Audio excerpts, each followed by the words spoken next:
Starting things off for 2025 is Admire the Grim with Resist. Starting things off with a Finnish melodeath band in their debut album, every track on this album hits the reaches of Finnish melodeath that you know and love. It is so melodic, it hits all the right catchy parts, and it knows when to be heavy. There are huge nods to bands like Children of Bodom, but I also hear Scandinavian things like In Flames, and of course some of the non-folky side of Ensiferum. Not necessarily the newer stuff, but some of the older stuff. The production is top-notch, the musicianship is on hand is utterly solid. It's a modern band making modern music that knows when to throw things back, so everyone who enjoys melodeath will find something to appreciate. As the band grows, I know they're going to be able to continue to find their own sound and not just wear their influences on their sleeve, and I'm very excited to see where they go from here. Now we have Aeon of Awareness with the Embracing Light of Roa Henga, and I deeply apologize if I got that wrong. But this is a debut album from Germany that is a perfect display of the heavier side of melodeath, all while finding the right moments to strip things back and let you have some breathing room. And of course, the right amount of melody. It is a grand mix of that 90s melodeath sound with the right amount of black metal and death metal thrown in for good measure.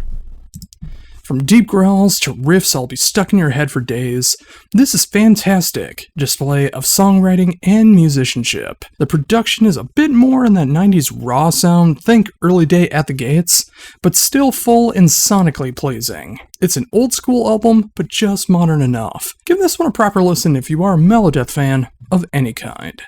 Now we have Agony by Default with Of Darkness and Solitude. The sixth album from this Wyoming one-man band is some incredible work. The project has gone through many different phases over the years, and in 2025, I think they really found their footing with the symphonic and melodic black metal that they're now doing. There are still the occasional moments of melodeath thrown in, not so much the deathcore stuff that they did before, but it is still very much that blackened affair. The production is just raw enough to feel like that mid-90s black metal sound. The songwriting has vastly improved on every album, and this is easily the best work under this moniker. At 50.5 minutes, it feels like the album gives you just enough to feel satisfied with riffs that are going to make you want to go back and listen to it all over again. This is pure, authentic black metal through and through. Give it a shot if you need some of that old school, symphonic, melodic black metal for these cold winter nights that we're experiencing. As I'm writing this, it's negative 20 degrees, so it fits perfectly. Next up, we have the debut album from Am I in Trouble with Spectrum, featuring Steve Weiner of the New York band Negative Bliss. Am I in Trouble is a band that swings for the fences at their very first at-bat and knocks it out of the park. Calling this album almost any genre feels like it's leaving something out, but I would say it's more along the lines of avant-garde metal, black metal, and a little bit of doom in there as well. You will hear so many great moments of different genres, instrumentation that you wouldn't expect, like the flute that opens and closes the album. Every song on this album is named after a color, and that color for the song is meant to represent a feeling, a location, an idea, something involving that color. It's a strange mix for the uninitiated, and especially for people who thinks that black metal is supposed to be just dark and cold all the time. But for those that listen to left of center music, this will be right up your alley. It's blackened, it's doomy, it's oddball. It's a real sense of how colors and emotions are tied hand in hand. If that piques your interest, you'll want to look out for this one. It's worth every spin that you give it.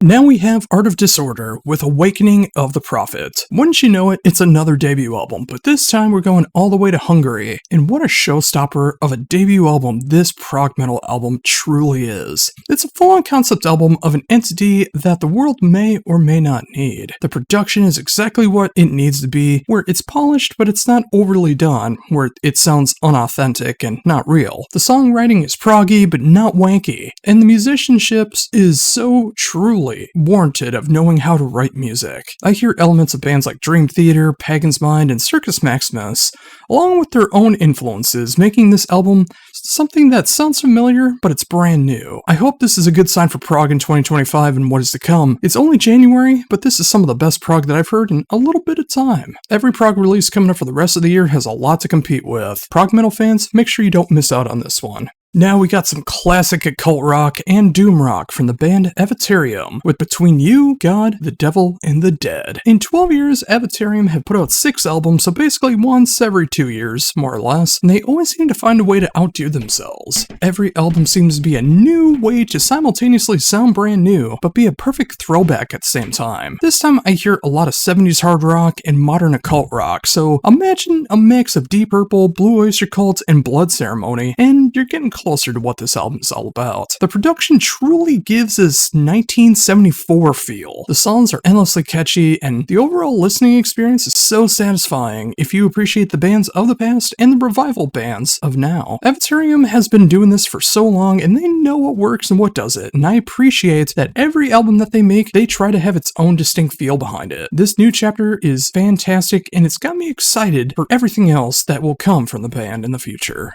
Up now is the sophomore album from this band from Belarus, known as Bel Morte, with Pearl Hunting.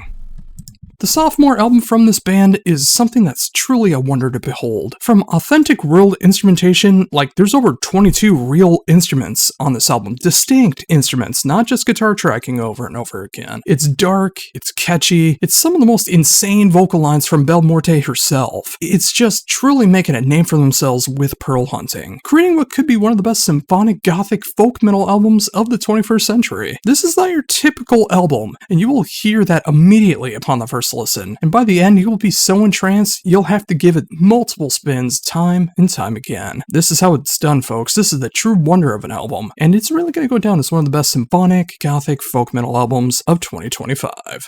Now we have the sophomore album from the Slovakian band known as Bezna with Krasno. This combines some of the best elements of progressive and post-black tied together. So imagine a band that combines something like Mole and Harakiri for the Sky to create some progressive post-black. It's unlike anything that you've ever heard before, but it does have some familiarity to it all. It's proggy in just the right moments, letting that black metal shine through, but the instrumentation, the riffs, the production style, it all makes the music stand out amongst all the other post-black bands currently going. And what might be one of the best parts of the album is the fact that it hits you so quick in just under 31 minutes, and it leaves you wanting more. This is an album that will instantly start over once you finish it. Seriously, I mean that. Post-black has had an incredible year in 2024, and if this is any indication, it is off to a great start in 2025. Every other band in the genre better step up. Bezna has entered the game.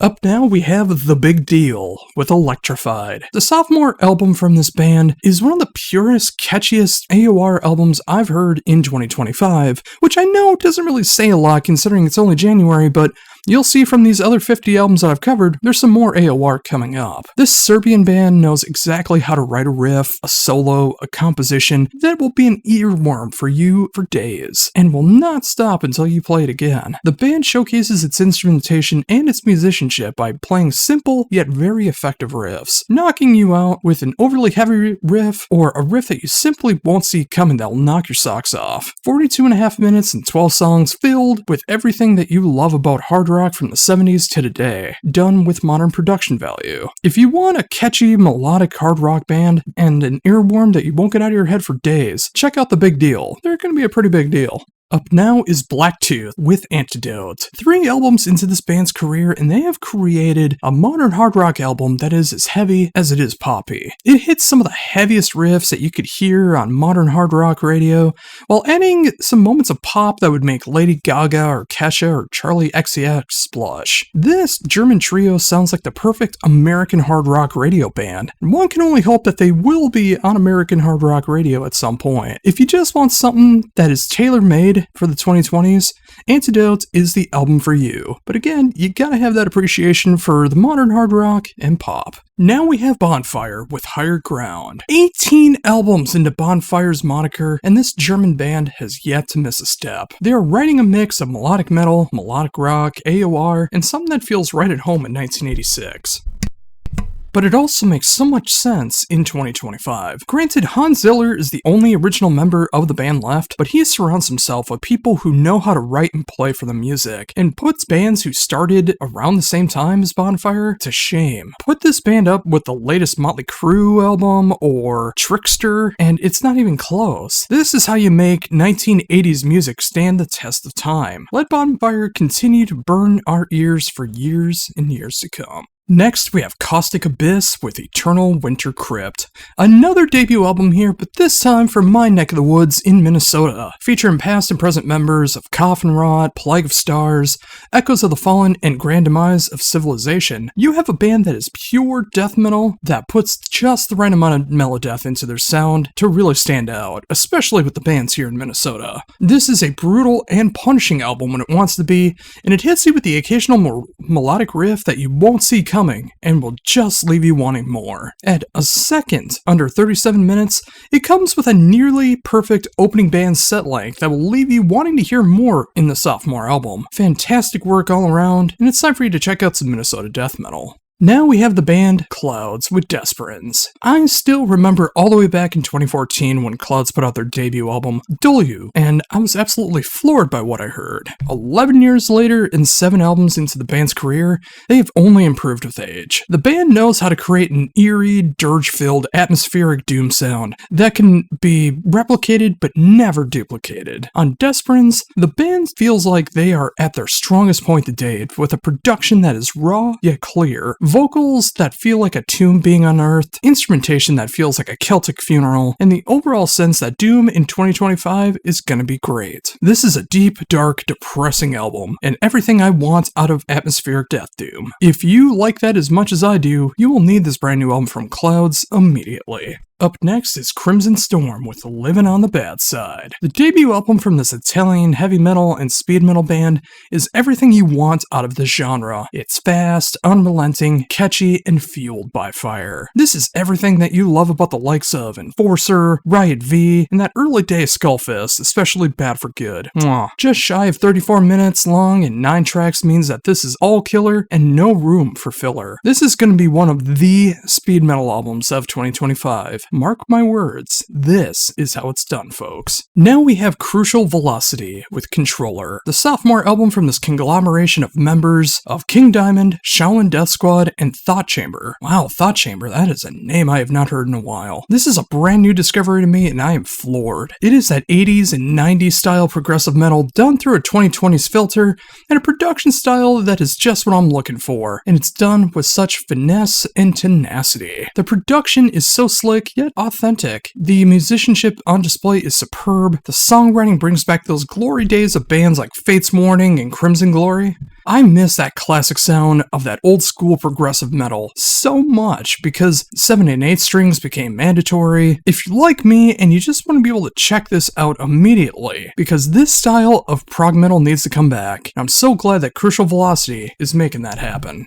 Up next is a band that I completely apologize for butchering the name of, but I am trying. It is Deuce Sabaoth with Circle of Death. Sadly, in the worst of times, some of the best art comes out, and that is clearly true coming from this debut album from this band. A Ukrainian band that is so piano-driven, yet is a mix of black metal, doom metal, and it's baroque as well. Not baroque, the musical style, baroque. The bands can hit hyperspeed of black metal, the slowest dirges of doom, and it's all tied together with the piano of that baroque style that fits like a glove. And speaking of those baroque moments, it sounds like a completely strange idea on paper to do this style, but all you have to do is hear it implemented between the acoustic guitars, the piano, the vocals, and you'll see how everything ties together. It is a dark concept album, challenging faith and the life cycles of humanity. It's a black metal album through and through, but those added moments of doom and baroque is just the frosting on the dark, evil devil's food cake. If you are into black metal, do not ignore this one. Give it a proper listen and prepare to be floored. Now we have the band Dragon Knight with Legions, and wouldn't you know it, this is another debut album. This time, again, coming from Finland with some of the best power metal I've heard in the last couple years. Then again, power metal has not really been good in 2024 outside of a few exceptions, all because it feels like bands are afraid to be a power metal band nowadays. But this is an unapologetic power metal band, and they're not afraid to be epic, cheesy, fantastical, and over the top as they want to be. That's exactly how I like my power metal. Don't dip a toe in, do a cannonball into the pool of power metal. This is all the time-tested cliches that work for a reason. Awesome guitar and keyboard solos, soaring vocals, that sense of power metal that has come back from the grave of 2024 to make 2025 start off on the right side of history in this genre. This is epic power metal to an absolute T, just as it always should be. Pick this one up now if you enjoy the genre. It will reinvigorate your love of the genre. Guaranteed. Now we have the Ferrymen with Iron Will. One of the best supergroups in metal in general have returned with their fourth album. After creating one of the best melodic metal albums of the 2020s with One More River to Cross, was the Ferrymen going to try to outdo that album or go into a different direction? Well, they kind of did a bit of both, but more of the latter than the former. While the over-the-top, epic, and power metal is still here, the band went into a more melodic direction on this album instead of going full speed ahead. They were writing more slower, mid-paced tracks that have a more grandiose feel behind them. Instead of the faster tracks, more grander sounds than pushing everything to 11, and letting the music do the talking instead of showing off every tool of the trade. Depending on the type of person you are, this is a better album. I'm still torn on which one I like more, but I'll figure that out in time. But I will say that melodic metal is going to have a tough year trying to beat this album. The Ferrymen is one of the most underrated and underappreciated bands of this genre for a good reason, but they should be unsung no longer. They deserve all the praise that they get. Up next, we have Gravedigger with Bone Collector. For that 22nd album from, 22 studio albums? Gravedigger is on their 22nd studio album? Why, yes they are. And they went back to the drawing board on this one. For years, the band has been getting more and more grandiose in their sound, more epic, more power metal, more dynamic. Bone Collector is the exact opposite of all that jazz. This is pure heavy metal, speed metal, and power metal, all for the 2025 ages. This is all the kills, fast, heavy, and that classic Gravedigger sound that you love and know so much. This is what makes what's old new again, and make it some of the best work to date. Sometimes it just takes stripping that creativity to reinvigorate your love of the music that you create, and that's exactly what's happened here with Bone Collector. It'll only take one listen to fall in love with that classic 80s Gravedigger sound once again, but they truly have done it, and they've made it their own. Now we have one of the best melodeath albums of 2025, and I'm pretty sure I'll be saying that at the end of the year as well. It is the sophomore album from the Halo Effect, with March of the Unheard. The sophomore album from this amazing group of ex-In Flames members, from the very beginning to just several years ago, is seriously the band's best work together. And I mean that from some of the stuff that they've done when they were in Flames. Everything that worked so well on their debut album has been pushed to the forefront. The melodic parts are more melodic. The diverse moments are saved for just the right spots. The clean vocals are on display, but more on the backside of the album in just a couple songs, and used sparingly. And the band has created that 90s melodeath sound in 2025 to the best of their abilities. This will be one of the best melodeath albums of the year, if not the 2020s in general. Mark my words, they took their outstanding debut and made it pale in comparison to March of the Unheard. I'm flabbergasted at how incredible of an album this is. But I am so happy that the fire under the band was not a one-time fluke. I'm floored. And if you check this one out, you will be too. And now for one of the best post-black albums of 2025, and I absolutely mean that. It is the brand new album from Harakiri for the Sky with Sunscorched. Now, to be completely transparent, I've had a lot of ups and downs with Harakiri on a personal level, not a musical level. But one thing I can never take away from these guys is that they've only gotten better with every passing album, taking that idea of post-black and making it truly their own. And by that I mean this is the most diverse album the band has put out to date. It is not just pure black metal from start to finish. There are some of the most melodic moments that have ever happened in the band, and it's also some of the most devastating music that they've ever put out, featuring so many great guest appearances from members of Groza to Austere to Svalbard and so much more. They even do a Radiohead cover of All Bands to end the album. A true tearjerker of a post-black album with diversity, great guest appearances, and what might be the band's finest work to date. And this just might push them to the next level of popularity. And if that happens, the band deserves it. Absolutely one of the finest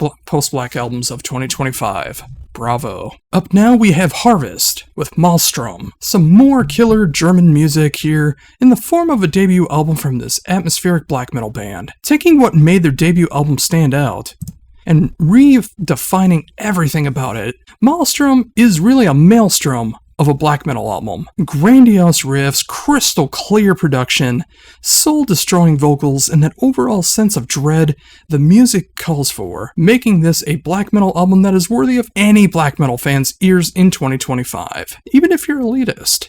It's a dark, emotional listen, but one of the best albums always are emotional. Give this one a proper listen and be thankful you got to check this one out. This might go under the radar, and it shouldn't. Alright, coming up next is a Swedish band and a Swedish album title that I'm going to absolutely butcher. So if you want to have a good laugh, listen to an American with a Swedish last name, try to pronounce them Swedish. We have Hexkapal with Jordens Blood och on Grevens Grip. If I got anywhere near that, please give me some recognition. I feel like I butchered every single word. But straight up, I have no idea what the lyrics are for this album, despite having that Swedish last name. I don't speak a lick of Swedish, as you just heard. Maybe one day, but not this day. Anyways, that's all to say that none of that takes away from how dark, evil, haunting, and petrifying those vocals sound when it comes to this music. It sounds like some of the most blood-curdling black metal screams I've heard in quite some time, and easily some of the most sinister, clean vocals I've heard in black metal. This album feels like a soundtrack to a B-grade independent horror film in the best way possible. It feels like a portal to hell that has just opened up and is about to swallow us whole. Giggity. And the band name translates to Witch Chapel, and yeah, just listening to any track on this album makes that add up nicely. This is going to go down as one of the most sinister black metal albums of the 2020s, let alone 2025. This is a pure gem of a black metal album. Go pick this one up and maybe find your favorite blankie to be able to hide under and grip onto as you listen to this one. Now going into a completely different direction, we have Hazard with The Third Dimension. This Canadian thrash quartet made an album called The Third Dimension, which I really want to believe is a reference to the Treehouse of Horror episode, where Homer goes into 3D and Professor Frank calls it Thy Third Dimension. It's probably not, but I'm choosing to believe it. Hazard has created some of my kind of thrash metal, a killer mix of Death Angel, Havoc, Warbringer, and Gamma Bomb to create a signature blend of thrash that is as much fun as it is heavy and spellbinding. It's B-grade grindhouse horror imagery, 80s through the 2000s thrash, and something that I absolutely want to see in that live setting. It might even get me into the pit one day. I want to see these guys only get bigger and better from here on out, as this is the kind of thrash people should be listening to. They are the saviors of thrash in 2025. Go check this one out and you'll see what I mean. Up next is Infested Angel with their debut album, Theranodes to Eternal Despair. Straight out of the UK with this debut slab of death metal is one of the most pummeling albums in death metal I've heard for a long time, but it's so dynamic as well. It has a unique way of having super melodic riffs in the death metal genre, along with brutal growls and an almost constant blast beats from start to finish, only stopping the blasts at appropriate times. It feels like a death metal album with that mid-90s black metal sound, which is quite odd on paper, but I swear it works. At just a second over the 1 hour mark, if you include the 2 bonus tracks, it might feel a bit long, but once you listen, the music goes by so fast. This is a killer display of how to make dynamic death metal that will stay engaging to you from start to finish. Alright folks, we have finally hit the halfway point of this gigantic 50 album mini review stuff that I do known as Out Today and What I Missed, and we're starting off that second half with Kilmara with Journey to the Sun. They put out their debut album when I graduated high school in 2007, and the latest release, Journey to the Sun, marks their 6th release. But this Spanish melodic metal band does that perfect blend of crushing riffs that you would never hear in an 80s glam rock band. It gets super heavy and full-on double bass, but it also has melodies and harmonies that you would only hear in melodic metal and AOR. It's an interesting but winning combination that makes every album appeal to the old school and new school fans of hard rock and metal out there. Every song is so catchy no matter the tempo, with outrageously catchy guitar solos and a sense of wonder that you just don't seem to find in a lot of bands these days. This is the glorious album that should not be looked over. Check it out for yourself, and if it sounds appealing to you at all, seriously, you need to listen to more AOR in your life. And this is coming from a guy that covers a lot of death metal and black metal. You just may have found your new favorite band.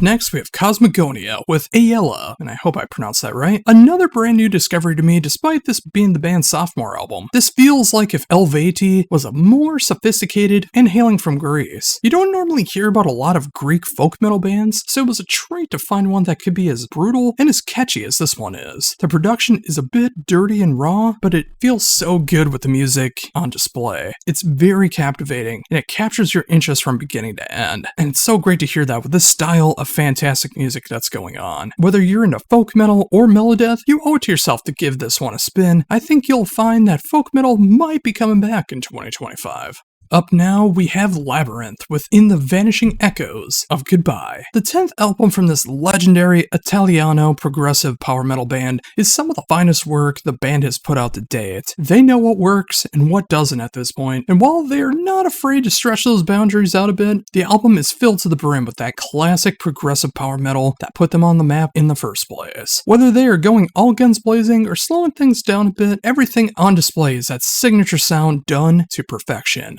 If you dig the likes of Angra, early day Stradivarius, and of course, because it features so many members of Labyrinth, Vision Divine, you will love the brand new album from Labyrinth. It's exactly what we need in progressive power metal in 2025. Now we have some more melodic rock and AOR from the Brazilian AOR band known as Landfall with Wide Open Sky. The band is now 3 albums into their career, and that momentum just continues to rise higher and higher. This is everything to appreciate about melodic rock and AOR to an absolute T. Such catchy melodies and harmonies, soaring vocals, and that right kind of solos that you'll remember for days. Remember when solos just weren't technical, Olympic-style fretboard work, and they were actually things that you could hum along to even if you couldn't play guitar? This feels like that modern throwback that we could all use right now, and it puts you at ease while you're listening to it. Like, this is one of the most relaxing but catchy hard rock and AOR bands and albums that I've heard in quite a bit. When AOR is done right, it is just so satisfying, and that is exactly what Landfall delivers with Wide Open Sky. Up now, we have Lunar with their brand new album, Tempora Mutantur. And Alex, if I got that wrong, I deeply apologize. After putting out one of my favorite albums of 2023 with The Illusionist, seriously, go check that one out if you're a prog fan. I am so curious to see what Lunar was going to do from here. The answer came in the form of this brand new album that feels like another loving tribute to all things prog, but a little more on the heavier side. The fact that the album starts off with a track like A Summer to Forget, which goes from sounding like something like Thank You Scientist, which I was totally not expecting, and then going into some BT Bam riffs, wow, it's so gradual you might even notice it. But as heavy and as brutal as the album does indeed get, and it is some of the heaviest stuff that Lunar has done to date, featuring influences like BT Bam and Opeth, it is balanced out by moments in the vein of Primus and Savatage and even Styx. The Styx parts really threw me off. It just gives everything a true prog feel, and that prog fans are sure to appreciate. While I'm not sure if they'll ever get more introspective than the lyrics that they do on The Illusionist, the lyrics here sure give it a try, with a bit more of an allegoric feel than metaphorical, dealing with the passage of seasons over the year and the emotions that go along with it. Overall, it is a fantastic display of prog for the heaviest of fans to those that just appreciate masterclass musicianship, especially that 70s and 80s sound. If you want a tribute to prog, give this one a listen. Up next, we have Martyrion with Gaia Uprising. And I really hope I got your guys' name right. I apologize if I got got it wrong. But this is the 4th album from this long-running German melodeath band that sounds like some of the most inspired melodeath I've heard in quite some time. From its most emotional riffs to songs that are fast and full of fury, the band covers all the ground that it needs to in melodeath. You'll hear that Scandinavian style of melodeath, you'll hear the thrashier German side of melodeath, and their own influences to create a sound that is something for everybody while sounding authentic and engaging. No matter how you like your melodeath, you are sure to find something to appreciate about this one. Go pick it up now. It is one of my favorite discoveries of 2025 so far. Next is Master Sword with Toying with Time. Apparently, according to Metallum, the band broke up, although they are back now with their 3rd album. And it's clear that this obvious love letter to the Legend of Zelda series, I mean, isn't it one of the best feelings when you finally get Master Sword? Regardless, it feels like such a solid display of cheesy and nerdy power metal done in just the right way, just in my style. Instead of everything being over the top, Master Sword is a bit more subtle in their musical style. Don't get me wrong, the music is power metal through and through, and you might already find that over the top and cheesy to begin with. But the difference is, even with the gimmick of being so Zelda inspired, it still doesn't feel like a gimmick. It just feels appropriate, and it knows how to kick things down and when to step back. With a killer production style, the songs truly shine. This is how you make power metal feel inclusive and supporting of the music and themes on display. This is just a fun album from start to finish, and seriously, I think we all need that in 2025, don't we? Up next is Medusian with Library. And I must thank Christian over at the Harsh Vocals podcast for recommending this one.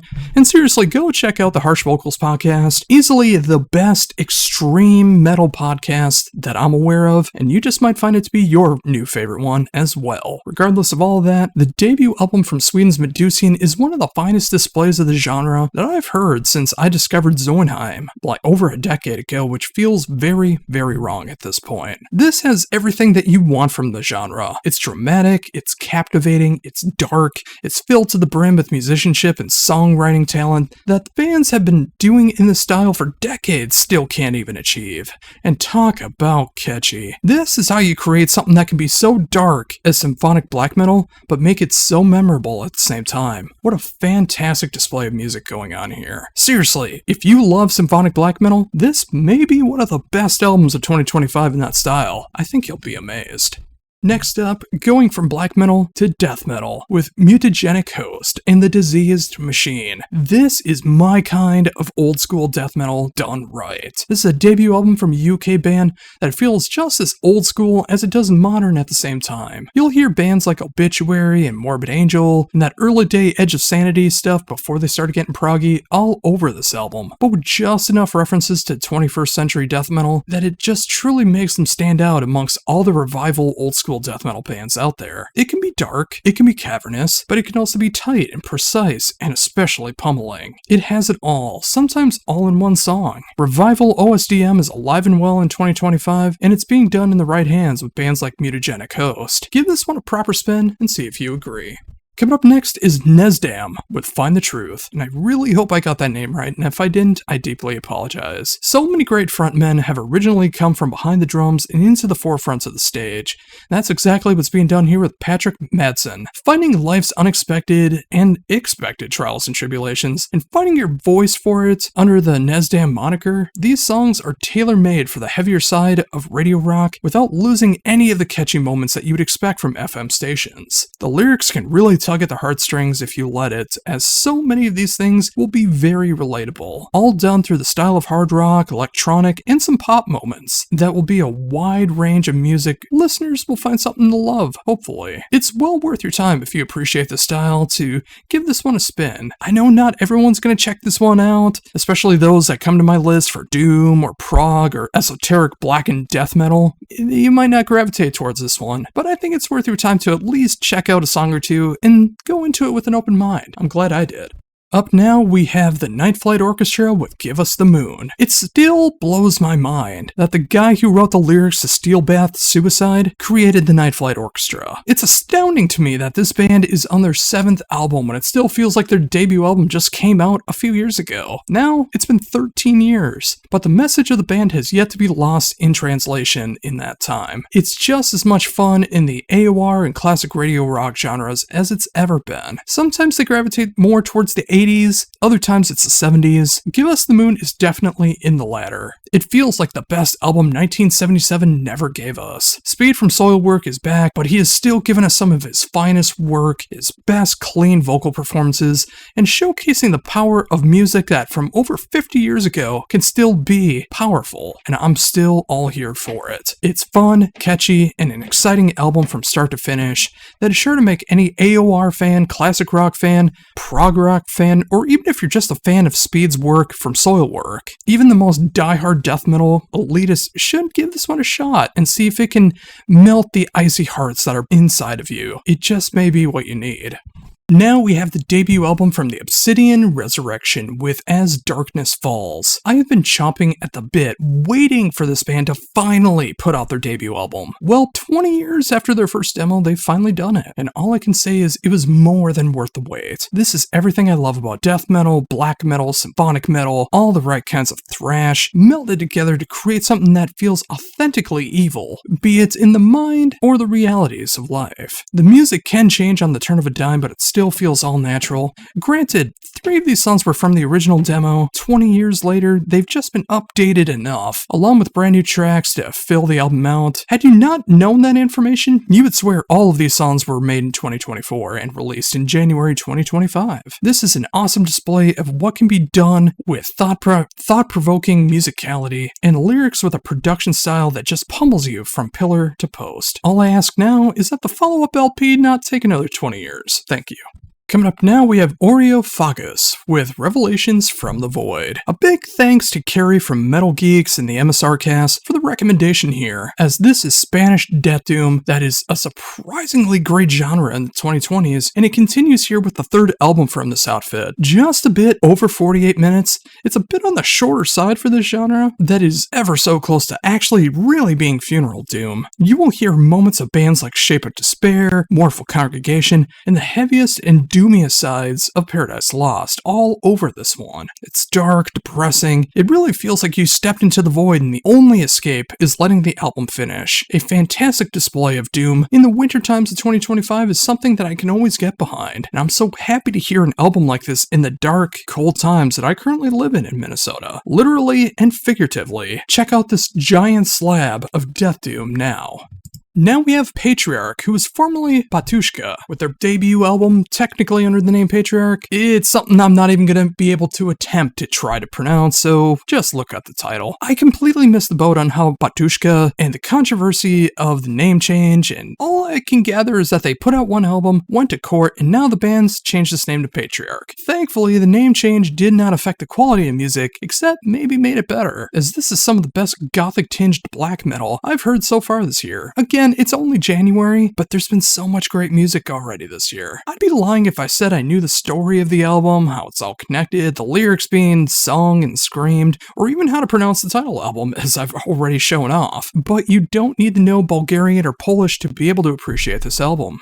The vocal lines can send chills down your spine regardless. Mixed in their very evil-sounding black metal, you will have an album that is not for the faint of heart. It's everything you want this style to be, with the production being so raw in the right way, and the musicality on display being thought-provoking, and it makes you curious as to what's to come next. A mighty fine display of black metal to start off the year is always a good thing. Now we move on to Rats of Gomorrah with Infectious Vermin. Another band with another name change here. Originally under the name of Divide, Rats of Gomorrah have turned into a duo, putting out their technically debut album, Infectious Vermin, and this is a killer display of what the brutality of death metal with that old school sound is all about. It's raw, aggressive, and lets just enough time for you to be able to catch your breath before being pummeled again into oblivion. Morbid Angel fans should be all over this one. Considering this album is created with just guitar, drums, and vocals by this duo who was originally in Divide, it feels like they've never missed a step while still being able to progress into what they are now. A brutal death metal album that I have a good feeling may be on a lot of top albums of 2025 lists come the end of the year, as long as you check it out. Up next is one of the best albums of 2025 so far, with Raven Blood and Absence. The 4th album from the Spanish band is easily the band's best work to date. Progressing into a pure melodeath band over the years, this is one of the heaviest melodeath albums I've come across in a very long time. all while having the right amount of melodies and harmonies to fit perfectly into the sound. It feels like a dark mix of Omnium Gatherum and Unleashed mixed together, and I love every second of it. 11 songs and nearly 53 minutes for this LP feels very appropriate, and it doesn't overstay its welcome. Every track hits, and it leaves you wanting more. But if you want some brutal melodeath, Ravenblood is the band for you. Now we got Reek of Death with Mors in Tabula. The debut release from this Austrian death metal band hits so hard. Filled with horror movie nods, knowing when to be brutal, when to show off some melody and harmony. It's sparingly, but it's in there. And some of the most grotesque, in the best way possible, vocals by Carrie Pickler. It won't be for everyone, but if you want this kind of death metal that knows exactly what it is and it expands just enough without genre bending, this is a short and sweet display of death metal. At 9 tracks and just over 29 minutes, come in, get eviscerated, and left battered and bloody. Reek of Death have put out a fantastic brutal death album. Next, we have Riptide with Of Conquest and Downfall. My goodness, another debut album from a German band this month. This time, it's in the form of power thrash. There's no two ways about it. There is a huge inspiration of Blind Guardian, especially in the vocals, and also a band like Running Wild throughout this entire album. Definitely more the former than anything. But they are not ripping anyone off. They have their own style that blends their influences into something that is truly their own. The songs are catchy and memorable with just the right amount of power thrash, thrash metal, and power metal going on to make it feel adventurous, mesmerizing, and full of wonder. Mix that with lyrics that fit the mood, and you have an album that feels like it should have been written both in 1987 and 2025. If you're feeling adventurous, you should give this one a shot and see if it's for you. You may have found a new favorite discovery in power thrash. Coming up next is Ross, pronounced R-O-S, with Salvatore.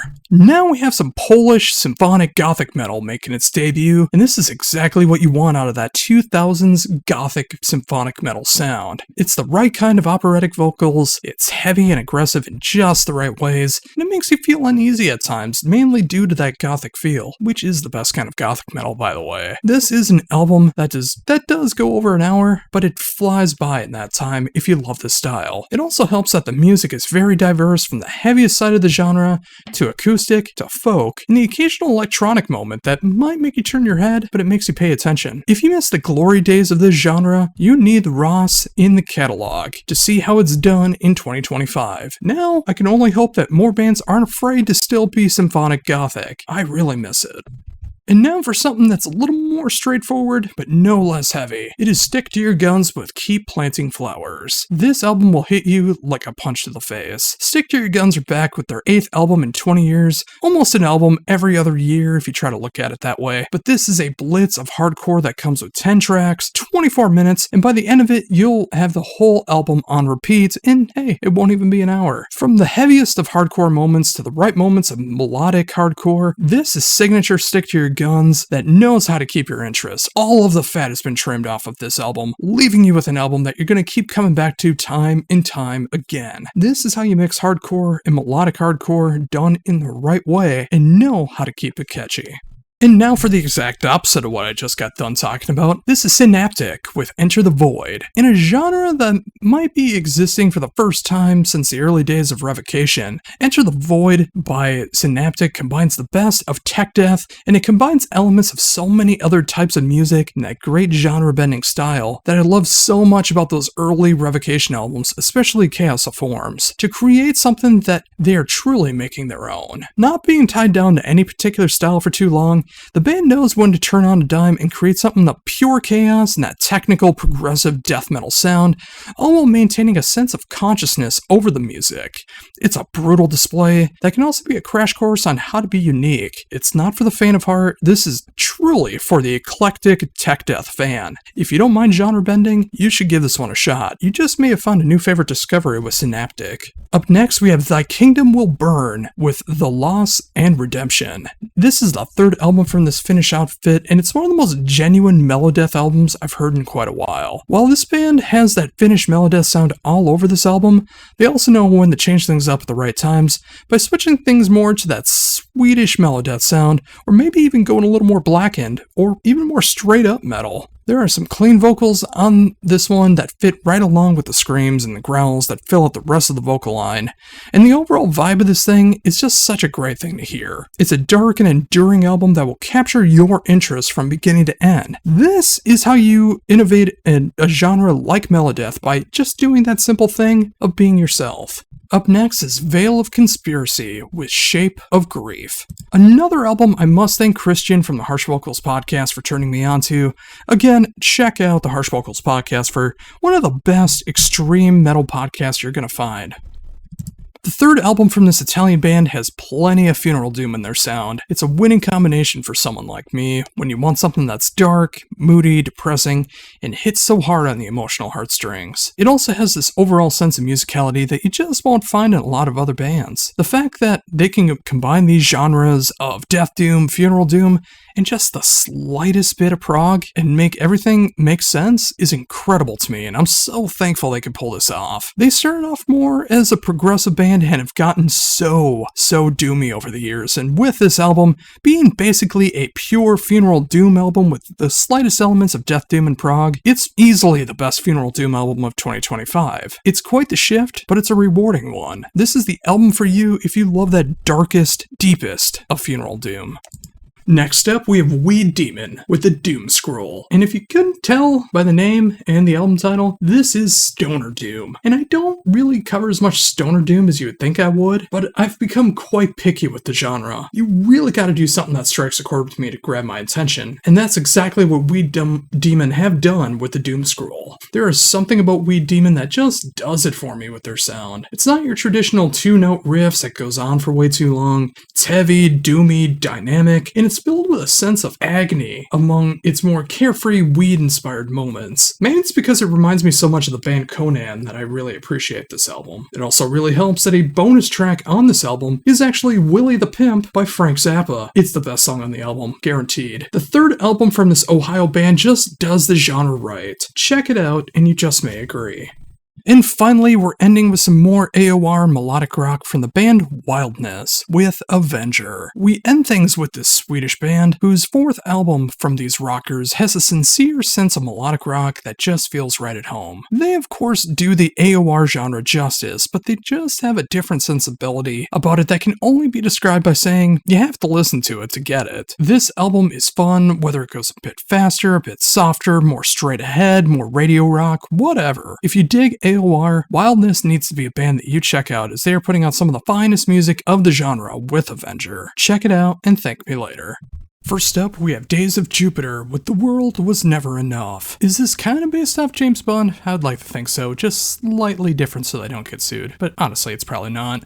This is some hard-hitting modern rock, modern metal, radio rock, radio metal stuff from Sweden. This is the band's fifth album, and it's a stunning display of how to make music that hits so hard for both old school and new school fans. Combining what has worked with the band over their previous albums, but still finding a new way to change things up, make it just as catchy, make it just as relevant in 2025 can be a very hard thing to do, but the band has done that stunningly. The production hits hard, the songwriting is just so catchy and knows when to be heavy and when to let it ride. That musicianship is so tight, especially for this kind of music where you have to be right on the beat. They do it so well. This is how you make that modern rock, modern metal sound and just do it so flawlessly. Seriously, if this sounds intriguing to you at all, give this one a shot. Oh boy, here we go. Next up is Dream Theater with Parasomnia, and this is going to ruffle some feathers for the diehard fans, diehard haters, and probably everyone in between. I'm going to be straight up with this one, as Dream Theater was my favorite band from 2003 to probably 2019, and I'm only going to say my own thoughts. Nothing's going to be sensationalized. I'm not going to kiss anyone's ass, but I'm also not going to straight up hate either. It's just honesty from a lapsed fan. All of that said, this is not the worst Dream Theater album. It easily beats albums like When Dream and Day Unite, or Systematic Chaos, or The Astonishing. If you're coming into Dream Theater 40 years into their career, expecting a brand new era of the band, something riveting in its innovation, mind-melting time signatures they've never done before, or really anything out of the ordinary for this band, you're only disappointing yourself because you know this is not it. That said, if you were looking for an album that has proficient musicianship, the signatures and tropes that you love from the band, those quirks that have always been there, and that familiarity that comes from the band in the 21st century, especially with Train of Thought, this is that album. Some moments disappointment on here, here because as I've gotten older, my favorite songs have been penned by John Mayong. There's none of that here. There are moments that I wish could have happened more, like Jordan Rudess just going bonkers. Does happen on the Shadow Man incident for a little bit, but that's not enough. And in all honesty, I wanted more originality on this album. But this album, as dark as it gets in tone, it does feel like an old security blanket or an old pair of shoes. You may not think about them while they're gone. You might have moved on to something new to replace that security blanket or shoes, but when you put on that blanket, you put on those old shoes again, you feel that familiarity, the remembrance, the nostalgic for simpler times, and wow, do we need that in 2025 more than ever before. This is that album, and you're not going to get the most prolific, life-changing album out of Parasomnia. It's not going to be regarded as the best Dream Theater album unless you were brand new to the band and this is your first album, but after 16 albums, does it really need to be? As many moments as I hear from Train of Thought onwards, especially as I am in many songs on here, I'm also well-versed in their songwriting, so I know when they're going to do like the melodic solo, the technical solos, when James LaBrie is going to come in, the refrains, the quirky moments, the genre bending, all of that stuff. I know when it's going to happen before they get to those points, but I also don't need them to do anything different, but put out solid music at this point. Parasomnia does that for the most part. There's other nitpicks I can make, but this is already getting long, but I will say if you want an album that hits everything you loved about the band in the past, and at least in the 21st century, maybe hints at how the band is going to finish their career, you should give this one a shot, because if you're a lapsed fan like me, a diehard fan in either direction of the old stuff, the new stuff, the Mancini stuff, whatever, it's at least worth checking out to see if it's for you and how they're gonna end their career. This easily could be their penultimate episode. This could be the start of another 3 or 4 albums left before they get to the final one, but it's near the end, and I really think they should end on Metropolis Part 3, or really it should be, in my opinion, Metropolis Part 4, The Search for Part 3. If you've ever been a fan, you owe it to yourself to see how they're gonna cross the finish line. Up next, we have the third album from Majestica, known as Powertrain, an album that I've been chomping at the bit to hear, and I could have heard it earlier, but I've been sick since October, so that falls on me. The third album from this outstanding power metal band has gone on quite the adventure, and in those 3 albums they have covered the styles of melodic but heavy power metal with such ease, and they even did a power metal album of A Christmas Carol in its entirety with their own special spices and flavorings as their sophomore album. This gets back to more non-secular stuff going on here, as it does everything that put them on the map. All the songs on this one are fun and such a treat to listen to over and over again, with their soaring vocals, songwriting that goes back to that breakneck speed, to the softer, more content moments, but never losing sight of who they are, which of course is power metal. Sorry for the pun there, but this is a majestic album from start to finish, and if you want to hear how the genre should be done in 2025, look no further than Majestica, easily one of the best straight-up power metal albums of 2025.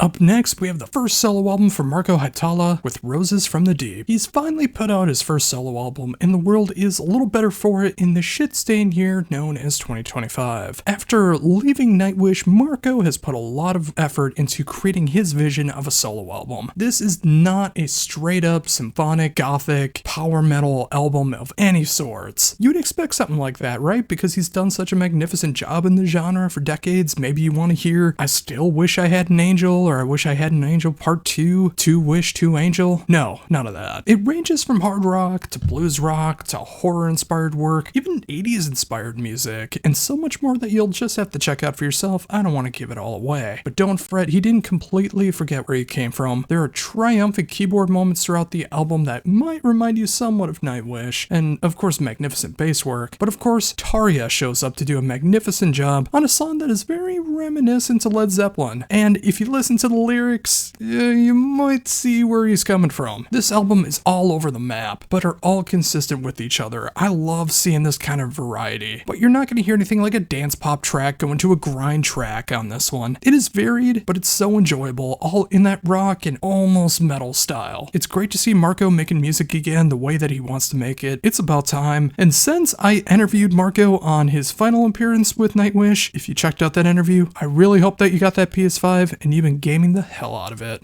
Next up is the band Saber with Lost in Flames. The sophomore album from this LA band is a perfect love letter to that late 70s to mid 80s era of metal with that special blend of heavy metal and speed metal. Every track is a catchy rendition of how the genre should be made in 2025. From blazing fast tracks to the occasional slower tempo, outstanding vocals, and musicianship that sounds so good on the album. But I can only imagine how much better this is going to sound live than on record. This is a short and sweet album with 8 tracks, almost 29 minutes long, they give us their magic and disappear like Toad the Wet Sprocket. This is a perfect length for an opening set for bigger bands that are coming to town. I mean, that half-hour set playing the entire album, mwah, perfect. If you dig the likes of Haunt and White Wizard, and especially Enforcer, Saber is a band that you need in your life right now. Up next is Sayor with Amidst the Ruins. This band has yet to put out a subpar album, be it under their original name or since they changed the name to Sayor. But with their 6th album, Amidst the Ruins, the band may have put out their most emotionally gripping album to date. Every track, though there's only 5 on this go around, they are longer tracks after all, has moments that make me weep and a couple times where I just full-blown cry at its beauty. Despite this only being 5 tracks, it's nearly an hour long at 58 minutes, with the short song coming in at a little over 8 minutes with their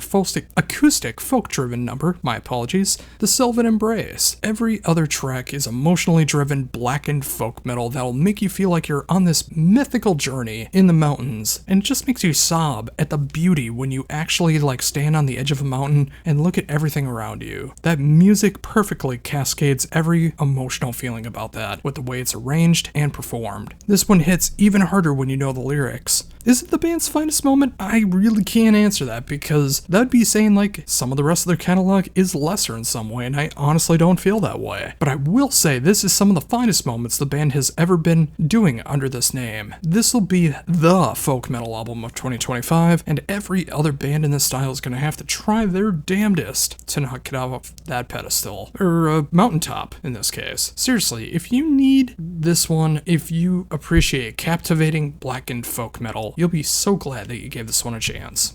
And now with everything that I've missed, pretty much all of these are from January 2025, unless there's some albums that came out before February 7th in February that I just didn't get to. Again, I'm trying to keep this under 30 albums, starting with the band that I'm so sorry for butchering this, but I know I'm going to, Bradir with Liminal Spaces. This is an album that I wanted to include last week, but I just had to cut it off at 50 at that point. But this is the 3rd album from this Italian prog metal band that really feels like a comforting mix of classic and modern prog. It feels as much like Dream Theater and Fate's Warning as it does Haken or Leprous or Vola. The mix of old and new is what makes this album stand out, especially with its stellar modern production style, moments that you won't see coming. This is an exciting prog album from start to finish, and it might exactly be what the doctor ordered if you're looking for some really good prog. Give this one a proper listen if you are that kind of prog fan, and you just might be won over like I've been. And ending things with the brand new albums out today is the latest album from one of the most engaging and thought-provoking bands in black gaze and post-black, known as Unrequited with Pathway to the Moon. And what might be their most commercial-sounding album in the band's discography? I say that with a question mark. The band has created an otherworldly feel on this album that is filled with so much emotion and sensational songwriting that this one you could easily weep to, just like Sayor that I mentioned earlier. With this being their staggering 7th album in 9 years, this one-man Canadian outfit has made a perfect blend of what it's like, of that wonder of being in space and the loneliness of leaving everything you know behind. Whether it's a real pathway to the moon or exploring the rest of the universe, it feels dark, it feels kind of scary, it feels very soothing. It's just got a little bit of everything, and it might be the most amount of clean vocals that's ever been in Unrequited, and I do appreciate that. It is an album that is better with no preconceived notions behind it, going in with no expectations, so I might have just ruined that, but you should just sit down with this album anyways, go into a dark room, especially this time of year where it feels so dark and cold all the time. Put this one on and just drift away. It may be exactly what you need in 2025. I know it has been for me. Up next is Burn Down Eden with Dismal Epiphany. The 4th album from this German melodeath band comes in nice and fiery, feeling like a grand mix of that thrashy end of 90s melodeath and some pummeling modern death metal of the 21st century. Every track on here feels like that vicious blend in its songwriting, mixed in with that clear and perfect production style that still leaves room to just be raw enough. It feels like a grand mix of that Slaughter of the Soul era at the gates, my apologies, the Black Dahlia Murder, and do I hear some Darkest Tower vibes in there as well? Yes, I do. Seriously, if you love the heavier end of melodeath and still want plenty of those melodies and harmonies that you hear in 21st century melodeath, Burn Down Eden is exactly what you need. Up next, we have Disrupted with Stinking Death. This is pure, unadulterated 90s death metal. The kind of death metal done with those HM2 pedals that just has that signature buzzsaw tone that brings back better times in life and just brings back those old school death metal vibes. The songs are so heavy and they hit that part of your brain that just makes you want to rage. Even someone like me that doesn't go to the pit, this could bring me out. 10 songs at just a tad over 40 minutes. This is the perfect length for this style of death metal. While there's no innovation or genre bending on this one, there's absolutely no need for it. It's HM2 pedal death metal, and that's what I want it to be. It just has to be that pure death metal that was perfected in the 90s and has been done maybe to death ever since, but the bands who do it right do it so amazingly well. Check out Disrupted if you love that sound and you need it back in your life before it starts to stink like death. Sorry for the bad pun. Now we got the latest album from Ebonheart with Face Our Fear. Wow, what a fantastic display of progressive power metal going on here. Norway has always had a great sense of how to do this genre, from Pagan's Mind to Conception, and going into the more extreme sides of progressive metal like Borknagar and Arcturus. And for 3 albums now, Ebonheart, while there have been some lineup changes and sadly they're still ongoing, Face Our Fear is such a fantastic display of full-speed power metal with just the right tinges of progressive metal. And do I hear a little more modern-day electronic in moments? Yeah, I kind of do. To make this music diverse and so enjoyable. The sing-along choruses are fantastic, the production style fits like a glove, and the songwriting stays intriguing from beginning to end. Ebonheart is for any kind of power metal fan, progressive metal fan, or those who just enjoy the quality of both sides of that kind of metal. Now we got Formosa with Pyrite. This is brand new to me, some awesome German hard rock and power metal going on here, and that bit of 80s sleaze hard rock that I love as well, with this latest album from Formosa. The band has always had a great sense of catchy hard rock, especially when I gone back and checked out their other albums. They get just heavy enough while still having those great moments of 70s and 80s hard rock, all done with a modern filter. There are the moments of sleaze and metal and some popular moments that I kind of hint at, but this album is a great modern throwback from start to finish. Like, if you appreciate any of those genres, they are all here in strides. Whether you want something from Scorpions, Dokken, Kiss and Dynamite, there is something here for you. And if you're just looking for that kind of revival metal sound, done just different enough so it's not just the same kind of hard rock, power metal, speed metal stuff going on, check out Formosa. Up now, we got Forsaken Hill with the Fortress of Solitude. And what a perfect year to talk about the Fortress of Solitude with the brand new Superman movie coming out in July. Really hope it doesn't suck. But you know what doesn't suck? This album. I didn't realize I needed an album like this until it came across me, and I'm so happy that it did. This is the 3rd album from this German band, and it's my first foray into the band, but I swear it won't be my last. I need to check out those previous 2 albums, but I love what I'm hearing here. It's melodeath, it's epic power metal, there's tinges of folk metal, some a little bit more than others, and overall a style I wish more bands were doing. That melodeath, black metal, epic power metal sound. It's just perfection. The closest I can think of is like comparing a band like Crimson Shadows, who kind of does the same thing, but this goes a bit more into the epic side of things, which I find really cool. Especially on that first listen, you have no idea where the music's gonna go, and especially when that first track hits and then you start to hear the clean vocals, your jaw starts to hit the ground, and that's exactly what I needed when I first heard it. The twists and turns are all over this album and are pure magic, and I need more. Thankfully, there's 2 other albums that I need to explore, and I just might do that after I write this up. If you want adventurous melodeath, look no further. This is exactly how it's done.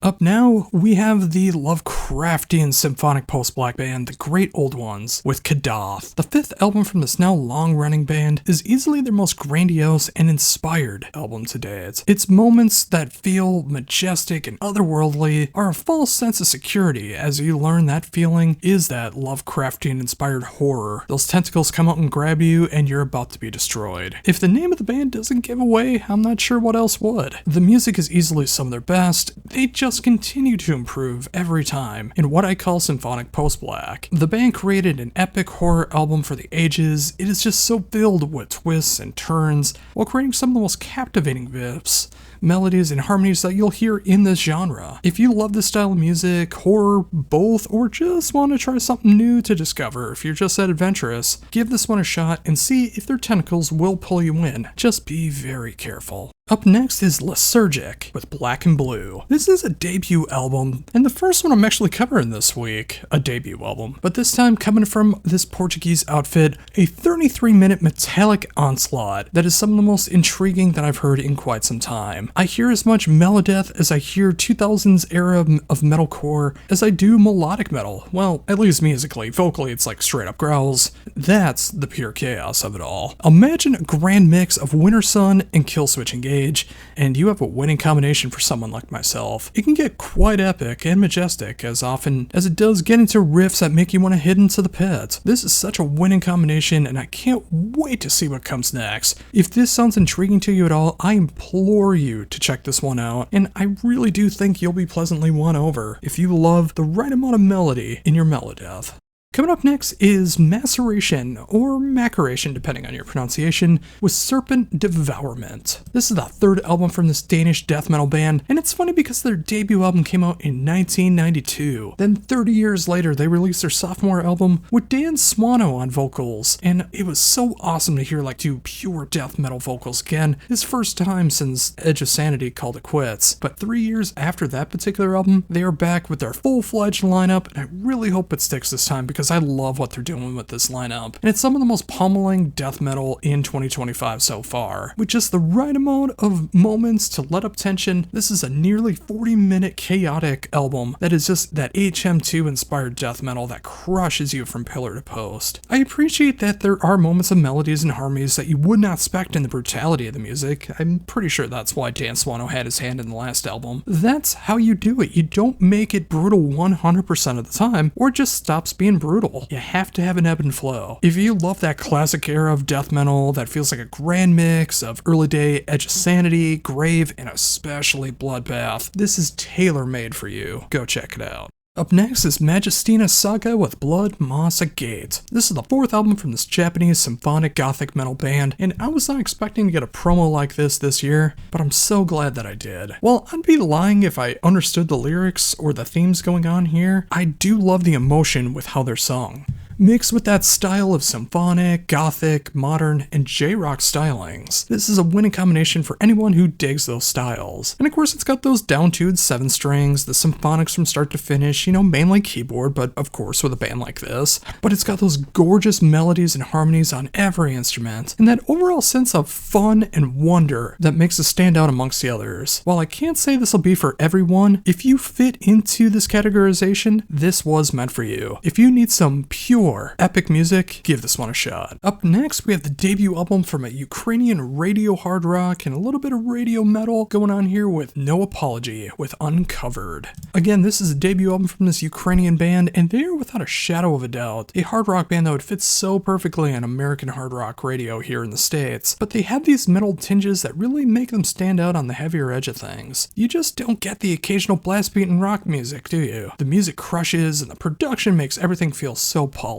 Of course, you'll hear those down-tuned 7 strings, vocal melodies you would expect, maybe a little bit of a hailstorm kind of feel behind them, and no screams or growls throughout the album. And it's, again, weird hearing this kind of music have blast beats and clean vocals over top of it, but hey, it does work, which is exactly why it should be on the radio here. I'd put it on the radio if I was in charge of a station, and I'd be playing it on a regular basis. This is a dark, rough, and sadly realistic album made for 2025 and the world we currently live in. It's also cathartic for the same reason. If you need something that feels like a plea in 2025 for some kind of sanity, you have to check this one out. Up next is the third album from this Twin Cities-based band known as Plague of Stars with Extinction. With a couple lineup changes over the years, this band has gone through quite the journey, and it's so cool to see that they are from the Twin Cities, and I know several members of the band. This is the side of death metal-centric music that you just don't hear here, mainly because there's so many elements of death metal, black metal, doom, and gothic metal going on here, with one key the exception. It's all clean vocals. So this will catch some people off guard. This will absolutely not be for some people, but you just might need that in your life to kind of buckle your stance a little bit. Might be a little jarring for you, but maybe you need that jarring. The music is dark and captivating, and you never truly know what direction it's going to be going in. Is it going to be going darker? Is it going to be going heavier? More blast beats? More gothic? It's all here. The production is clear, but just right and raw enough to fit the atmosphere that they're trying to pull off, and the musicianship on hand makes you pay attention, as everyone knows when to show off their chops and when to play for the songs. They've been rocking the Minnesota scene for quite a bit of time now, but in 2025, with that new lineup, the band is just begging to be heard in your ears, not just the Twin Cities ears in 2025. Try it and see what I mean. Up next, we have Queen of Dreams with Subnivium. This is a sophomore album from another kind of local Midwest band for me. At least it's a few hours away from my original hometown. This is from Madison, Wisconsin, and it's a very welcoming surprise because this doesn't feel American in the slightest. This feels like pure, unadulterated European progressive power metal, but it's so weird that it comes from just a few hours away from my original hometown. With some of the catchiest chorus I've heard in this style of music in quite a bit of time, especially when so many bands are trying to shift away from this style and trying to be more modern metal. It's so refreshing to hear that progressive power metal sticking so strong, especially in America. Everyone completely shines throughout this, and it's so engaging with its songs that you want to hear it from beginning to end. This is how you make a genre like this even catchier and more memorable. If you want a band that soars as high as it treads, you really need to check this one out and see if it's for your ears. It is just pure bliss for that progressive power metal style. Up next, we have Selvans with Saturnalia, and this is quite the experience. My first foray into this band, so I'm not familiar with what they did before this, but this is not at all what I was expecting, and I'm so much happier for that reason. It is a grand mix of progressive black metal, prog rock, and heavy metal. It truly feels as if Merciful Fate and King Diamond made real black metal, or what black metal eventually became. Everything from the riffs to the falsettos pull this off flawlessly, and its added sinister black metal overtones, and especially those cleans, makes the album truly stand out in the darkness before it drags you to hell. It can be a whimsical album, especially if you find King Diamond and Merciful Fate whimsical, but it will put a smile on your face. With everything going in the right direction for this album, I don't know if their previous material sounds like this. Seeing the description on Metallum, it doesn't, but I am going to go back and check it out because I want to see what else they're capable of. But if this is new for them, I hope they keep doing this till the bitter end, because this is how you innovate something like black metal while tipping your hat to the past. What a sensational album. Up now, we have the debut album from Soaring with their self-titled album. This is soothing and post-black. That is not a combination you would normally find go hand in hand, unless you are very well versed in the genre and you can pick out those bands that can do both. But even Soaring, this French band, combines the best of black gaze, shoegaze, other occasional genre-bending moments, and again, just that calmness that creates a sound that hits like the likes of Alcest, Lantlos, Explosions in the Sky, and Astronoid all at the same time. This 4-track EP, even though it comes in at 33 minutes, come on, that's an album length, and just because it's 4 songs doesn't mean that it's not an album. It's one of the calmest metal albums I've heard, and it's exactly what I needed without ever knowing it.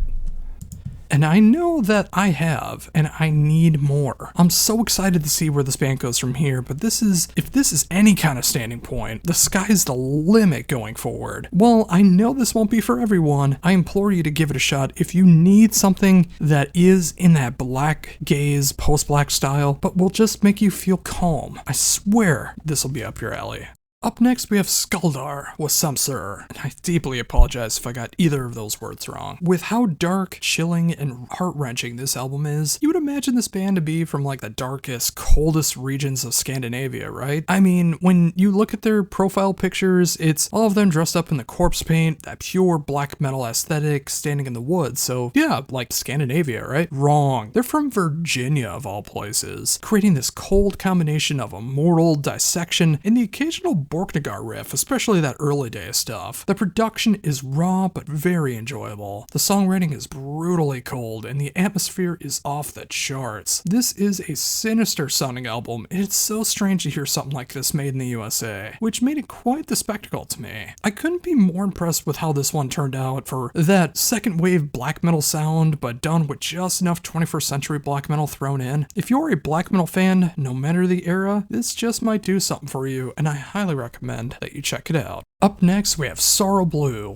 with Elegy for a Bleak Autumn. Wouldn't you know it, another debut album here, but this time coming from a Brazilian death doom duo, and it couldn't be any more in my wheelhouse. It's crippling sad with its 90s style of that Peaceville 3 death doom that will always work no matter what kind of band does it, but it has just enough variation going on for that gothic tinged death doom that we all know and love. They even end the album with a cover of Catatonia's I Break, so I think you know the kind of direction that they're going for this one. If that's not enough of a reason to give this album a shot, well, I guess you're just not in the gothic death doom, are you? 11 tracks and almost an hour long, it feels just right for this kind of style. It doesn't get overly long, it's not overly short either. And I only see the band refining their sound and improving from here on out. If you love the genre, you need to give this one a proper listen because they're only going to get bigger and better from here on out. Alright, for all you speed metal freaks out there, don't think I forgot about you. I have the brand new sophomore album from this Portuguese outfit known as Speed Demon with The Fall of Man. This sophomore album is everything that I love about speed metal rolled into one. 9 tracks, 33 minutes, 33 seconds, pure unadulterated speed metal with just a little bit of an instrumental track to let you catch your breath before the onslaught before and after just pummels you. I can't put it any simpler than this. If you love speed metal, you will love this album. No matter how fast or just a little bit slower it gets, it never loses momentum, and it's just pure speed metal. What more could you possibly ask for?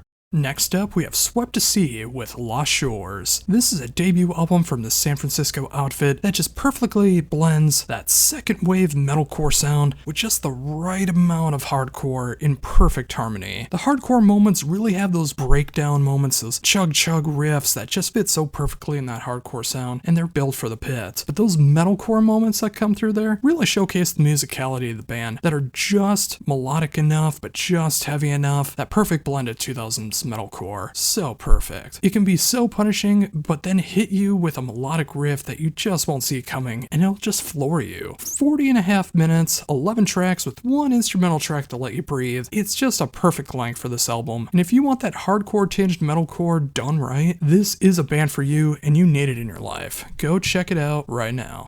Now we have the perfect tribute to 90s technical and progressive death metal here, with unreal overflows, with slaves to the inhuman future world. 4 albums into the Spanish band's career, and they just keep getting better and better. What is clearly a loving tribute at this point to the genre of progressive and technical death metal from the early 90s. This is all the best moments of the big 3, Death, Cynic, and Atheist, all rolled into one. With the vocals and guitar madness of Death, the progressive elements of Cynic, and the bonkers moments that Atheist was always known for, this is a band that finds a way to still sound authentic and original despite their clear influences. This makes you appreciate what came before, and it makes you want to hear more from this band, and hoping other bands will do this kind of style in 2025 and beyond. This is what I love about the genre, and it gives me hope for the future. Well, not lyrically. I mean, lyrically it shows that we're doomed, and we probably are, but at least the music will serve as a great soundtrack to our demise. If you love the big 3 of the 90s progressive and technical death metal, you will love this one. Up next, we have Esquam with Ex Nihilo, and if I got your band name wrong, I deeply apologize. This is another debut album, this time coming from France, and this is such a sensational release. All of my senses get destroyed by listening to it. This is everything that I love about mellow black, symphonic black, epic black metal, all of it rolled into one. With that latter-day Keep of Calcian feel, that really make things interesting and unexpected. It gets so crushing, and yet it has this melodic sense to all of it, probably thanks to the symphonics of it all, that keeps you intrigued despite all of the chaos that persists. Black metal done like this gets me so excited every time, and I can't wait to see where they go from here because this is just their debut LP. They're only gonna get better from here on out, and if you want a truly epic piece of mellow black, pick up this one right now. Coming up next is a band name that I know I'm gonna get wrong, and I'm so sorry for getting it wrong, but here's my attempt. Uliata Tagir with their self-titled album. The first truly bonkers avant-garde album that I've heard this year, and it's not for the faint of heart. In what truly feels like an unholy mix of Behemoth and Pensie's Nocturne. No, seriously. This band has written an album that feels like the soundtrack to hell, while still having moments that makes you feel like you're in a 1930s crime noir. I know, that sounds crazy, right? And it changes on the turn of a dime without hesitation, and the musicianship on hand is just off the charts. This pushes the limits of black and death metal with that avant-garde and quirky moments, and of course, that trumpet that makes you feel like you're in black and white. If you really like music on the wild side, this is an album you not only need to hear, but to experience.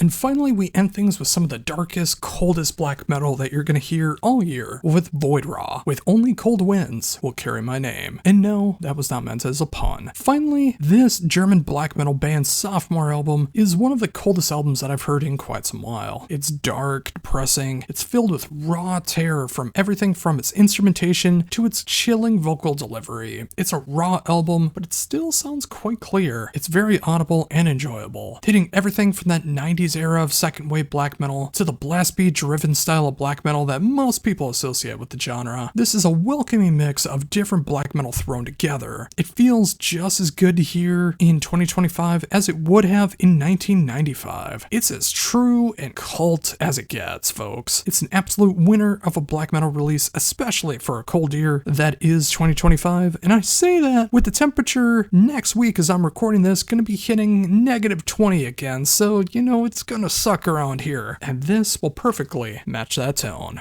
And up first, we have a debut album from an Italian symphonic melodeath band known as Ashen Fields, with So Haggard and So Woe Begone. This technically came out on Tuesday, but it is this week, so it's staying in the Out Today section. Oh well. This is a sensational album that covers the heavenly highs of symphonic and the hell that melodeath can bring as well. With fantastic production, the songwriting is out of this world. Everything about this is just this winning combination that I love so very much. It feels like that great combination of peanut butter and chocolate combined together to form that treat that I probably can't say in the review for legality reasons, but I can't recommend it more. If you're looking for melodic death metal with just that right amount of symphonic elements, seriously, especially for a debut album, you're not going to find much better than this. Next up, we have the 9th album from Bleeding Through with 9. I am astounded that it's already been 9 albums since I first checked them out back in 2003 when they released This Is Love, This Is Dangerous. That was my starting off point. Obviously, they had some music out before then, but enough of me feeling older and older 22 years later. This is about 2025 and seeing where Bleeding Through is at now, and it is some of the best stuff that they've made, bar none. I love how heavy they can get. They have some of the most brutal riffs and breakdowns they've ever done on this album, and you combine that with that classic metalcore sound,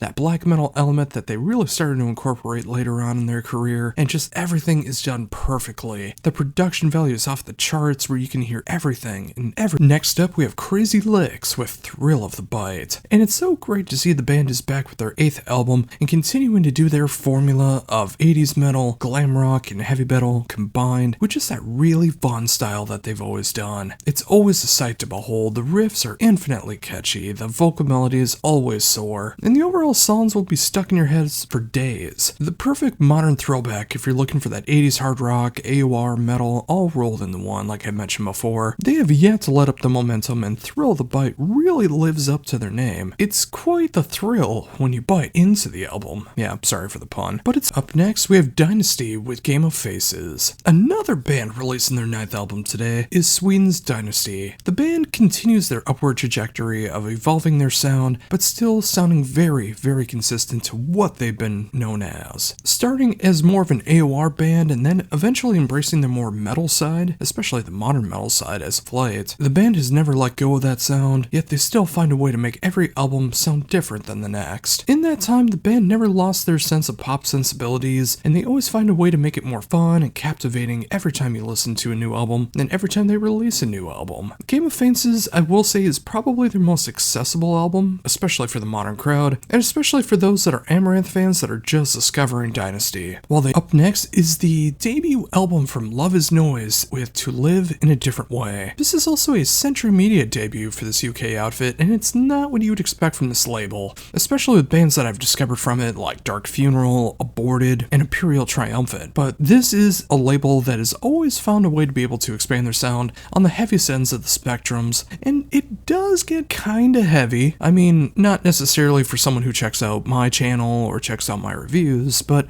it does get heavy in the way of something in the post-hardcore, alternative metal kind of style, something like Deftones, but it also hits some more dreamy, poppy feelings, that kind of shoegazy feel, but also mixed kind of with Oasis. So yeah, that's the ticket. Deftones meets Oasis with some shoegaze, 90s alternative rock and metal mixed in with just enough modern sensibilities. Yeah, that's it. You have a combination that is sure to launch them into the stratosphere of popularity if it strikes in the right way. I don't know if this is on modern rock radio yet, but I would be shocked if it's not, because it feels like it's meant for it. It's a formula that would win over so many people, and when you add authentic songwriting and production that's made for the 2020s, it's just a golden ticket. If you like things more on the lighter, mainstream side of what could be heavy music, I think now we got Hangman's Chair with Sad Diction. I discovered Hangman's Chair on their magnum opus, their previous album, back in 2022, A Loner. It was the perfect album that came out at the perfect time during the midst of the pandemic. It is a dark mix of gothic and doom, and it crushes everything in its path. And I wasn't alone in thinking so, as it launched them onto so many great tours and festivals across Europe and the UK. So how do you possibly match up to an album like that? Well, you do it by what worked on that album, but you still keep evolving the sound. Sad Diction is more of a dynamic album, fueled by such grand and sad lyrics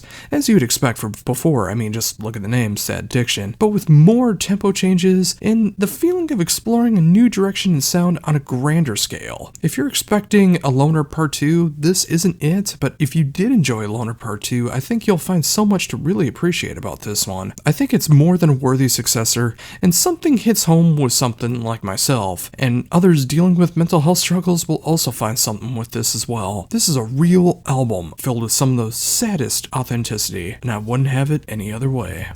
And finally, we end our Out Today's section with another album that technically came out on Tuesday, but I'm still counting it here. It is Prehistoria with Cryptic Halo. There were a couple really great power thrash albums that came out in 2024, but it's a genre that I truly miss more bands doing, and I really hope that this catches on, because if bands like Prehistoria are doing it like this, it needs to happen more. This is a debut album that brings out the best of the genre, feeling like a grand mix of predecessors like Blind Guardian, Nevermore, and Iced Earth. And now for everything that I missed, starting with the debut album from Ami Okama with I Will Be the Clouds in the Morning and the Rain in the Evening. This is one of the strangest yet intriguing albums that I've come across in quite a while, and I've come across some bonkers albums already this year. Debut album from Aki Mikala feels like a whimsical and dark look into the modern outside world, dealing with who you truly are, and yeah, let's face it, the pros and cons of being a trans individual. I can hear so many different styles going on here, from doom to mathcore to dream pop to shoegaze.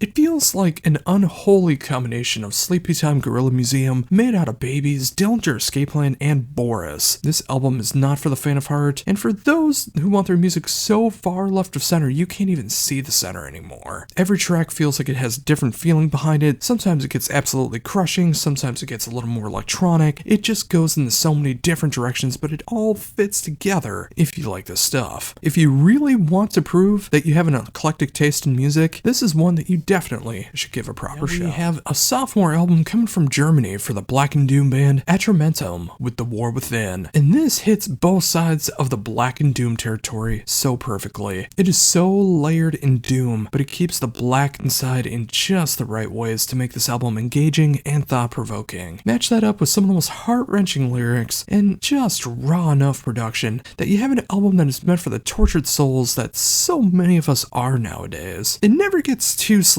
it's not that funeral doom style, but it is slow, but it never hits the hyper blast of black metal either. It is just right in between, and what I feel is a pure sweet spot for someone like myself. If you want an emotional roller coaster of an album in this style, you need to check this one out and see if it works for you. It's a sad trip, but it's a good one. Up now, we got another Italian debut album here with the band Black Symmetry and Psycho Hell. This is more of a progressive melodeath band, which I haven't seen a lot of bands do, but I'm so glad to see that it's coming up in the genre. This feels like a sick, twisted, horror-esque feel behind it all in this very catchy yet very progressive melodeath. It's a strange concoction of kind of the heaviest ends of a band like Slipknot, add in some melodic death metal sensibility to all of it, and do I hear some Devin Townsend style riffing and clean vocals thrown in? Yeah, that kind of sealed the deal for me. I dig. Up next is the band Bones with Self-Portrait. Now, I understand that this is listed as an EP. On Metallum, it's listed as an EP. If you look it up online, it's listed as an EP. But it's 28 minutes long. That's longer than Raining Blood. So I think it counts as an album. If you disagree, fine, but I think it's a debut LP. It's 6 full songs, nearly a half hour. But all of that said, forget all of that. This is some fantastic Italian post-black from another debut release. It is on the raw side of post-black, but it has one key element that really brings out the pure emotions here, and that is the violin on display. It makes the band stand out amongst the rest in this genre. If there was ever a genre in heavy music that needed a full-time violinist, it is post-black. It adds so much emotion and the musicality to everything that's going on already. The violin just adds so much more emotion to it, and I love it for it. Overall, this is a very solid release, very raw in the production, but I think it works so well. It's so dark and captivating. Whether it's an EP, whether it's an LP, I'm counting it as an LP. You don't have to. Regardless, I think you should check this one out. Up now we got Clap Sodra with Of Terror and Soul, and this is becoming one of my favorite albums of 2025 so far. It is a sophomore album from an Israeli outfit, and it's just so powerful. It's one of the most powerful things that I've heard all year, and I've already heard 110 albums so far this year. The band focuses on the horrors of war, persecution, and the pain of life, while still having this glimmer of hope to it all. It's a tear-jerking album that hits in all the right moments in bands like November's Doom and My Dying Bride, and they also had their own unique influences to it as well. It's not a funeral doom and gloom album. There is more to it. It even gets a little thrashy at moments as well. There's a great sense of dynamics and tempo changes that happen throughout, with a production value that is quite pristine for the genre, and musicianship that is purely top-notch. The dual vocals between the male screams and the female cleans are so emotional, and it's gotten me very, very close to tearing up myself. This is going to be one of my favorite albums of the year come the end of the year, and you just need to check it out now to understand why. Do not skip out on this one if you were into Death Doom. Trust me. Up next, we got Clear Sky Nail Bomb with Problem Solved. I really wanted to get this one on sooner, but I'm glad I'm catching it now. This is the 4th album since 2018 for this thrash metal band from Germany, and it's a stellar display of how to make thrash metal your own. In a style, especially, that is so often that feels like it's stuck in its own ways, this band finds a way to make it their own, and it does a magnificent job of that. In what feels like a perfect display of what the world currently we live in, Problem Solved is both a harsh reality check and just enough of a tongue-in-cheek feeling that makes this both a serious album and one that can make you smile in a very cynical way. A vocal delivery that gives off kind of a Lamb of God meets Meshuggah vibe. It really makes this stand out amongst the other thrash bands as of late. It's just everything that makes thrash metal great, but just more aggressive and a little more thought-provoking. If you want some originality in your thrash, all while making you tug at your collar at the world we've turned into, well, this country anyways, Clear Sky Nail Bomb, nailed it with Problem Solved. Sorry for the pun. Next up is the band Consumption with Catharsis, and this is pure, unadulterated carcass worship. Not necessarily the gore grind era, and definitely not the death and roll era. It's that sweet spot where it was death metal, and pretty much right in the Heartwork era. It's the almost melodeath era of the band, and I love what they're doing here. On their 3rd album, the band continues their onslaught of enjoying what Carcass did, but never sounding like a pure ripoff. It's 12 songs, it's almost 49.5 minutes, and it's that sheer late 80s, 90s death metal sound that Carcass really made their own. And it's sure to make fans of both old and new metal to really find something they'll appreciate about this one. I'd love to see these guys do a tour with Gruesome. I think it would be a perfect tribute tour to that classic era of both Carcass and Death. If that sounds like it might tickle your fancy, I think you should give this one a proper listen. Up now we have Empty Throne with Unholy. This is a band from all over the USA. It's Arizona, California, and North Dakota, all ending with A's, creating a pummeling blast of blackened melodeath that destroys the senses. This is a debut album that is almost 41 minutes in length, and it flies by, and it feels like it's only done in half that time, which is quite impressive considering it's only 6 songs. Above all else, this is a death metal album, but there's the right moments of blackened feel behind it, and the sense of melody that comes in at just the right moments. It's a raw album given off that mid-90s production style, but it feels so dark and enchanting. It's a crushing album from start to finish, and it only breaks when the songs are done, and there's those couple seconds of dead spots in between tracks on every album. If you want some crushing metal of this variety, Empty Throne is exactly what you need. I deeply apologize for butchering the album title here, but I have to talk about the 10th album from Arab Altar called... Okay, let me see if I can get this. Helsingmörker. The band is back after 3 years since their last album, which was a fantastic album in and of itself, but this is a stunning display of what the band truly is. It feels like the pinnacle of what the band has always been about, even going back to their original sound at times by getting a little bit doomy. But this is that epic Viking metal, black metal, the metal that they've been creating over 10 albums now, while still having that pure love and admiration for Bathory. I mean, just listen to them, you'll fully understand.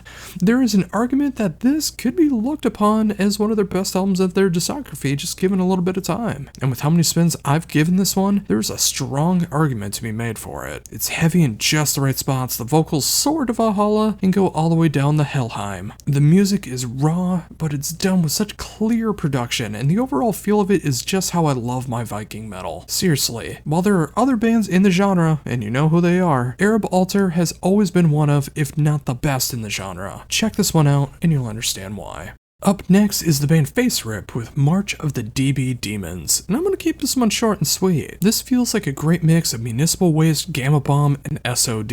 You mix that in with some crossover thrash and speed metal, and you just have this really fun, almost 36-minute long album, 12 tracks, just enough of that tongue-in-cheek feel that I love in this genre. It hits so many great moments on here. If you just love that 80s, and especially that mid-2000s crossover thrash feel, this is an album that you are going to love. Next up, we have another Indiana band here, but this time it's more in the tech death and melodeath realm with the band Fleshbore in Painted Paradise. This thing is an absolute monster that blows their debut album out of the water, which I thought was fantastic back when it came out, but this just takes everything the band has been working at, increases it 100-fold, and it added just the right amount of new ideas and nuances to create something that will pummel you from pillar to post, but it'll still give you the occasional breath or two in between before the pummelings.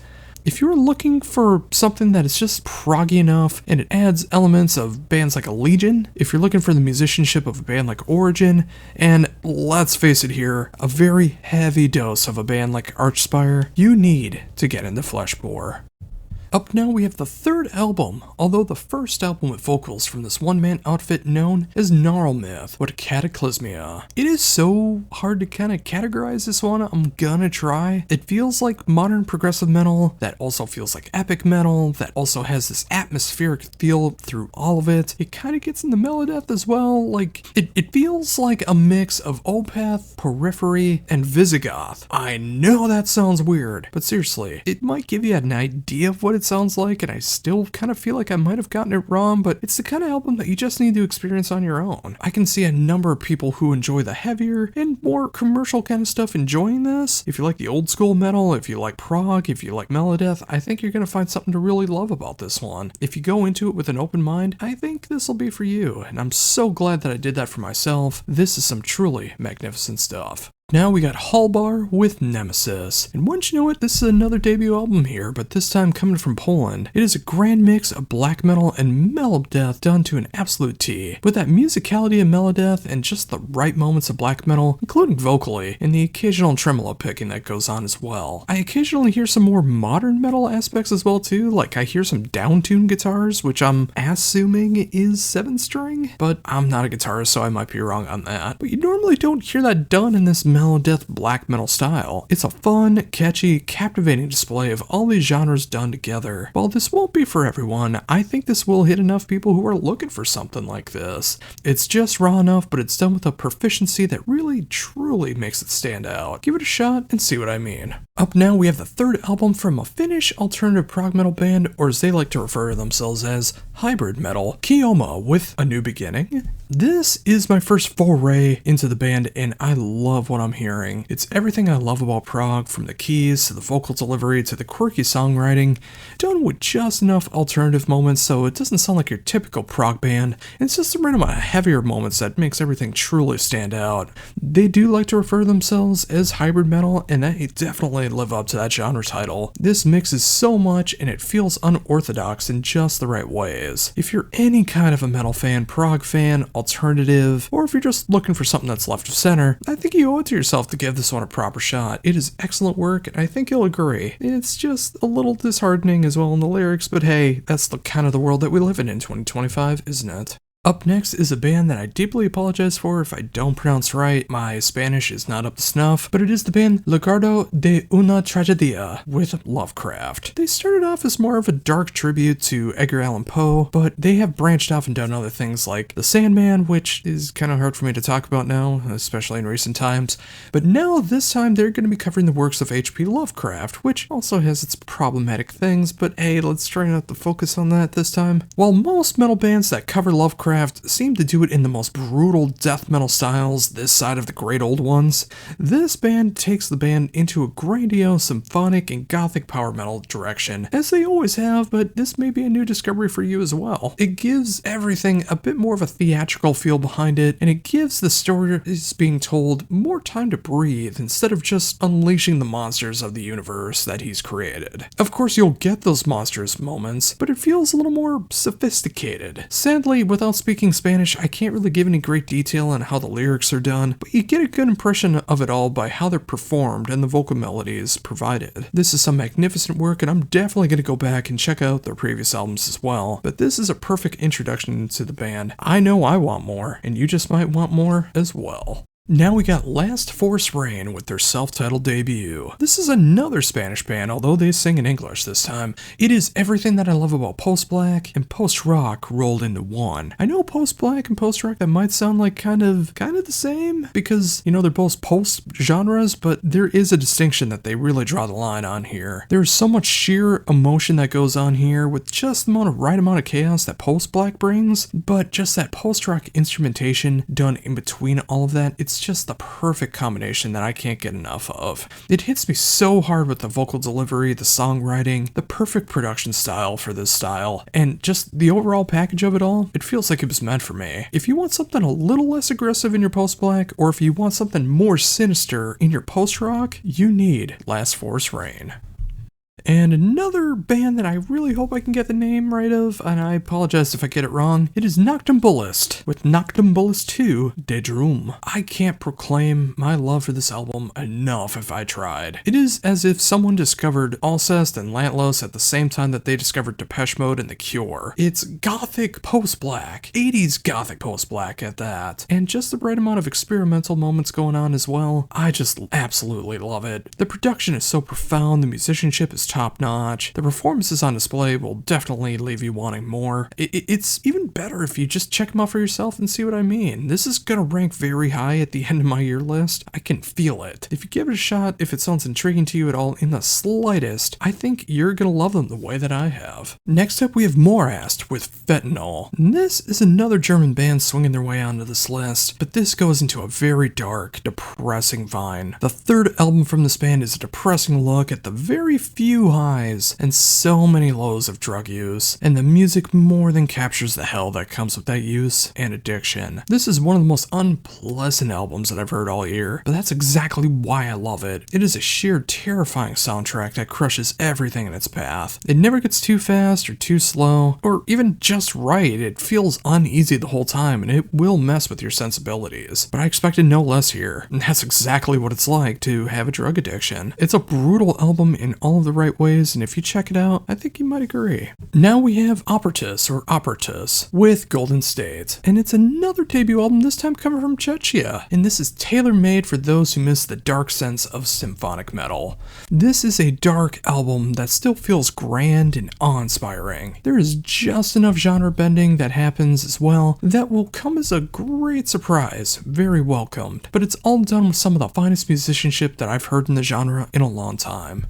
It's hard to get all of these vocals and instrumentation done right in production, but they found a way to make the production, the mixing, the mastering, all filled out so everything is done the way that it needs to, and everyone shines. This is a stunning display of what can be done with the genre in 2025, and if you miss those glory days of the gothic, symphonic, and epic metal that sounds like this, and when it was at the top of the world, you need to give this album your full attention. Next, we have Second Day with Flamboyance. This is a sophomore album from this French outfit, and it's a brand new foray for me, but I am loving what I'm hearing. It's this atmospheric sound filled through death metal, just the right amount of melodic moments. It feels like alternative melodeath, if even such a thing can exist. It's like other bands that I've heard in similar genres, and it truly stands out for what they're trying to achieve. The production is raw, and yet exactly what it needs to be. The genre bending is on point, and it delivers. And it's the perfect kind of album that if you want some true innovation, this might be something to check out. I love what I'm hearing, and I'm so curious to see where the band could possibly go from here, but I'm excited to find out. Check this out and see if it's for you.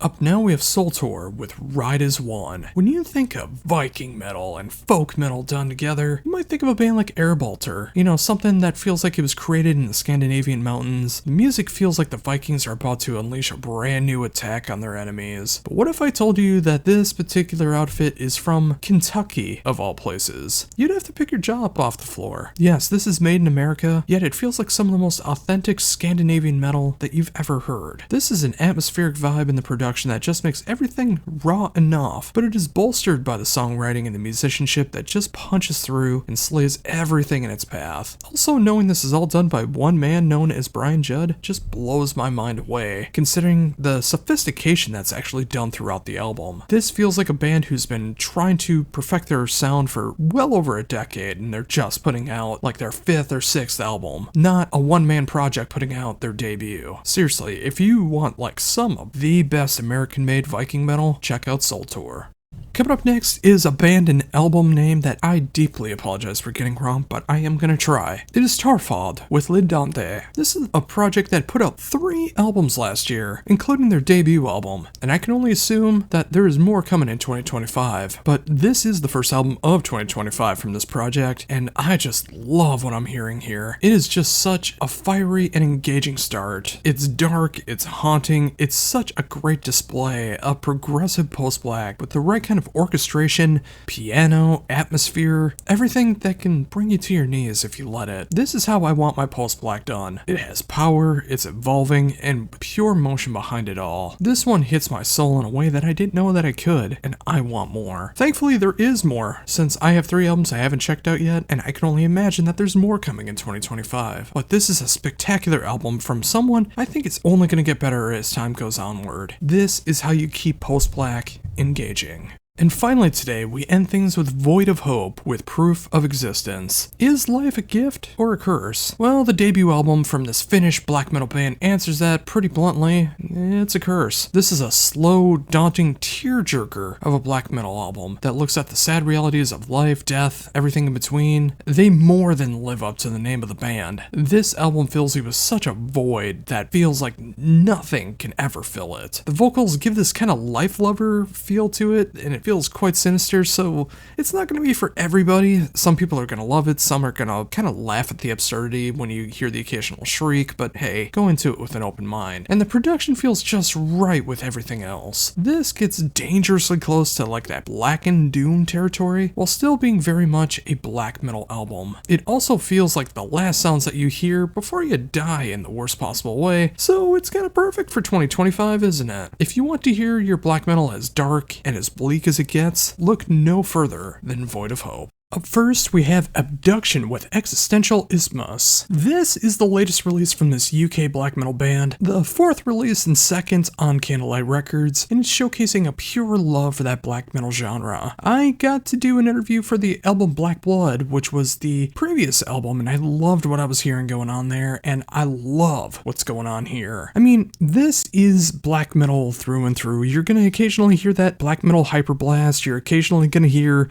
those tremolo pickings and stuff like that, but they're doing so much more to be able to expand just enough, doing just enough genre bending in their kind of pre-established ways that they've already been doing with just that kind of progressive element without going proggy, if you know what I mean. Plus other moments that I don't really want to give away in this quick little review. You still get that classic 90s black wave of black metal going on, but you know, just a little better. The production's way better than what you'd expect from that genre, and it just feels like more of a mature album. And of course, with an album title like this, the lyrics are just full of that, what are we even doing here? Why are we even here? Which makes you really question everything. I'm so happy to see how the band has progressed since their previous album, which I did love, but I think I might even love this one even more. And if you want that true sense of what second wave black metal can be in the 21st century, you need to give this one a shot.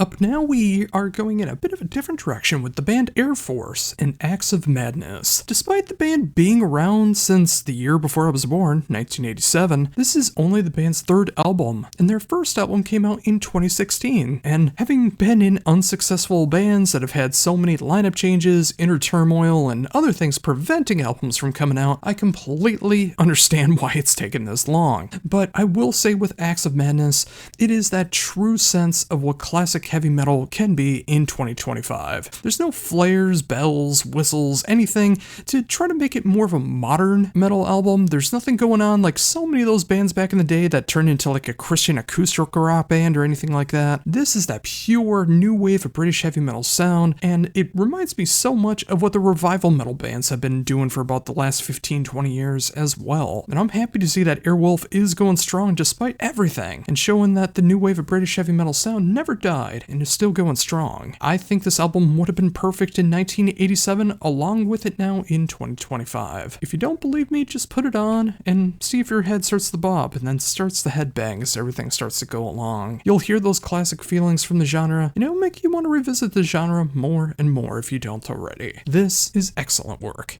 Up now, we have Defiled Serenity with The Slumber of the Mind. This is the debut LP from this Finnish melodeath band, featuring the amazing vocals of Paavo Lapati, probably best known for his work. I believe it was on the Finnish version of The Voice, but of course to more metal fans, you would know him more for the band Before the Dawn. This feels like classic melodeath through and through, and it feels like such a loving tribute to bands like Amorphous, Dark Tranquillity, and In Flames back in that 90s, almost 2000 sound. From the production to the songwriting, the atmosphere, everything that it gives off here is that pure melodeath sound. Of course, there's enough modern stuff going on here. I mean, it doesn't sound like Slaughter of the Soul production style or anything like that. It's modern just enough. And also, they cover Rihanna's Unfaithful, which is a relatively new song. I mean, 21st century song in the 2010s anyways. But it also feels like it could have been written around the time that The Gesture Race was made, just given the production style and the way they go about it. I actually really dig it, despite not even really being familiar with Rihanna's catalog. Despite this being their debut LP, I'm so curious to see where the band's going on from here. I'm always going to be wanting some more Before the Dawn, but if this is what's going on right now with Defiled Serenity, I can't wait to see where they go from here.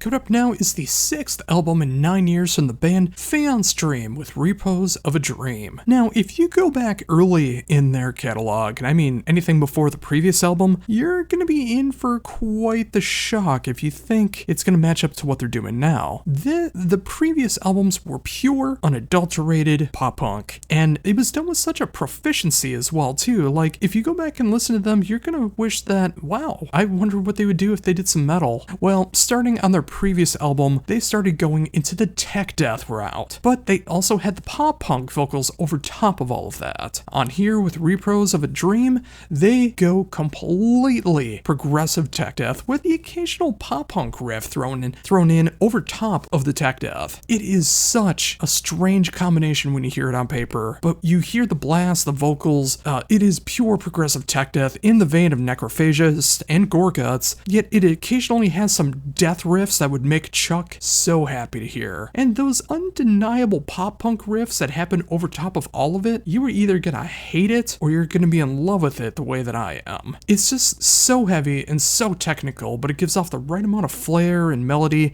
to make even the most savage beast calm, or maybe even the most radio-friendly fan. This might be a gateway album to get them into more extreme music, which I am never ever going to be against. This is the kind of tech death that's not just about the fretboard Olympics, about what you can do on the guitar. This is fantastic display of progressive tech death, just a little bit different. And if you want something a little bit different, you really need to give this one a shot.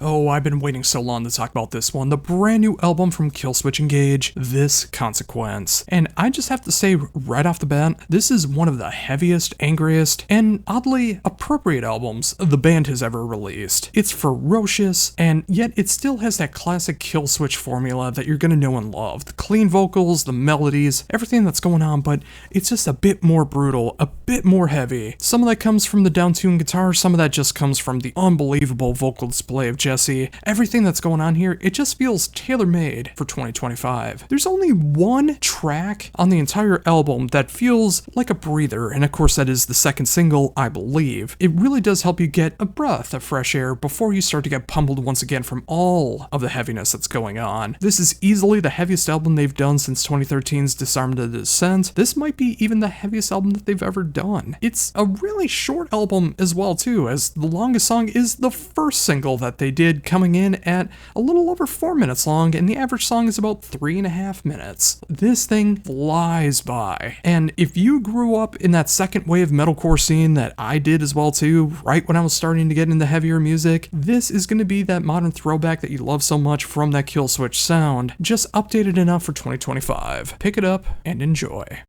Coming up now, we have the debut LP from this one-man Norwegian band known as Morax with The Amulet. And this is the perfect blend of revival metal and that early day Merciful Fate, nearly black metal sound as well. It never gets full-on black metal, but it has that occult rock, occult metal sound that, again, Merciful Fate pioneered so very well, but it satisfies all of the classic metalheads' need for that revival metal, classic heavy metal sound. The production reminds me of those early day Haunt albums before they started getting really good. The songwriting fits the mood that they're trying to capture. This is excelled for this style of music, and it's just different enough to make it stand out. If you're looking for something of that classic heavy metal, revival metal, and proto-black metal sound, you need to look no further than Morax. This is how you do things in this genre in 2025. Coming up next, I deeply apologize for the pronunciation as my German is not good. It is Nachtbrut with Totstick. This is the 7th album from this band since 2007, who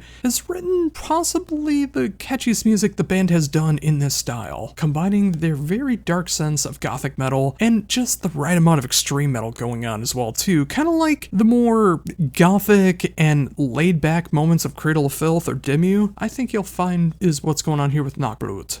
They have this way of writing dark, captivating, lyrical sense and vocal melodies that really makes it stand out from the crowd. Granted, I am just a dumb American who never learned German, so I don't know what's being said, but I can tell by that vocal delivery, whether it's clean or more extreme, and especially the music behind it, this is meant for all the darkened hearts that all of us kids have enjoyed in this style. It's just catchy enough, it's just extreme enough to satisfy all the goth kids and the extreme metal fans alike. They found a way to be able to continue the unique sound that they've been patenting for so long, and 18 years later since their debut LP, they are continuing to innovate while never losing sense of who they are. If only all of us could achieve the same thing. If this sounds like it's something for you, I guarantee it is.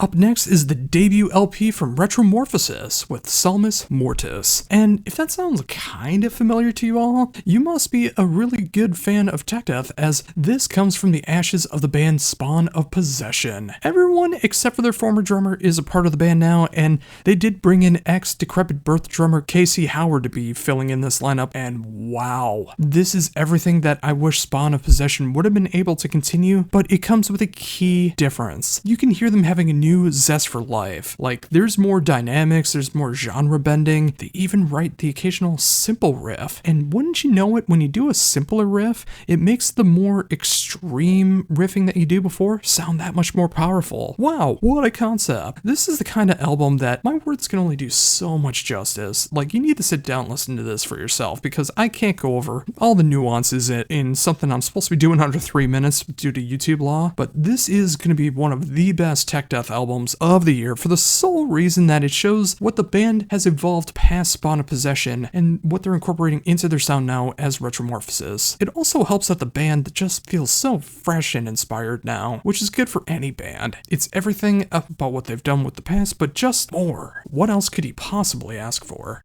And up now, we got Twins Crew with Chapter 4. No, not the Minnesota Twins, where I'm from in Minnesota. This is a Swedish band doing their 4th album, as you may have guessed by Chapter 4. It'd be kind of weird to do the Star Wars thing and start with Chapter 4 as your debut album, but I digress. This is everything that I love about that classic power metal sound done in the 21st century. It just hits all the tropes that I want, from the guitar assaults, the pummeling drums, the soaring vocals, the overall catchiness that anyone who enjoys melody in their metal is going to find something to appreciate here. Not every band needs to reinvent the wheel in this genre, nor do a lot of bands should. They just need to make it as solid as possible, and that's what Twins Crew have done here for 4 albums now, with magnificent ease. Well, it comes off sounding like magnificent ease anyways. This is the kind of power metal that's done that makes you remember why you fell in love with the genre in the first place. The rhapsody of it all, the anger of it all of that good stuff. It gets so catchy, so heavy, and the occasional riff that'll just make you smile in glee. And don't we need that right now? I miss that in power metal, don't you? I absolutely do. Thankfully, this new album is out now, so go check it out and fall in love with power metal all over again. Next up, we have Vulture's Vengeance with Dust Age. This is the sophomore album from this Italian band that really shows that classic side of heavy metal, but it's just proggy enough to make them stand out. Like, this feels like an unearthed gem from 1987. Feels like they were inspired by bands like Omen and Crimson Glory, while also kind of showing off some Serith Uncle and Manila Road vibes going on as well. It's that classic revival heavy metal sound with just proggy enough elements to make it stand out. And it's that perfect kind of prog where you don't even realize that it is proggy unless you're really into that style. Like, anyone would be able to appreciate this as long as you appreciate the style. I didn't know I needed this until I discovered it, and I'm so glad that I did. If you enjoy this style, you will feel the same way. Go check this one out and prepare to be floored. This is one of the best examples of classic heavy metal done in 2025. And finally, for brand new music out today, we have the Seventh Guild and their debut album, Triumvirio. This is a 3-vocal tenor assault, featuring the singers of Skeletoon, Rhapsody of Fire, and Violet Eternal. All 3 vocal styles fit so perfectly together to create this triumphant style of symphonic power metal that sounds just like back in the day, but updated just enough for 2025. And with symphonic power metal, a lot of bands are afraid to make that now. They feel like they need to be a modern metal band, not symphonic metal. I'm so glad this album exists, and it reminds me why I fell in love with the genre in the first place. Everything that you love about the genre is here on full display, with just enough nuances and inspirations to make them stand out from the crowd. And again, that 3-vocal layered tenor assault is just fantastic here. While other 3-tenor metal bands really are lackluster, and you know the one, this one is simply not the case. Whether they're going full guns blazing or pulling things back for triumphant ballads, this is a band that has that pure symphonic metal sound. I just love it so much, and if you love the genre, you will as well. Give it a spin and prepare to be floored. Now it's time for everything that I missed, starting off with the sophomore album from this Canadian one-man band known as Absence of Eternity with Auburn Hellscape. And again, it's so weird hearing North American bands pulling off Viking metal as if they are trapped in the Scandinavian forest. This feels so perfect in that pagan metal, Viking black metal sound. Like, this feels like the darkest, coldest eras of Unleashed, Enslaved, and Arab Altar all rolled into one. It's that early 90s black metal, but it's just cleaned up just enough. What really makes this stand out is it's only 6 songs and it's 36 minutes long. This thing just feels like the perfect length to be able to be satisfied musically, but still wanting to have more. If you like the extreme side of Viking metal and you're not afraid of this being a Canadian Viking metal band, you need to check out Absence of Eternity.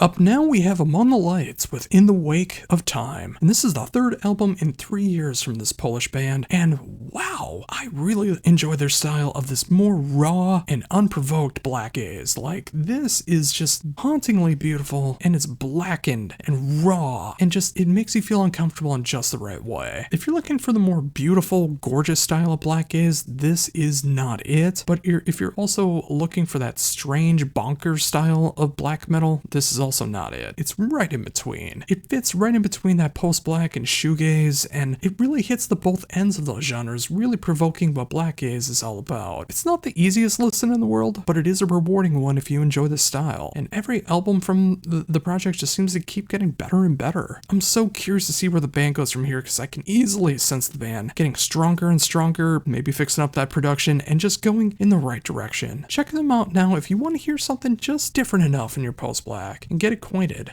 I feel like things are just getting started. Up now is easily one of my favorite albums of 2025 so far. It is Apocalypse Orchestra with A Plague Upon Thee. This is a long-awaited sophomore album, as I've been waiting for the band to put out an album since their debut back in 2017 with The End Is Nigh, and this is just the perfect follow-up, and it shows that it's all about the quality, not the quantity. It's the perfect blend of medieval folk and doom created together into what really feels like what the music of the Black Plague would feel like if we could hear it all the way back then. It is that sweet spot of bands mixed between Arab Altar, Swallow the Sun, Falkenbach, especially the lyrical concepts of Woods. Up now we have Dawn of Solace with Affliction Vortex, and it's so great to see the band back. And they come back with their melodic doom, their progressive doom sound, but done in one magnificent way that they haven't done in quite a few albums. They brought back some growls. Normally Miko's clean vocals have been doing it for the last several releases, and I love what they've been doing with it, but it's great to have Tomas being able to do his growls on top of writing all the music for it, and just giving it that extra edge that sometimes the music needs. But don't get it twisted, the growls are just kind of in the background. The clean vocals are still the star of the show here. It's that melodic doom that I love so much, just enough proggy moments going on. Again, you don't really notice them unless you really look for them. And do I occasionally hear an 80s goth overtone, especially in some keyboard sounds? Yes, I do. I think it's because they're leaving out previously left out elements and bringing them back in is what's making this possibly the strongest Dawn of Solace album to date. If you want more emotional side of Wolfheart and Before the Dawn, but you have a love for that doomier side of things, and of course all of that dark, melancholic melody, this is a band for you, and I know it's going to be an album that I keep going back to for years and years to come. Up now we have Decline of the Eye with Wilhelm. This is the 5th album from this long-standing French post-black band that just continues to innovate while still maintaining that sound that they helped popularize. They almost don't even have that post-black sound anymore while still having that black metal sound. The production continues to be stellar and just matches the mood of everything that's going on. The atmosphere of it all captures the sound in a dark veil that can only work in a style like this. The songwriting is grandiose, going from the most bombastic and chaotic sounds of post-black to some of the most laid-back and subdued that I've heard in the genre in quite a bit of time. If you can appreciate a soundtrack of post-black, and go ahead and check out the full story and thematics that the band is going into, it's some seriously deep stuff. You should give Decline of the Eye a proper shot. It's not the easiest listen, especially when you go into those themes, but it is a rewarding experience that you'll be so glad that you did. Up next is Eigen State Zero with Shape of God Through the Sun. This is another one-man band, and boy have I been covering a lot of one-person bands lately, but this one stands out in a grand way. Finally, there is a band that is not afraid to be the progressive side of progressive death metal. And it's also not the easiest thing to do, but Christian Ludvigsen has done it in such a magnificent way for now 4 albums, and this feels like it might be the most tremendous mix that he's done so far. Between all of the moments of BT Bam, Soilwork, and Frank Zappa of all people. Mwah. This is an album that will challenge you both musically and lyrically, pushing boundaries while making you appreciate everything that's on display. It is a great display of the proggy side of progressive death metal while it actually pushes the boundaries, which I miss so much. It's not just about chops, people, I swear. This is some fantastic and intellectual work on display. If that's your bag, you should give this one a proper listen. It gets more rewarding every time that you put it on. And now, kind of going into the more commercial side of things, I have the band Everest with Disaster Within Me. This is a debut album from a Welsh band that is not usually the kind of stuff I gravitate towards. I mean, there's some underlying nu metal overtones that I'm never gonna be a fan of, and it's not my favorite part of the album when they start doing it, but I love everything else that happens here. It feels like such a refreshing take on modern hard rock, and it's got the post-hardcore elements that I enjoy, and there's even some post-metal thrown in, which I was not expecting, but I truly appreciate. It's quite the experience if you go through it on more of a deeper surface level. I'm glad I went beyond the first track on this one because I probably would have skipped it if I thought it was all going to be nu metal. You hear some excelled songwriting and some well-crafted musicianship that explore genres to fit together in a way that I wish more bands would try to do. They add some superb production to all of it, and of course some really catchy stuff that is just undeniable and meant for that modern rock radio sound.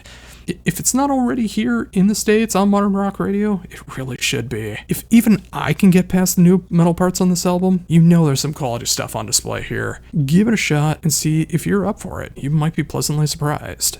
Up next is Haunt Me with their sophomore album, Watch You Bleed. This is my first foray into the band, but it's that style of 80s, 90s goth, alternative rock, a little bit of industrial, and the synth work throughout all of this that just suckered me in, and I couldn't find it more darkly captivating. This band is all about the atmosphere, and it is layered in it. The lyrics are that kind of love letter poetry that, you know, if you were in high school and you were an alternative kid, you wish you would have gotten from your crush, even though it is dark and twisted at times, you know what I'm talking about. The music, while subdued and simplified, is layered in such a way where it feels like there's so much more going on. Seriously, if you layer stuff, you can make things simple and make it sound grandiose, I swear. The vocals might be a point of contention because they are quite cavernous, like they have a ton of reverb on top of them, and I know it's not going to be for everybody, but I think they're a great fit for what they're trying to achieve. It's a refreshing change of pace with all the black metal and avant-garde stuff that I've been checking out lately.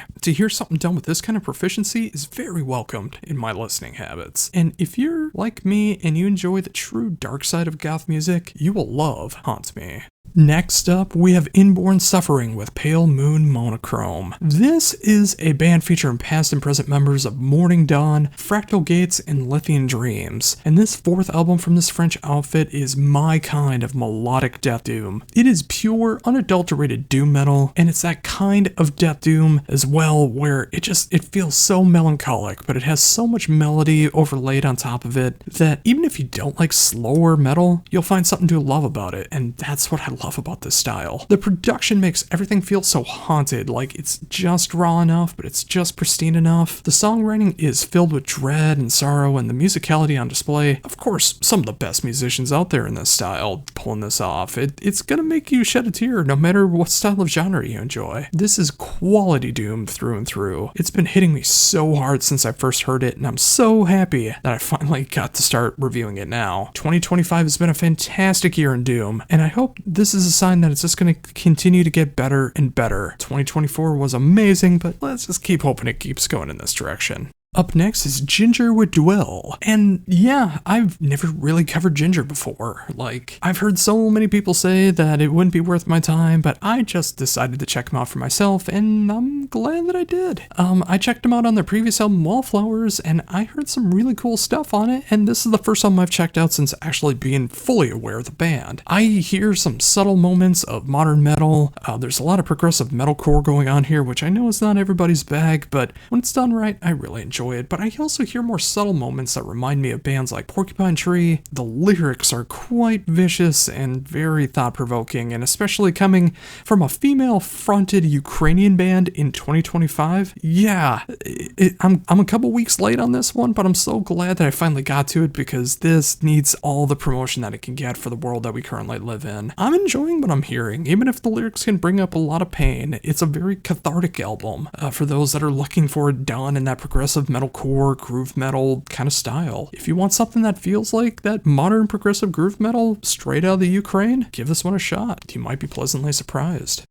Up next, we have Maktakamp with Mental Razia, and this is my first introduction into this Norwegian band, although it is their third album, in a genre they refer to as smash metal. But if you're not familiar with that, let me explain. It's like mixing hardcore, punk, and extreme metal all combined together. And if that sounds familiar, yeah, there's a lot of parallels to another Norwegian band known as Kvelertak, but they do things a little more fun, a little more genre bending, a little more on the metal side of things than Kvelertak does. And as good as this sounds on record, I think it only sounds better in the live setting, despite not getting the opportunity to probably ever see them live, considering what the US is doing right now with visas and all that stuff. I would love to see what this band would do over here in the States and just destroy every single venue they play. And probably the best part about all of it, it's 9 songs, it's 31 minutes long, and it's fun from start to finish. If you need some smash in your metal, you really should give Maktakamp a proper shot. Up now we have Metric Momentum with Alienized. This is the sophomore album from Krister and Tari Haroy. Of course, Krister was formerly of Triosphere, and Tari is currently of Pyramaze. And this is an incredible display of music. Going from some of the heaviest ends of power metal to some of the most subdued, it's really hard to be able to pull that off with ease, but somehow they managed to do that. Alienized is an album that is just filled to the brim with so many great catchy moments that both musicians are known for, anthems for the genre, and something that any power man should be able to gravitate towards. The production hits so hard, every song works on its own merit. It's just a fun listen from start to finish. If you need something refreshing in power metal that's not just the full guns blazing double bass power metal that doesn't get too soft, too heavy, or too off the wall, just everything right in between, just the way you want it to be, you need Metric Momentum in your life.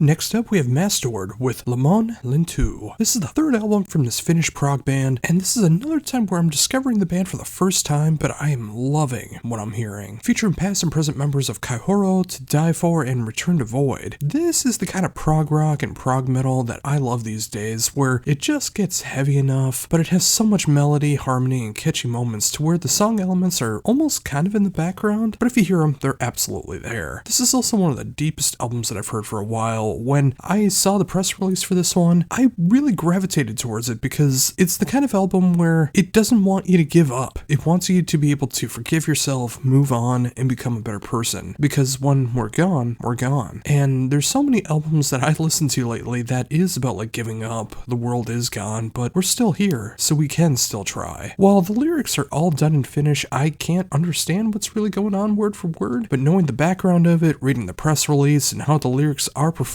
it does give me a little boost that I desperately needed. Musically, it matches that as well. It's still a very dark album when you listen to it. It's dark, it's theatrical, but it still gives you this sense of hope. And these days, who couldn't use a little hope in their lives? If you dig the darker side of prog rock, metal, etc., or if you just like the other bands that these members have been a part of, you should give this one a shot. It might just give you a little bit of hope as well. Up next, going in a different direction with prog rock than what I just got done talking about, is the fourth album from Pattern Seeking Animals with Future of All Creatures. And this album is a little more bleak. Although it does feature past and occasional present members of Spock's Beard, I like that pretty much everybody that's still attached to Spock's Beard are still friends. That just makes me quite happy. It has everything that you love about the Beard, but of course Pattern Seeking Animals has its own way of doing things as well. There's so many new influences and prog rock goodness that they've been doing over the past 4 albums that they've really become their own thing. Granted, lyrically, it is deep, it's dark. I mean, come on, Future of All Creatures is quite grim right now when you look at the reality of the situation, but there is still hope that we can improve as a society to keep life going for everything and, everyone. The musicianship on display is something to aspire to for any musician. I mean, everyone a part of this band is just a prime top-tier musician. This is the kind of album that is very relaxing to listen to musically, but it is filled with that eerie optimism or pessimism, depending on how you look at it, where you listen to it and it's just dark enough without ever going into like metal territory or trying to really preach at you about what's going on in the world. It's just a tried and true prog rock album in 2025 from some of the best musicians in the genre. They keep getting better on every album, and as long as we're still here, I can't wait to see what the next album has in store.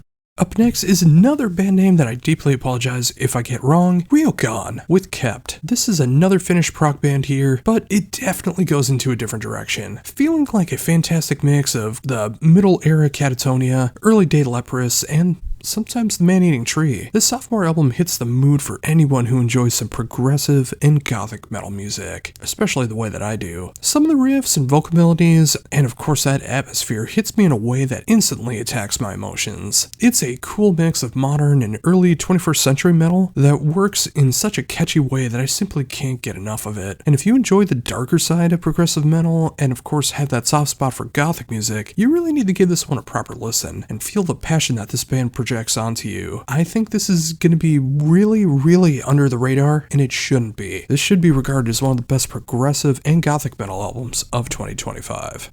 Next up, we have yet again another name that I deeply apologize if I get wrong, Sakahyther with Samite's black metal. Despite the band forming back all the way back in 2002, this is the band's first studio album, and having been in bands that really didn't work out the way that I want them to, I totally understand why it took so long for them to be able to get their proper first album out. There's been quite a bit of lineup changes and other stuff that's happened in the world right now that's prevented this from happening, but thankfully this album is still filled with style, substance, and a thrilling ride from start to finish. I have no concept if these songs are made from 20 plus years ago, or this is all brand new music that was created with the new lineup, but I will say they would hit just as hard back in 2002 as they do now in 2025. It's some of the catchier riffs I've heard in straight up black metal in quite a bit of time. I miss that in this genre so much when riffs matter just as much as the lyrics and the presence that you have. This is quality black metal from start to finish, and it gets quite punishing in just the right spots. If you want some refreshing black metal, give this one a proper listen. It was a long time in the making, but the final product is more than worth it.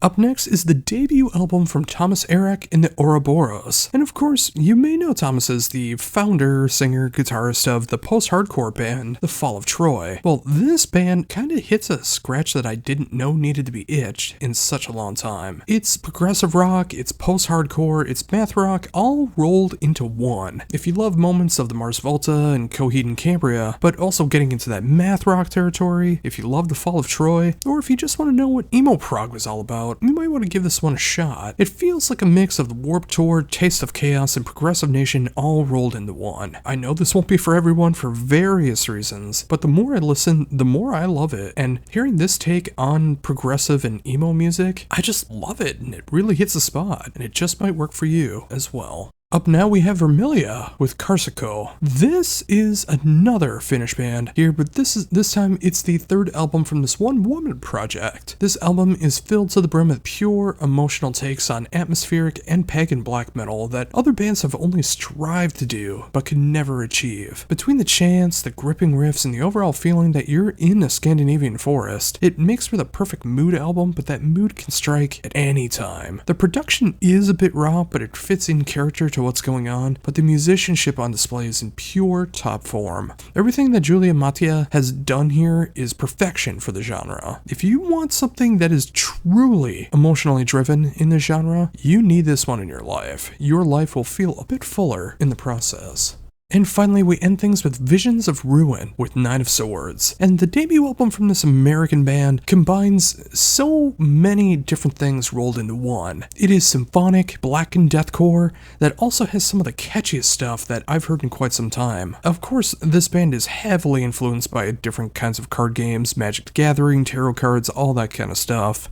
but it all makes sense to the music so very, very much. And this is how I prefer my deathcore listening habits. When it's just pig squeals and the heaviest breakdowns possible, I just really couldn't care less. It has to have dynamics and layers, and that pure love of creating music. Deathcore should just be a layer of what's going on, in my opinion, not just the only thing of substance. The production is pristine and clear, allowing everything to breathe naturally. Mix that up with some astounding musicianship, and you have one of the finest displays of deathcore that you'll hear in 2025. I can't say enough good stuff about this. If you enjoy symphonic and blackened in your deathcore, you really need to check this one out. First up is Ayreon with The Light That Burns the Sky. Ayreon returns with their 4th album, and it's easily their best work to date, bar none. Everything I loved about the band is here in full stride, but done on a grander scale. Of course, the band isn't doing the most thought-provoking or epic or technical stuff ever made. It's symphonic power metal. They're focusing on what works with making the fast parts fun, the chorus is catchy as all get-go, and those epic moments that truly stand out. If you've never checked out Ayreon before and you are a symphonic and or power metal fan, you are doing yourself a huge disservice by skipping out on this one. This is how you breathe life into power metal and symphonic metal in 2025. Next up, we have Blutengel with a name I'm so sorry for getting wrong, but I know I'm going to. Damanon Sturm. This is a brand new discovery for me, even though the band has put out 13 albums over the past 26 years. And wow, did I pick a huge album to start off with. This is a double album, or a triple album if you get through orchestral versions of some of the tracks, and this has been such a mammoth release to try to comprehend. Thankfully, the music is so good that these 25 tracks, or 30 if you get all 3, fly by like a breeze, and you'll want more. Combining the best of goth rock, pop, industrial, and just straight up everything that you'd be looking for in this particular genre. It feels like being in a goth club in the 90s with just enough modern influences, and the music refuses to stop. Nor should it. It should be an all-night party until the sun comes up. While I'm not up on my German at all, even though I'm part German, so I'm not entirely sure what's being sung here, but I do love the vocal melodies and harmonies and how they intertwine with the music. It's simple, danceable, and easy to make some gothic romance to. Sometimes that's all you really need. If that's your bag, you should really check this one out. Now we got Brainstorm with Plague of Rats, and Brainstorm is one of the most underappreciated power metal bands going today. Despite starting around the time that Halloween and Blind Guardian did, and then putting out their first album about 10 years later, the band has put out 14 albums since 1997, and Brainstorm has been putting out some of the most compelling and intriguing songs of their career on this very album, which is amazing to be able to say that after all of this time. Whether you want something that's full speed ahead, a little more subdued, or just takes you on an epic journey, they have it all covered here in strides. I love how the band finds a way to be able to improve on every album that they make in some capacity, and it should be required listening for any power metal fan. Albums like this give me hope in 2025 that it's going to be a great year for power metal. It's been a great year so far for it, but Brainstorm might have put out the best power metal album of the year. We're just going to have to wait and see. Up now we have Enemy Inside with Venom, and wouldn't you know it, this is another German band coming up here, but instead of power metal like I just got done talking about, this is very super catchy, pop-infused modern rock and metal. Like everything that's been going on with like the industrial, electronic, modern stuff that's been going on, mix that in with rock and metal and you have Enemy Inside. Every song is super catchy, yet they all have their own feeling behind it. Like no two songs sound the same on this one, yet it all feels familiar, and they instantly become earworms every time you listen to them, and they won't leave your head. It gets quite intense at times. I mean, there's some like heavy riffs going on here, especially for the style, but it's so layered in modern pop influences that I have to repeat myself the way that I do on so many albums like this that I discover. This should be on modern US rock radio, and if it's not, that is a complete and utter travesty. Quality music that anyone who enjoys rock or metal would be able to find something to love about this, so why not put it on there? And isn't that a great feeling when you can find something that everyone can enjoy and find something to appreciate about? That's Enemy Inside.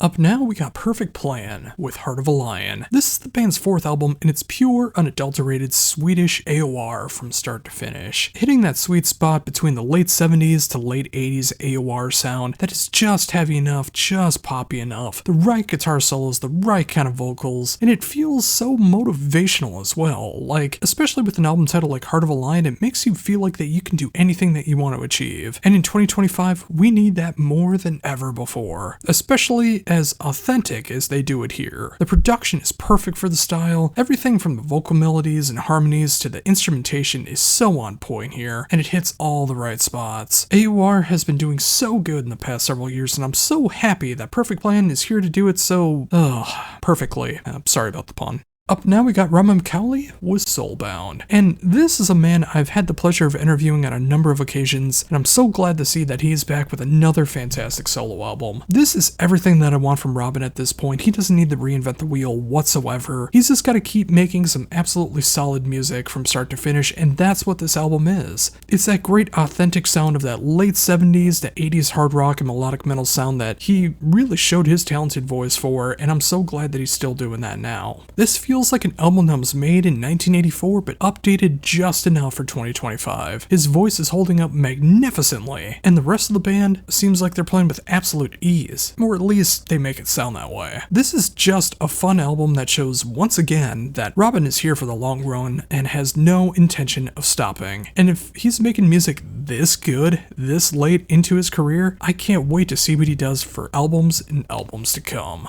Up now we got Serenity and Murder with Timeless Reverie, and this is an early contender for Album of the Year for me, and I know that's crazy to say at the end of February, but hear me out here. This is the Japanese band's 5th album and my first foray into the band, but it covers everything that I want to hear in this style. It's symphonic in just the right moments, it's blackened in the right moments, it's melodeath through and through, it's got these great J-pop, J-rock, J-metal moments that just make it some of the most catchy things that I've ever heard, and it has some of the most awe-inspiring moments I've heard on an album that when I heard it for the first time literally made my mouth agape and just my jaw hit the actual ground. It can get so catchy and so poppy without ever losing its heavy qualities. Just check out the song Matrix and prepare to be floored. The whole album is just as catchy as this song, but just done in different ways, and I can't sing the praises of this album enough. I will be flabbergasted if this is not in my top 10 of my top 100 albums of 2025, and at this point,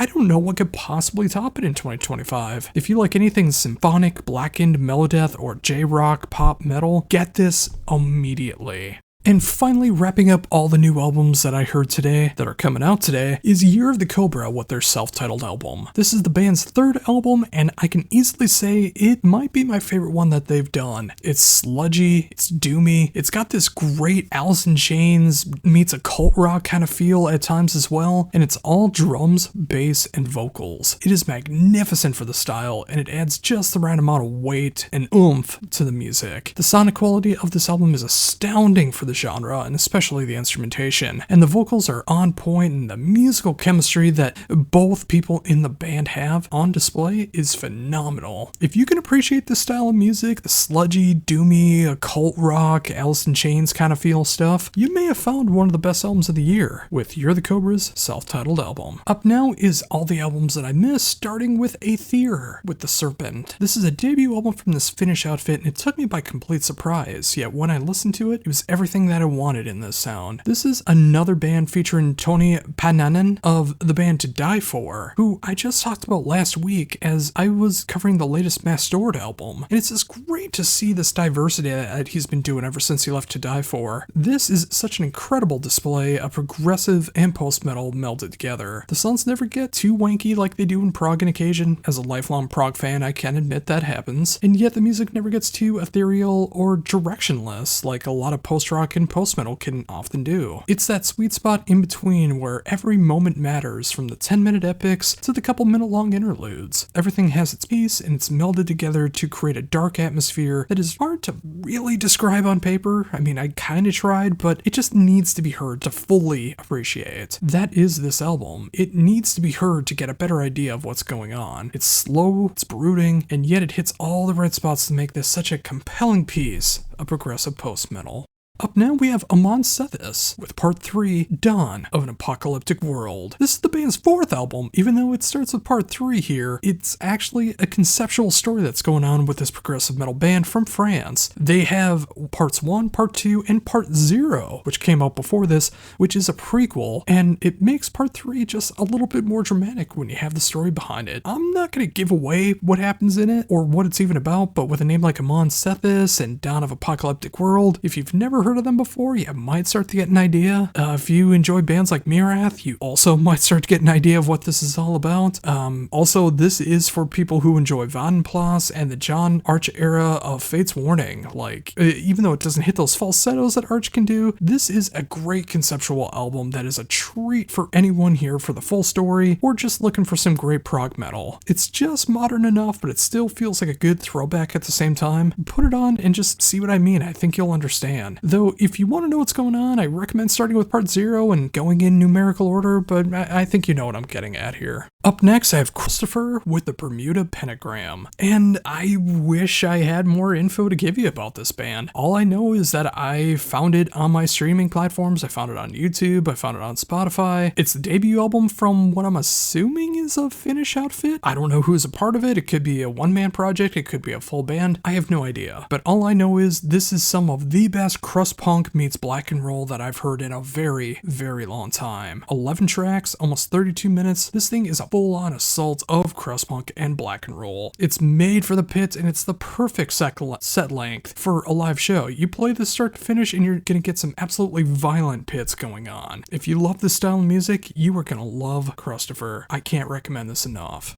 Up now, I got Kulak with Wayfarer, and Kulak has had such an eclectic run as an artist so far. In 12 years, there's now a staggering 22 albums to Kulak's career, and now with Wayfarer, they're going in a little bit of a different direction here, a bit more of an instrumental approach. Not saying that there hasn't been instrumental work before, but this focuses much more on the post-black meets atmospheric black metal meets doom metal combined together, and it just gives this very ethereal feel between all of it. That's not to say there isn't any kind of vocals at all, as this does feature some choir melodies and harmonies that really match the tone of the music so very, very well. It makes for a very tear-jerking experience without using one word being uttered. It's a highly emotive album that makes you feel like you're floating in outer space and there's no hope of ever getting back home. Although, when you look at the titles of each track, it does seem like it's on some kind of planet, and it's meant to represent a different short story with every track, and that better go without saying that it should be a full story for each track, as every song is over 15 minutes long. If you're not in the epics, you're not going to enjoy this one, but for those that do, this is sure to be an album that you'll go back to time and time again. Every Kulak album is a little bit different in a different way, and it never loses sight of what Kulak has always been about. I can't wait to see what direction the next album is going to be going in, and given the track record, it's not going to be a long wait until we get that next release. Now we have Horizon Ignited with Tides. This Finnish band's previous release was one of my favorite albums of 2022, so in 2025, what are they up to now? Well, I have some thoughts on it. They have definitely updated their sound. It is not just a mix of the melodeath and kind of radio rock that I really loved about their previous album Towards the Dying Lands. Don't get me wrong, most of the album is kind of this way, and those killer cleans are still here in moments, but a good chunk of this album hits more of a kind of new metalcore-ish, Slipknot-ish sound that I definitely wasn't expecting. Especially when you check out the video for Welcome to This House of Hate. You can hear it in the music, and with the jumpsuits that they're wearing, you can definitely see where the Slipknot imagery is coming from. While this is not my favorite genre of heavy music, in fact, it's probably just one step above drone, they do a great job of exploring the sound while keeping my interest from all of it, from the beginning to the end. This is a diverse an intriguing album. I mean, when you get past the new metal Slipknot stuff, it has everything that I loved about the band to begin with. I love that 90s melodeath sound that they have. I love the modern edge that they have to it as well. All of that is there, just a little bit more. I definitely think this is a grower of an album. Unless you dig all of these genres combined, then, well, this is tailor-made for you. But if you're a bit iffy on the melodeath side, if you're a bit iffy on the Slipknot side, you'll need to warm up to it, which is fine. You should explore more than what you just like, because there is good music in every genre, despite what you might think. I just think Horizon Ignited have put out a killer piece of music here, and I think they're only going to get bigger and better from here on out. Up next is a band and album that I hope I pronounce right, because this is very true and cult in how they spell this. Incantum with Maleficia. This is the sophomore album from this Italian band, and it's quite the trip. It's a soundtrack to what literally sounds like real witch hunting, and it continues on from their last release, although that was a bit more on the occult rock, almost black metal side of things, where this is like pure avant-garde black metal. And again, it's quite the trip. grip. At only 5 tracks and over 41 minutes long, it feels like you're hearing a series of short horror stories. The music is just bonkers in the right moments, captivating in others, and catches you completely off guard when it switches things up, almost kind of like if you're dealing with a witch. This is definitely not an album for the faint of heart. This is for those that want their music from the farthest realms of left of center. If that's for you, you will be entranced by Incantum. Up now we have Metal Lobos with Phantasmagoria Hexed Lands. 3 albums into this Mexican band's career, and they have me reeled in, hook, line, and sinker with my first foray into this band, and then going back and checking out their other work. Magnificent stuff. This is everything I love about Gothic Death Doom rolled into one. It sounds like Catatonia, Swallow the Sun, November's Doom, and Shape of Despair all rolled into one. The production is a bit raw, but it's called for in this style. The musicianship is incredible, and the songwriting is so inspired, and it's so captivating. I simply cannot get enough. This is how you breathe life into a genre that is always in need of a little bit of a shot of an arm once in a while, because, you know, sometimes it can start to sound similar. And this is a genre I love so much, so I do know what I'm talking about here. And I'm so happy that there's bands like this making the music like this and making me appreciate the genre that much more. This is easily going to be one of, if not the best, Gothic Death Doom album of 2025. Up now we have Modari with The Outsider, and this is another one-man band that I've discovered that is doing some magnificent work here. Coming from Sweden, it is the perfect blend of black metal and melodeath to create this blackened melodeath sound that I wish more people would do. It hits those early 90s to early 2000s melodeath vibes that I love so much, with just the right kind of blackened overtones, especially in the vocals, but also that ethereal atmosphere as well. The best way I can go about it is that if you get kind of an idea of that, you need to hear more of it to see how it all comes together, as my words can only do so much. I'm kind of at a loss at how to do this a little more justice. It's everything that you love between the two genres done with the right kind of raw production style and a pure love for brutality. Give it a shot if you're intrigued by this at all, and I don't think that you'll be disappointed. Up now we have Pissgrave with Malignant Worthlessness. And no, the album title is not just how I feel about myself. It is the brand new album title from this Pennsylvania death metal band. It is the 3rd album from this band, and it's easily the most vicious and brutal album that they've done to date. They've pushed the boundaries of what death metal is all about. It's a rough listen, as the production feels like it's clipping all the time and it's set to full blast. But sometimes the style kind of calls for that. I mean, would you want to listen to an album from a band called Pissgrave that sounds perfect? Of course you wouldn't. It's a nasty sounding album that feels like it's rotting away as you're listening to it. If you want a less complicated version of bands like Tomb Mold and Blood Incantation, or if you just want a more brutal version of bands like Revenge and Blasphemy and Deicide, you need Pissgrave. It's not the cheeriest album in the world, but I'll be damned if this doesn't fit the mood of 2025 perfectly. Up next is Sacrum with Exceed into Chaos, and this is the definition of a dark album. A third of this album cover is someone about to off themselves, and I'm gonna make sure that in the YouTube short version of that, I'm not gonna let it linger onto that part of the album cover for obvious reasons, so it may not be the best album cover or even album for someone kinda like myself that's been battling the urges to kinda do the same, especially today. As I'm recording this, has been one of those days, but I can't be helped but suckered in by how astounding the style of black metal is done by Sacrum. This is the 4th album from this Norwegian band, and it's another band I'm just discovering on this release. It is some of the catchiest yet coldest black metal I've heard in a long time. It's a grand mix of Sunder, Carpathian Forest, and 1349 all rolled into one, and it creates an album that is just filled with hatred of everything and everyone.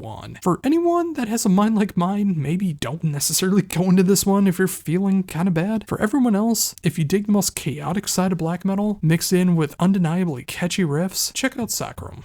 Now we have Scarlet Semblance with Resolve, a debut album from the UK area, and this thing has piqued my interest greatly. It gets technical in the way of Silosis, it gets as catchy as bands like Spiritbox and Architects, yet it has this undeniably heavy groove and heavy moments like a band like Gojira. You mix all of that together and you have a great modern take on how metalcore can be greater than the sum of its whole. There are some moments that get quite proggy on here, moments that are made for radio rock, and other moments that are some of the most brutal that I've heard in metalcore this side of Converge. All of that combined leads to a listening experience I simply can't get enough of. It just gets better to me on every listen. It's such a great modern take, but it also kind of feels like the early days of second wave metalcore as well, in just the right moments. If you want a refreshing take on metalcore, you need to give this album a proper listen.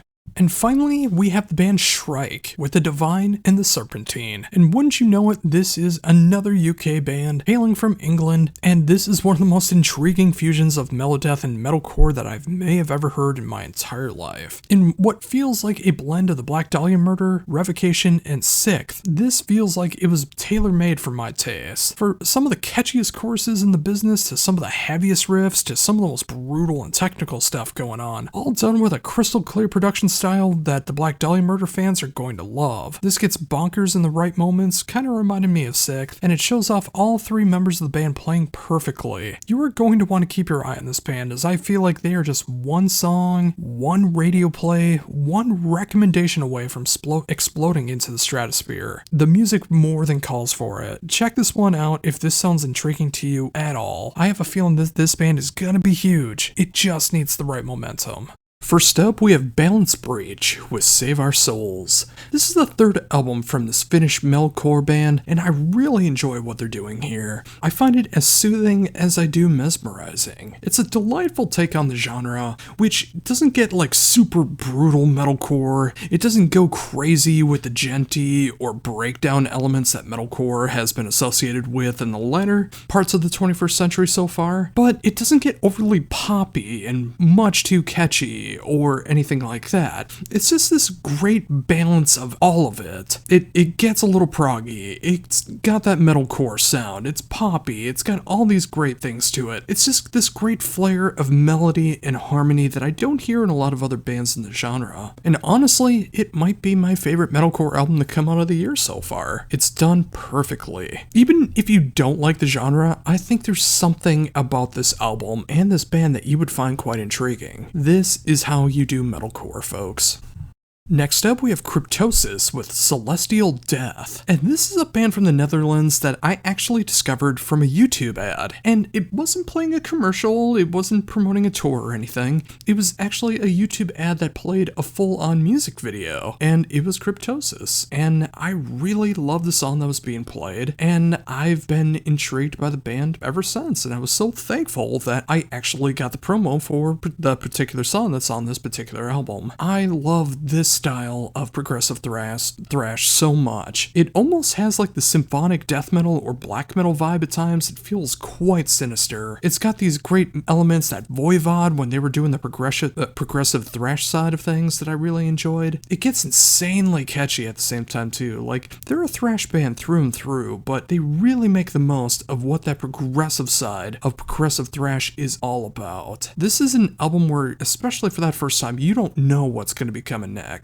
but you're so excited to sit down, kick back, and listen to the journey. It hits so many territories while still staying true to themselves. I couldn't ask for more if I tried. This is a triumphant piece of progressive thrash. You should listen to it and see for yourself. Next up, we have Dawn of Ouroboros with Bioluminescence, and this is Album of the Year material for me. The band's third album, straight out of Oakland, is some of the best progressive music that I've heard in 2025 so far. It pushes the boundaries of what progressive post-black, progressive death metal, all of that combined. Like, they push everything into so many different territories, and it's done to absolute and utter perfection. I can hear elements of jazz and post-rock in here, as much as I hear the black and death metal, the post-black, the death metal, everything that they've been doing, but this just feels like their magnum opus so far. There's so many different subgenres attached here, and it might sound like it's coming off as too many subgenres and details for their own good, but I assure you that is not the case. When you listen to it, everything will make more sense. This is simply a band putting out the kind of music that they want to make. It can be as soulful as it is apocalyptic. This is magnificent in every sense of the word, from the production to the songwriting to the performances on display. All you need to do is just give it a listen for yourself, and I defy you to find not even one element that you wouldn't enjoy on here. Like, there's something on here for everybody. Even if you don't like the sum of its whole, you will find something you love about this. If you can't, I'm kind of amazed that you're checking out my reviews to begin with. Like, why are you even checking out heavy music to begin with? This is album of the year material for me, and that is not an overstatement. It is just that good. Next up, we have Deathless Legacy with Damnatio Eterna. And I really hope I got that right. I am terrible at Italiano. But I will say I'm not terrible at finding Italiano metal bands, as this Italian horror metal band is back with their 6th album since 2013, and it might be their best yet. It's the perfect balance of everything they've been working towards all of this time, this heavy metal sound, the horror metal aspect of it all, just the right amount of gothy moments and poppy moments going on. It's just one of the catchiest albums in this style that has come out in a very, very long time. And it also helps that it features past and present members of Vision Divine, Canines, Athena 19, and so many others. This is something that is more than worth your attention. If you dig the likes of Ghost, especially a band like Death SS, which they started off as a tribute band for, and of course if you like the imagery of King Diamond and Merciful Fate, you need Deathless Legacy. Next up, we have Destruction with Birth of Malice. And you would think with a title like that, this might be their debut album, but you would be so wrong. This is the band's 18th album, and that is such a staggering discography so far. And you would imagine after 18 albums that they would eventually let the foot off the gas, start putting out just like, songs that aren't that good, just an excuse to be able to tour, right? Again, you would be so wrong. This band is putting out some of the best work of their entire discography right here in 2025, and it really feels like ever since the 21st century started, the band has gotten their stuff together, and no matter the lineup that's been going on, they have found a way to be able to push themselves to get better and better with every single release. It's everything that you love about the German style of European thrash metal, and there's a good reason why they're one of the big four of German thrash. Birth of Malice is no exception to this, and they're easily putting out some of the best music of their entire career. I can't even imagine how good these songs are going to sound live. I mean, I know they're probably not coming to the States for very good reason lately, but I'm looking forward to hopefully some good footage from YouTube to be able to see how these songs sound live. This is a perfect thrash album for the turbulent times that we live in 2025. Next up, we have Edge of Paradise with Prophecy. This is the band's 6th album coming from this LA band, and it combines all the best elements of what they've been doing all this time into one super catchy form. I will say this is probably their catchiest album that they've put out so far. But it still feels like it's equal parts playing the main stage of Vodkin and equal parts stuff that I really want to hear on modern rock radio. It's a great combination of that catchiness, the heaviness, and the occasional symphonic element moments that really was in the beginning of their sound and kind of faded into the background lately, but I still really enjoy when it's there. It's got this great rock vibe that's undeniably perfect for rock, pop, metal, everything that's going on. I think it just works so perfect for what they're trying to do. It is my first foray into the band, but I did check out the other albums, and again, I will say this is the catchiest album that they've done so far, but this won't be my last time checking them out either. I'm very excited to see what they're going to be doing from the future. I love what's on display, and if you want some really catchy rock, metal, and a little bit of symphonic sound, you need to check this one out.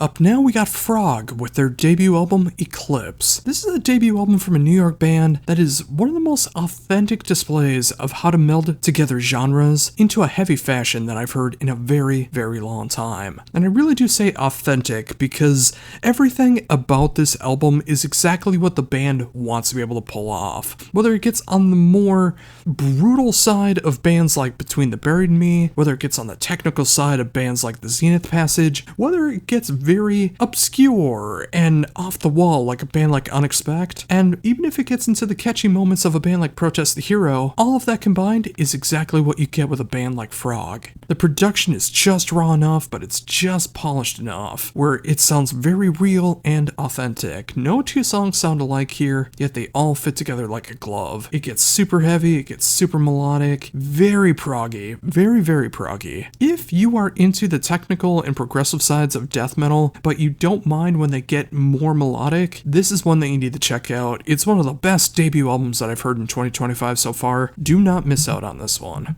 Next up, we have This Gift is a Curse with Air. This is the 4th album from the Swedish band that combines so many great genres together of black metal, post-metal, sludge, and some hardcore throwing in here as well. It feels like this unholy concoction of The Lion's Daughter, Cult of Luna, Celeste, and Amenra. And if that sounds intriguing to you at all, you need to check this one out because this is a fantastic display of what black and sludge metal is all about. It hits the utter extremes, like it will get into the hyperblasts of black metal, it will get into the slowest, doomiest moments of sludge metal and post metal, yet it's all tied together with this great hardcore atmosphere going on as well. It's got fantastic production, and the songwriting and musicianship on here is just off the charts. If you want something that hits all of the extremes of these genres, but it still leaves you wanting more, you need to check this one out.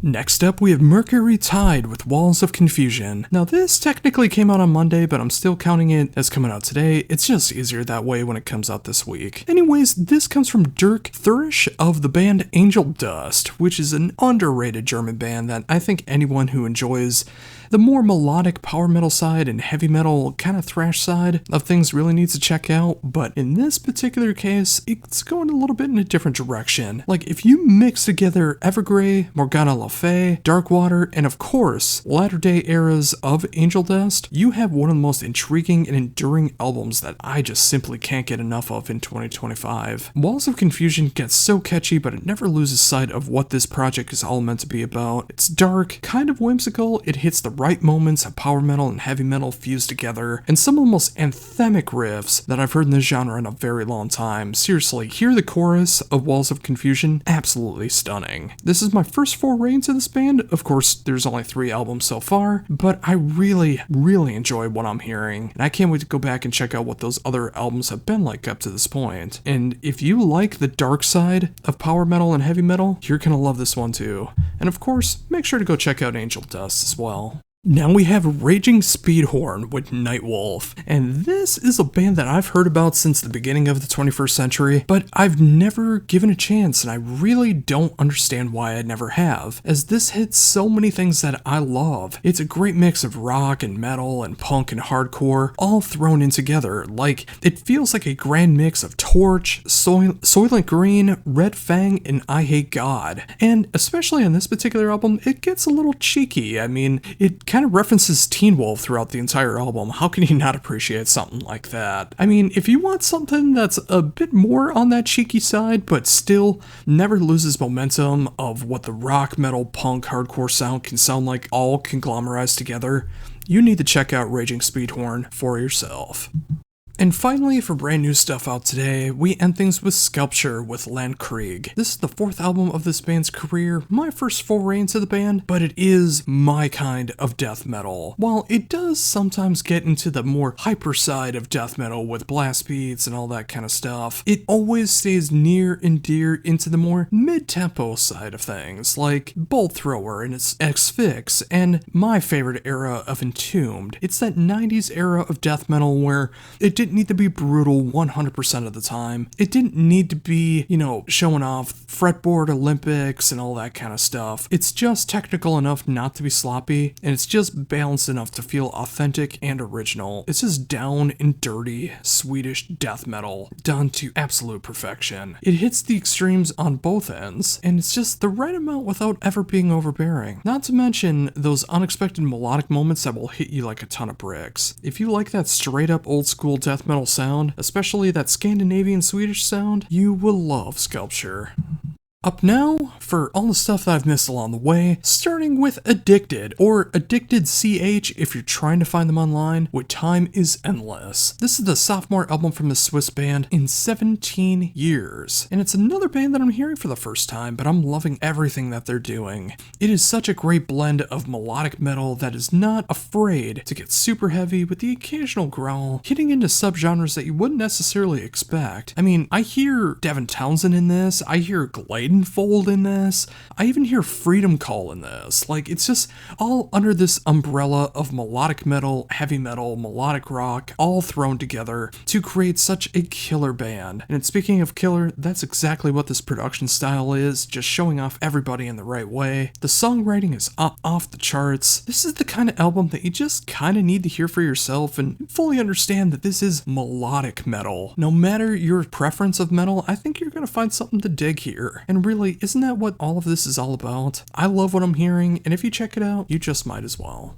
Now we have Antagonizer with Edgelords from Hell, and this is exactly the kind of album that we need in 2025, no question. The sophomore album from this Florida trio is a perfect blend from the 80s that would have just pissed off the PMRC in every single way, and I am all here for it. Imagine this punk and metal mix that kind of feels like, at least to me, if Warlock mixed with Midnight, you will get Antagonizer. 13 songs, 32 minutes long, just enough to piss off the right-wing stuff. It's short and sweet and it leaves you wanting more. I really can't add much more than that. You just need to check this out for yourself. It is absolutely killer.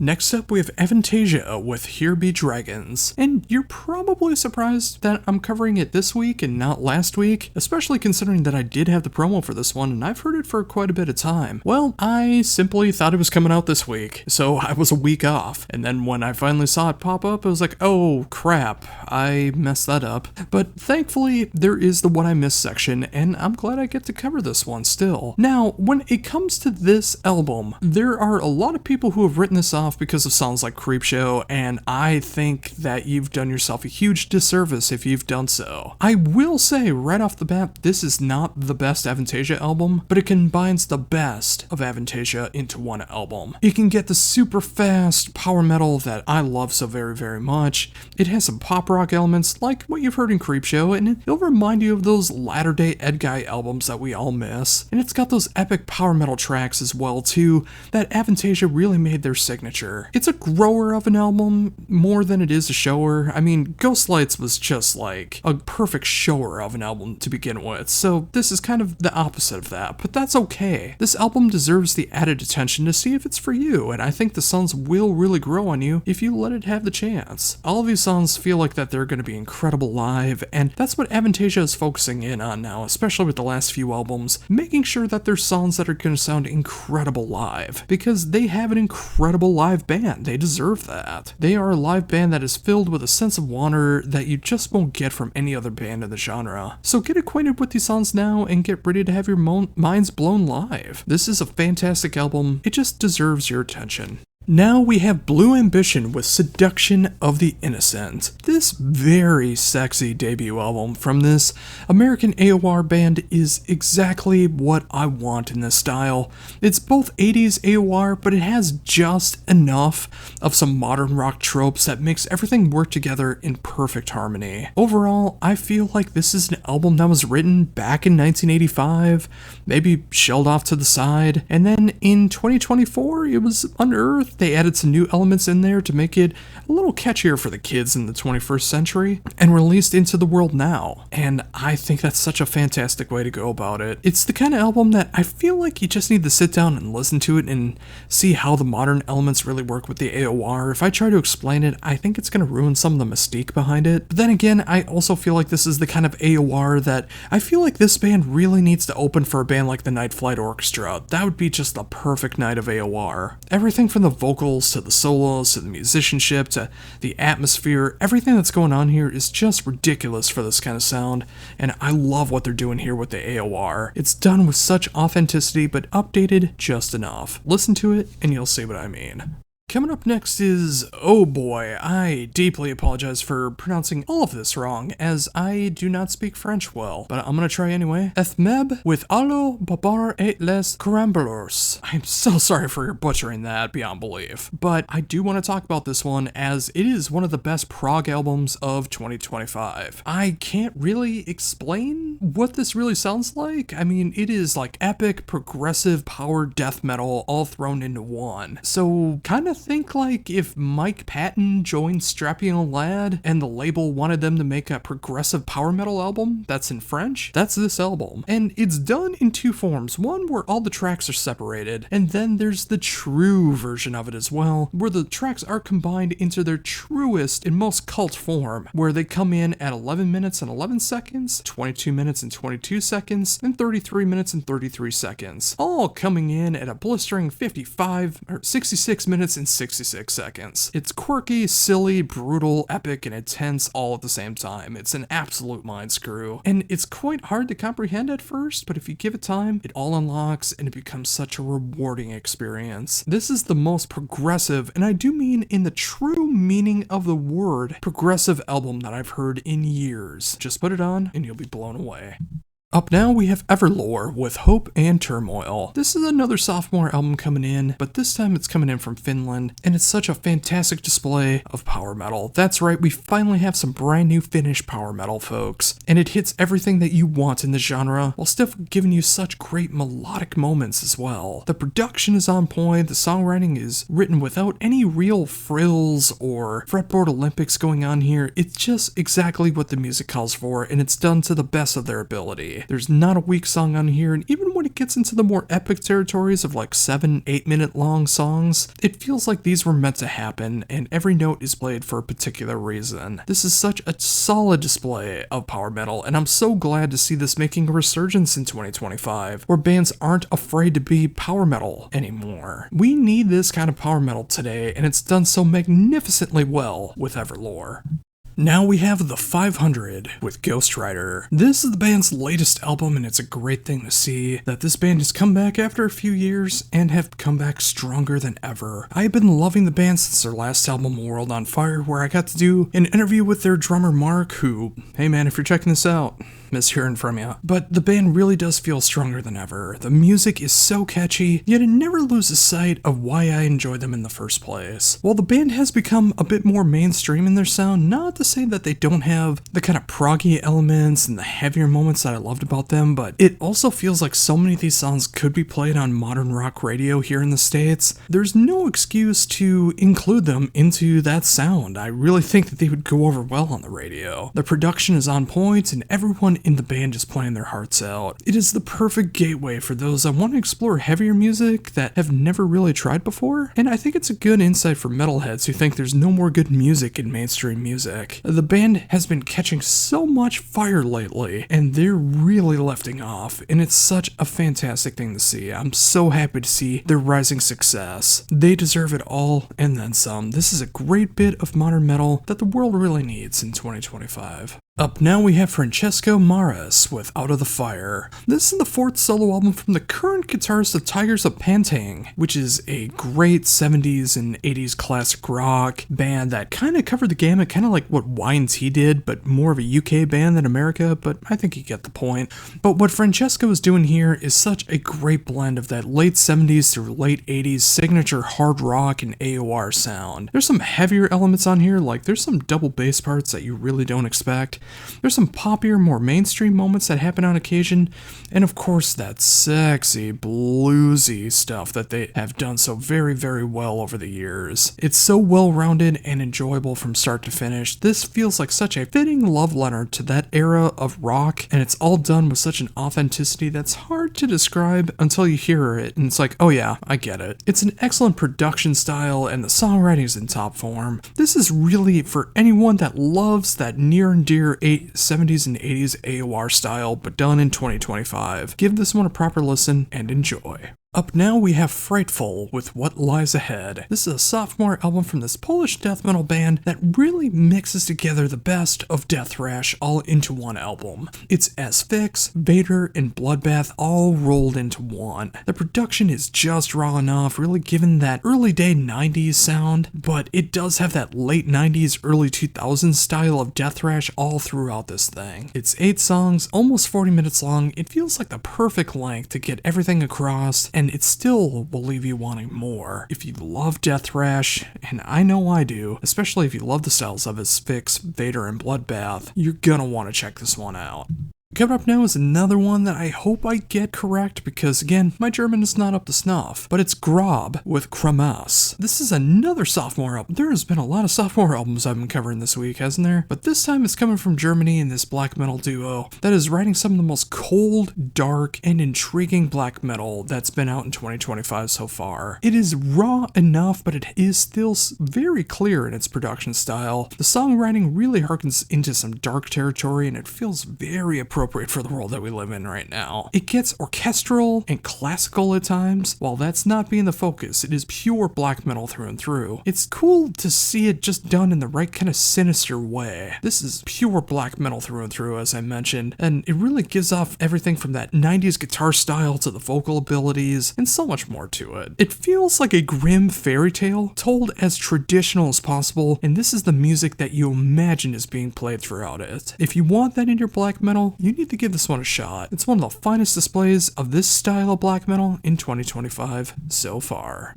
Now we have Gravecloud with A Tear in the Veil, another debut album coming out now, and wouldn't you know it, it's another German duo, but this time it's going into the symphonic and melodeath realms. Like, this feels like a grand conglomeration of Amon Amarth, Fractal Gates, and symphonic metal all rolled into one. It's a very intriguing mix, and now that it's been done, I feel like it's been done so very, very well. I hope other bands start to incorporate this kind of style into the melodeath, where you can have things be as heavy and as catchy as Amon Amarth, you can have things as atmospheric and esoteric as Fractal Gates sometimes gets into, but having that symphonic sound behind all of it, it just works so very, very well. The levels of heavy and catchiness and orchestration on display here is going to be so hard to top this year, not just in this genre, but in all genres of heavy music. This easily took me by surprise, and if you give it a shot, I think it might for you as well.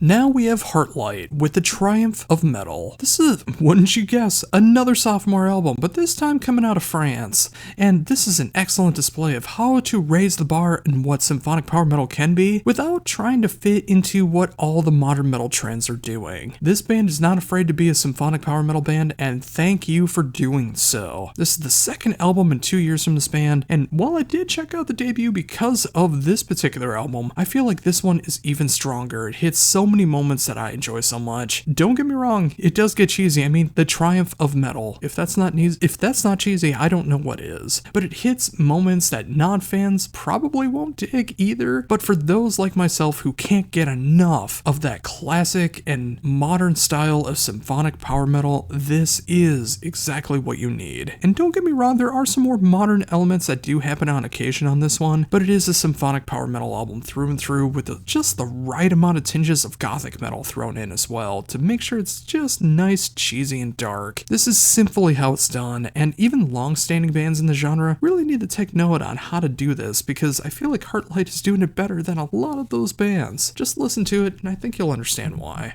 Now we got another French band here with the name of Norwalk with Psycho Mirror. This is the band's sophomore album and it's their first in 14 years. But it's great to see in that time they have a new lineup and the band feels stronger than they ever did. While this is my first foray into the band, I did check out the previous album, but I like what they're doing here in 2025 even more. It gets all into the right kinds of power thrash that I love so very, very much. It gets so nice and heavy, but it has so many great melodies and harmonies mixed into all of it. Musically, imagine a mix of like Sanctuary, Watchtower, and yes, unfortunately, Iced Earth, to create a sound that just hits as hard now in 2025 as it would have almost 40 years ago when bands like Sanctuary were really making power thrash what it is now. This is a spectacular release for the genre, and I can only hope this will signal more bands to do the same. It's been coming in hot over the last several months, and I really want to see that continue. Up now we have Oversize with Vital Signs. You know, with all the funeral doom and grindcore and epic power metal that I cover from week to week, sometimes it just feels really nice to put on an album that's a bit more relaxed and dreamy compared to all of that. And that's exactly what Oversize delivers here with their debut LP. This English band has combined elements of bands from that 90s alternative metal sound of like Deftones and Hum, and even the more ethereal side of Torch to create a sound that feels so deep deep in the midst of that mid to late 90s sound, but it's created in 2025 with just enough changes to make it all work. Every song here feels so appropriate and fits together like a glove. It almost feels like one giant song with how it all interconnects. Considering I did grow up in this era, I still have a soft spot for bands like this, especially Hum, when it's done appropriately, and this couldn't be more well done. This is an excellent display of how to do the genre right, of the alternative metal and shoegaze mixed together. If you miss bands like this, go check this one out now.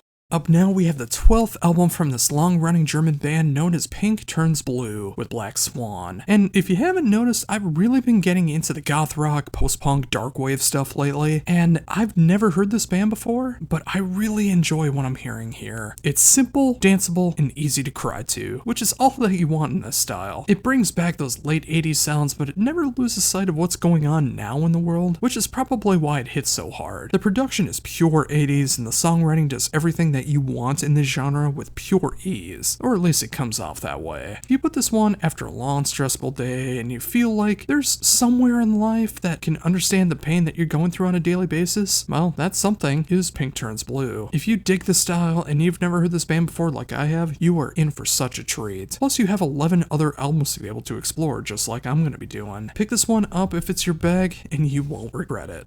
Next, we have Primrose Path with Ruminations. This is a debut album from an Aussie band that really took me by surprise and just left me gobsmacked. Seriously, like, this is progressive post-metal done in such a way that combines these great gothic and alternative moments that are going on as well.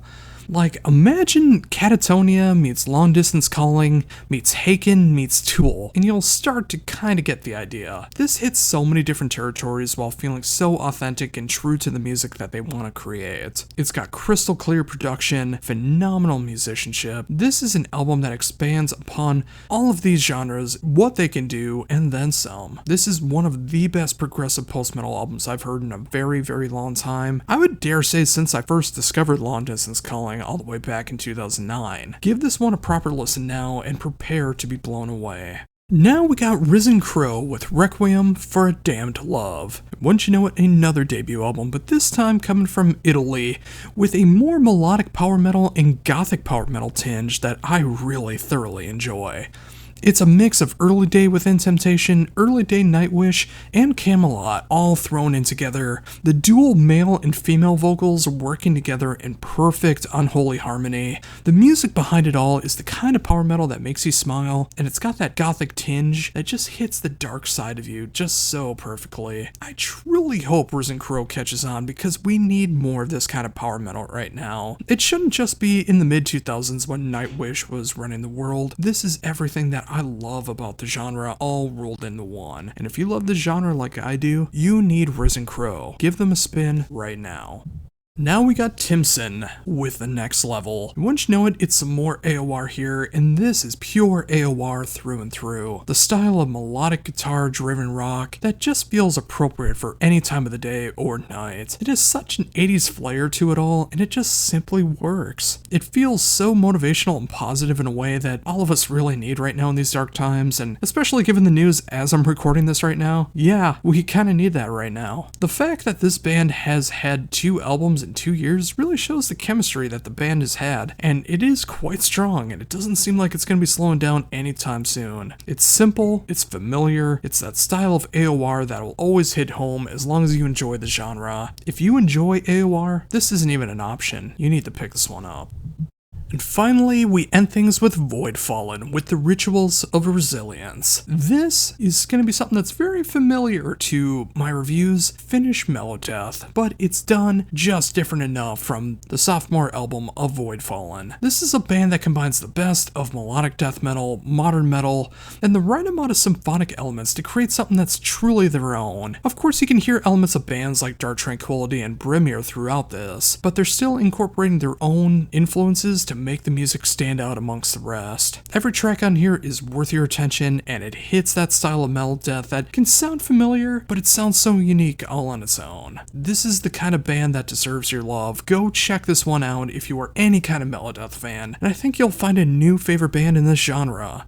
Voidfallen is kind of going under the radar, but let's change that. This thing really is fantastic. First up, we have Desiderium with Keys to the Palace. This is the 5th album from a one-man band whose name is Alex Haddad, who you might know as the current guitarist of the band Atheist, who's also been in Archaic, and of course Nulling Roots. All 3 of those bands I thoroughly enjoy, so I was very curious as this was my first foray into Desiderium, and I love what I'm hearing. This is what I love so much about progressive death metal, melodic death metal, and so much genre bending that's going on here. Like, if you love a band that can sound like Tomarum, Neo Lascaris, and an Abstract Illusion, you're gonna find something to love about this band. It goes all over the place, yet it all makes sense the more that you listen to it. The production is top-notch, the musicianship is just out of this world, and the songwriting goes so many different places. And again, the more you listen, it will all make sense. And if that's something you're looking for, check out the brand new album from Desiderium. Now we got Kerberos with Apostle to the Malevolent. Now this is some pretty cool symphonic and progressive death metal from Switzerland. This is a sophomore album from this band, and again the first time I'm hearing of them, but I am loving what I'm hearing. It has all the elements of symphonic death metal that I love. It has so many great elements of progressive death metal that you wouldn't necessarily expect from a sound like this, but it works together so perfectly. It's like if you mix Septic Flesh, Edge of Sanity, and yeah, even Haken into one band. As odd as that sounds on paper, it works so well in execution. The musicianship is spellbinding, the vocals are incredible in both the screamed and the clean forms, and the songwriting takes so many twists and turns. I'm still not sure if I've caught everything at this point, but it just gives me all the more reason to go back and listen to it and see if I can catch everything. I love what's going on here, and if you want a refreshing take on the symphonic and progressive death metal genres, check this one out. Up now we got Mantra with Titans. Another discovery this week. There's so many bands I'm discovering and it's just so cool to see. And this time this is a Croatian band that really mixes the best of folk metal, hard rock, heavy metal, and sometimes even pop rock, all fused together into this awesome sound. This is a band that is not afraid to make music that they want to make, but still make it as catchy as possible. This is some of the most digestible and easygoing folk metal I've heard in a very long time, and I feel like it'd be kind of a perfect gateway album for anyone that's not really even familiar with metal and they want to be able to hear what folk metal could all be about. The production is crystal clear, and again, that songwriting is just so catchy. I have so much stuff to catch up on now with 7 previous albums. This is the band's 8th album, but I can't wait to check out the rest. Titans is an excellent display of making folk metal for everyone, so go ahead, jump on board now. Up now is Night with Cult of the Serpent Sun. This is the 3rd album from the San Francisco band that is really expanding upon their sound that they started off with, but as much diversity is starting to show through the band, they never lose sight of who they are. The blackened heavy metal side of the band is far from gone here, and it's still here in strides, but you can hear more elements of cult rock, doom metal, and the occasional hard rock elements that really help the band stand out. The production is the best that they've easily done to date, and it still feels like the songwriting is just keep getting better and better. A little more diverse, but hey, I think that's a good thing. This is the kind of album that they may not take a hold of you the second that you listen to it, but by the end you'll have succumbed to everything that the band has to offer. And it just might be the kind of right evil album that is just digestible enough for you to be able to listen to, whether you listen to things on the more mainstream side or the more evil side. So go ahead and give Night a chance if you never have before. I think you'll be won over. Up now we have Wake with The Return of Magic. And wouldn't you know it, it's the return of Wake after 14 years. And it's so great to see the band back, and I can actually cover one of their albums since I've actually started doing this. Wake is the kind of band that puts out pure quality over quantity all day long. And this is truly something special with their style of sludge, doom, and experimental all rolled into one. They've been doing this since 1999, but somehow they always seem to be able to expand their sound and make it just in the same way that they don't make the same album twice, and they also still find a way to just keep getting better and better. This may go under the radar for some people because I know, like me, until I got this promo, I didn't even know the band was back, but you really should check them out if you are into the sludgy, doomy, and experimental side of metal. This is going to be one of the finest albums of the genre in 2025. I'm not sure what could possibly top that in this genre. It's been a long wait, but The Return of Magic is easily the best album Wake has done. Up now we have Psalm with Let the Light In what I can only describe as doom pop, which seems so counterintuitive. I swear it all makes sense. You combine doom metal and you combine that with the best of dream pop, shoegaze, and alternative rock, and you create one of the most ethereal albums of 2025. It gets heavy in the right spots without the vocals getting in the way of any screams or growls. Imagine if you wanted a band like Astronoid to be slower and at lower register vocally. You'll have Psalm. And now that I think about it, that would be an incredible tour to see. Every time I put this album on, I feel better. It's cathartic, and it's just what I need on a lonely night. It might be exactly what you need as well, so make sure to give this one a shot if you're interested.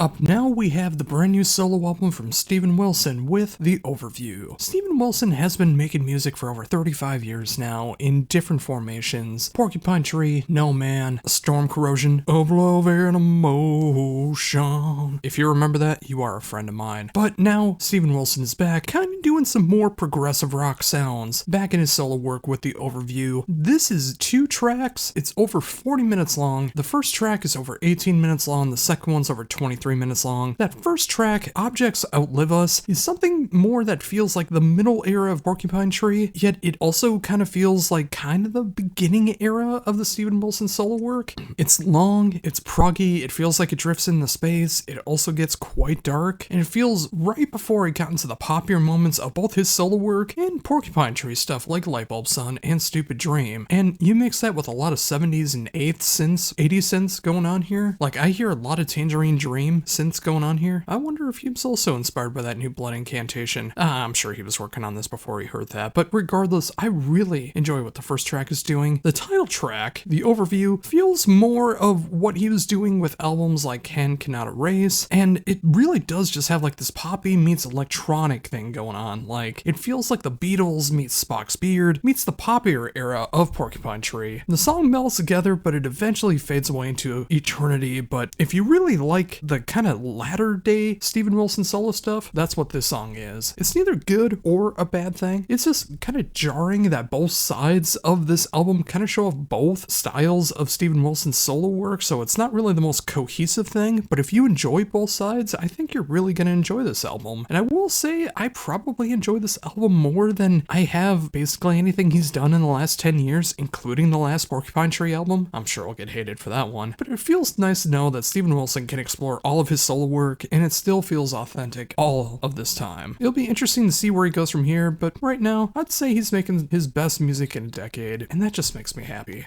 Up now is a band name that I really hope that I get right, Tiktaalik with Gods of Pangea. This is the debut album of Charlie Griffiths of Haken's full-on band. He did make a solo album last year, the year before, I'm kind of forgetting when it is now, but this album is the first one under this moniker, and it's an excel display of what progressive metal can sound like, with the high ends of what prog metal used to be, and also mixing it with some of the best in 80s and 90s thrash metal of all things, and also combining some of the heavier ends of progressive death metal as well, and a few other nuances that you just might not expect. His solo album was a sight to behold, especially with what he was doing in the progressive death metal, progressive metal, and other genres, but I'm glad to see that this has a proper moniker now, and I really think the sky is the limit going forward. I mean, this album is basically about the beginning of the world, so there's so much of the world to be able to explore with this band. The production is perfect, the songs are just so catchy no matter how heavy, proggy, thrashy, genre-bending it gets. And when you feature moments from singers like Textures, Between the Buried and Me, and Protest the Hero, this is going to be quite a counterbalance of an album. Whether you like prog metal, thrash metal, heavy metal, it doesn't matter. If you like any of that, I think you're going to find something to really appreciate about this, so go ahead and pick this one up now. And finally, we end things with Warbringer, with Wrath and Ruin. This is the 7th album from Warbringer, and I can't believe they've already had 7 albums now. I still remember when they first came out, and I thought that they were just like the future of 21st century thrash metal, and I still find that to be the case to this day. They still have that classic Warbringer sound, that very heavy and aggressive thrash metal side, and of course, in the last few albums, you start to notice that you kind of get near black metal territories, which I really, truly appreciate as well. They are able to write such catchy riffs, and it also has some of the most diabolical lyrics over top. And this album is no exception to that. This really does feel like the soundtrack to the end of the world, and once you know it, in 2025, it feels closer to that than ever before. If that really does happen, hey, at least Warbringer wrote a really cool thrash soundtrack to it all. And as long as we're still here, I can't wait to see what Warbringer does next, and it is probably going to be one of, if not the thrash album of 2025. And now for everything that I missed, starting off with the band Adamantis with Reforged. This is the first time I've heard of this band, and I wish I would have heard them on their debut album, because this sophomore album from this Massachusetts power metal band is some of the most strong and sophisticated power metal I've heard in quite some time. They don't go to the extreme ends of the genre, they aren't trying to be a gimmick, especially something that's memed to death like some higher end power metal bands that you know that I'm talking about. This is authentic power metal through and through. The production is perfect for this style, giving me that really early to mid 2000s power metal vibe, which I truly enjoy. The songwriting is perfect for what they're trying to accomplish, and the musicianship is top notch on all fronts. This is my kind of power metal, and it's so great to see this making a real resurgence in 2025, where people want to make power metal again, and they're not afraid to make it. I need more of this, and I can't wait to see what they do next.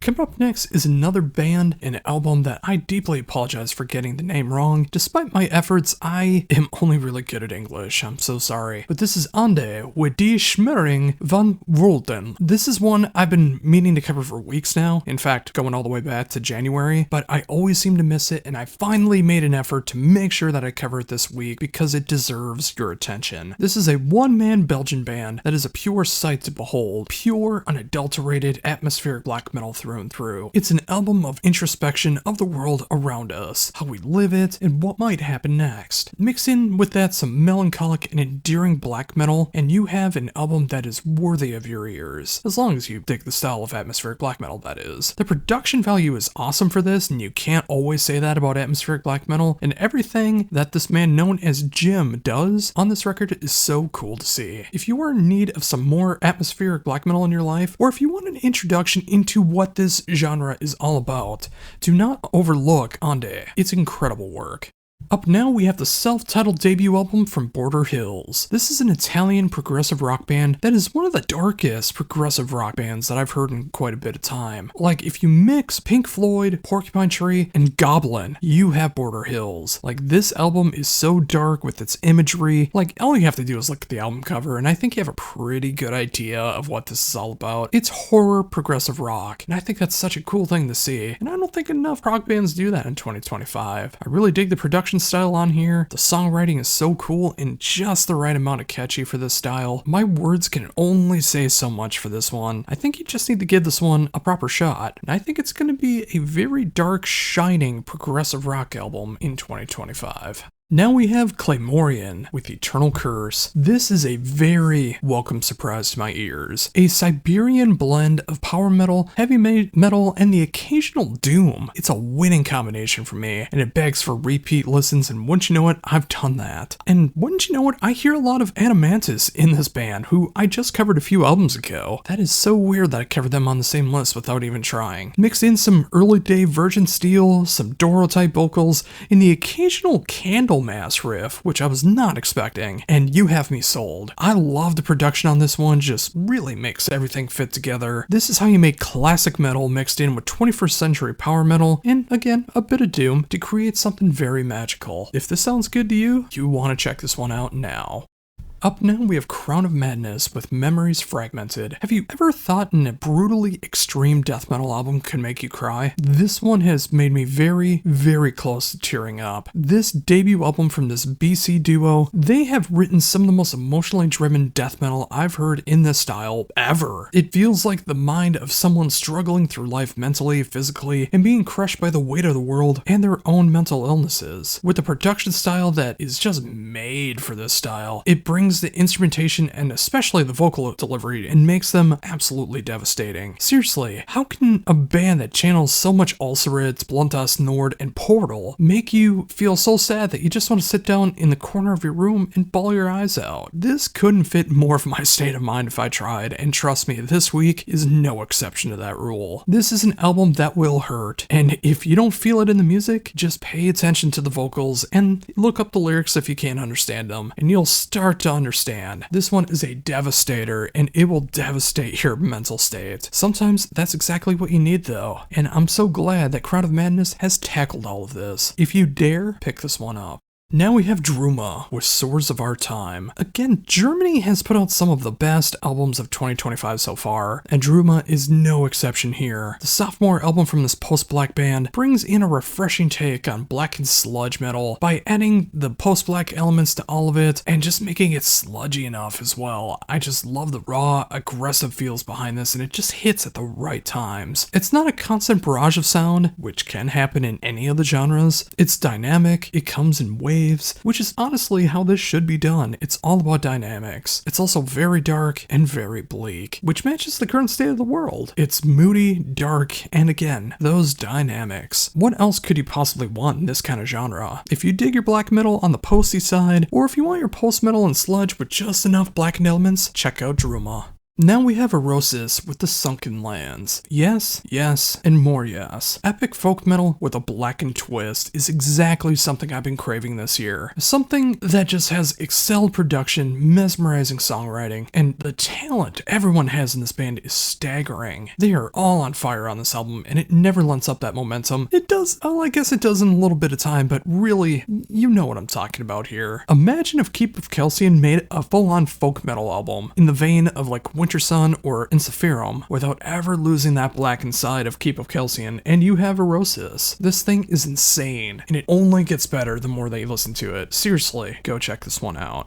Now we have Heaven's Rain with Northern Lights. The debut album from this UK band is such a captivating display of past and present rock that the world kind of needs right now. It hits the classic rock and AOR sound to an absolute T, all while having these moments of kind of more modern hard rock that isn't necessarily what you would hear on modern rock radio, but when you hear it, you know exactly what I'm talking about. Every song is filled with soaring vocals, catchy hooks, and incredible solos. That's exactly what you want in this style, and it's great to see a new band capturing all of this and keeping it in the spirit of those classic sounds live, but just through a brand new filter. If you want that mix of old and new rock and make it in perfect harmony, you need to check out Heaven's Rain. Next up is Hellknife with Flames of Damnation, and simply put, this is the best death metal crust punk album that we're going to get in 2025. If I'm proven wrong, awesome, but I can't imagine anything topping this German band's fourth album in this particular style. The production is exactly what it needs to be. The songs are short, simple, and pulverizing. 10 songs, 33 minutes, not a second longer needs to be added, not 1 second needs to be taken away. This is everything that I love about both genres all rolled into one, and this is seriously going to be just one of the best albums of the year, not just in the death metal, DB, crust punk era. If you love these genres, check out Hellknife now.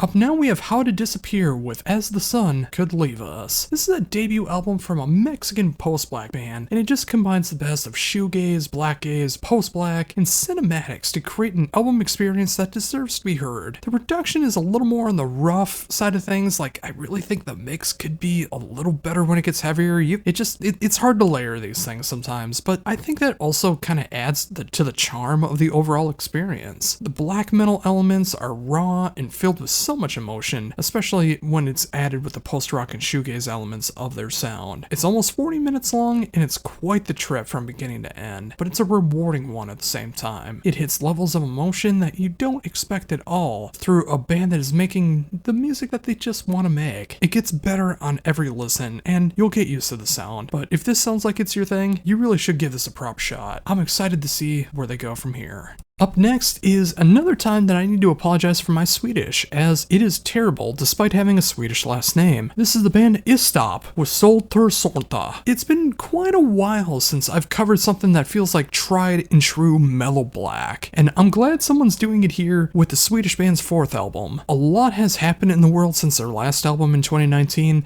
but thankfully the band has not lost sight of their vision of making cold, dark, melodic black metal. It hits in all the right spots, especially that classic 90s third wave black metal sound, and it matches in the production style. It really truly feels like it came out in 1998. The clean vocals may come as a shock to you, but also if you listen to this kind of black metal, they shouldn't come as a surprise at all. But seriously, if you love Dissection, Nagelfar, Volcantra, and Wintersun, you're gonna find something to love about Istop. You really need to give this one a shot if you are searching for mellow black like I am. Now we got Lost Sanctuary with Harbinger of Chaos. And wouldn't you know it, another sophomore album here coming from Germany. Here with Lost Sanctuary, a band that perfectly fuses power metal and thrash metal together through a very melodic filter to create some of the catchiest music that I've heard in this style. The songs hit so hard, the solos are fantastic, and the vocal delivery just slays. It feels like this grand mix of so much melody and harmony. Like, I hear as much Yngwie Malmsteen and Rainbow as I do bands like Sirius Black and Pagan's Mind. Well, without all the proggy keyboard stuff anyways. This is more than worth your time if it sounds intriguing to you at all. I can't imagine if you're looking for some kind of melodic power thrash that you'll be disappointed.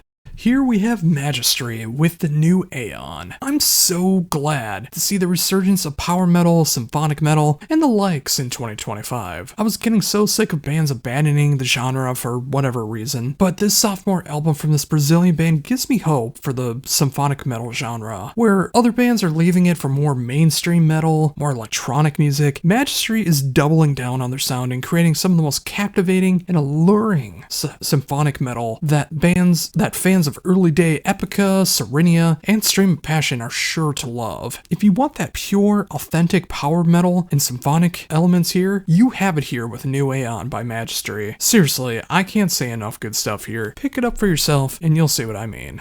Now we have Mary Mortum with Phantoms of the Fall. 6 albums into this one-woman band's career, and it's my first foray into what she's done so far. It is some of the most intense music I've heard like this year. It is a blend of funeral doom, sludge, post-metal, and black metal, and it just feels off-kilter enough and very unsettling. But it's also very soothing at the same time. It feels like it shouldn't make sense, but when you listen to it, it makes all the sense in the world. The production is raw yet very clear, making every instrument stand out, but it does blend together so well. The vocal delivery is beyond haunting, and the atmosphere is off the charts in this delivery. This is quite the eerie and dark album that is well worth your time if you're looking for something like this. I keep going back to it, and honestly, I think you might as well. Now we have some Dutch melodeath here with Nephilim with Circuition. Yeah, this Dutch melodeath band is just blowing me in a way, and I think it might for well as you too. Whether it goes full guns blazing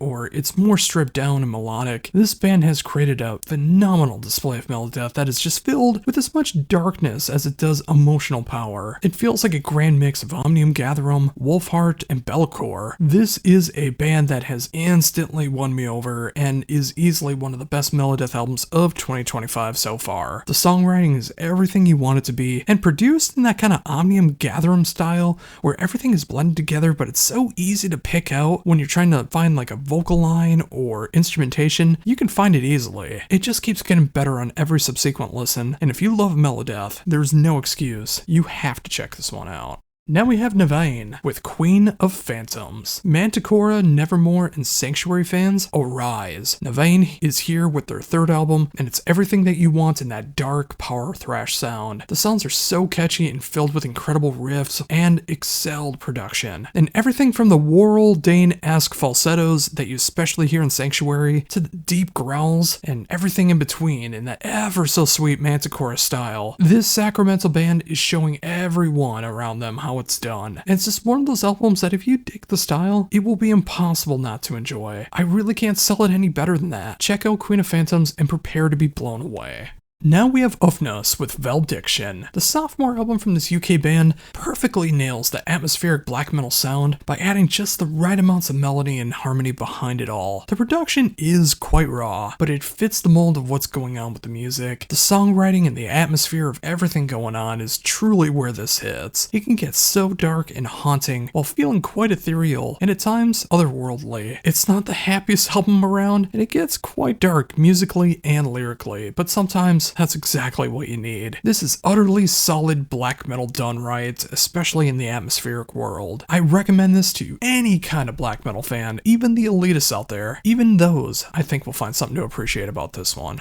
Now we have Sacrosanct with Kid Run. This is extremely amazing power thrash, and again, it's so great to see that in 2025. It keeps winning me over in the genre, and it's so great to have it back. This is the 5th album from this band, and it's the 3rd one since they reformed in 2017, and it also features a brand new lineup, but they never lose sight of what they've done in the past. This album just rules from start to finish, and it's filled with just the right amount of thrash over top of that awesome power metal sound. Imagine what Coroner and Solitude would sound like if they mix just enough European power metal and the occasional prog metal things just to keep things even more interesting. This feels quite familiar, but it has so many twists and turns at the same time. I truly enjoy what's going on here, and if you want a modern throwback to that early day power thrash sound, you really need to do yourself a favor and pick this one up. This is one of the best power thrash albums so far in 2025.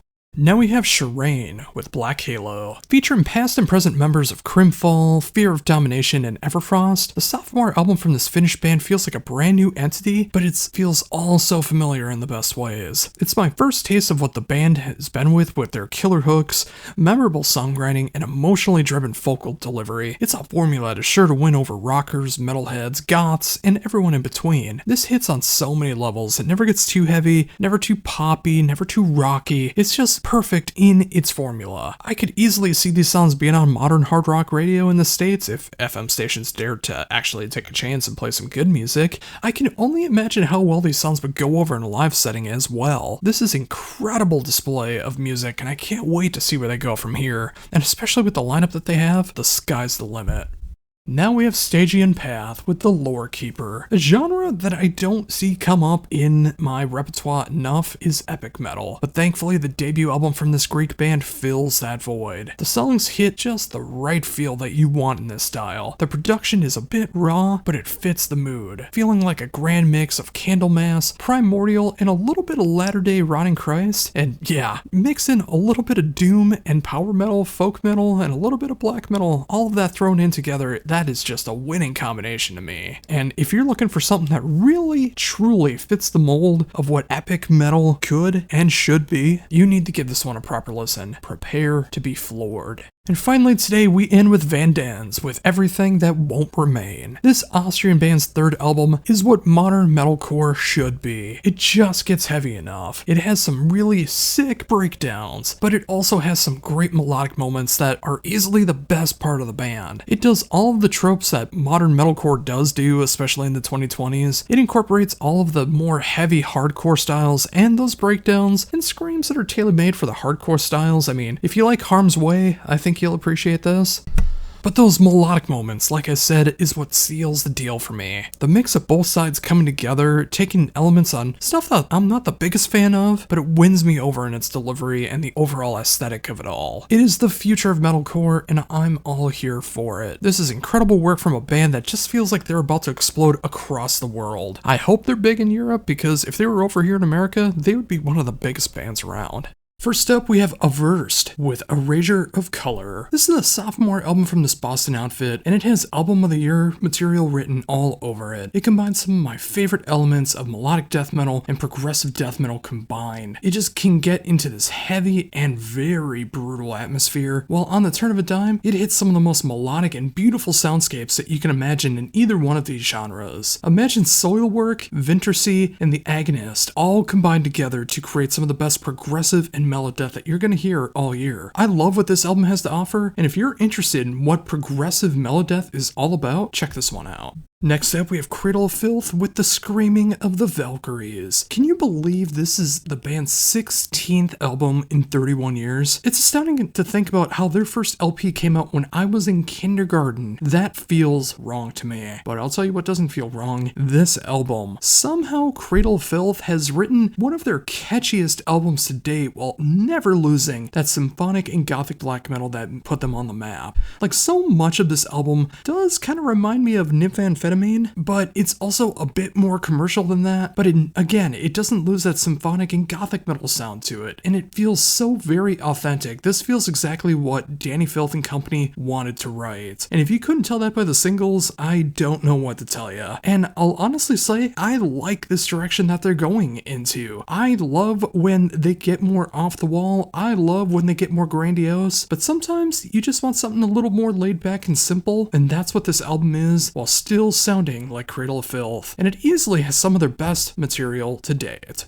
Next up, we have Dissociate with To Lift the Veil. This is a debut album featuring members of Persephone and Wormed, two very, very different bands, but they're able to come together to create some progressive death metal and synthwave combined together. Like, this is progressive metal, some of the most extreme metal, and synthwave combined. All the instrumentation is done by Daniel R. Flies of Persephone, and the vocals are done by Gabriel Valsazar of Wormed, and I think they're an excellent combination together. It's quite the mind trip, especially when you hear all of these great brutal moments that are going on, mixed in with the progressive death metal, and then all of a sudden you start hearing these synthwave moments. You almost feel like you might have gotten a bad copy of the album or something, but no, this is what they intended, and the more that you listen to it, the more that it makes sense. If you're not big into genre bending, you're probably not going to be into this one. For everyone else, if you like brutal, if you like extreme, you want that in your progressive death metal, but you also want a little bit of synthwave thrown in, check this one out. Now we have Euphrosyne with Morris. This is a debut album from this Greek outfit that really is just blowing me away. Post-black and doom metal mixed together, I just find it to be an excellent combination, and I love what they're doing here. Like, they really know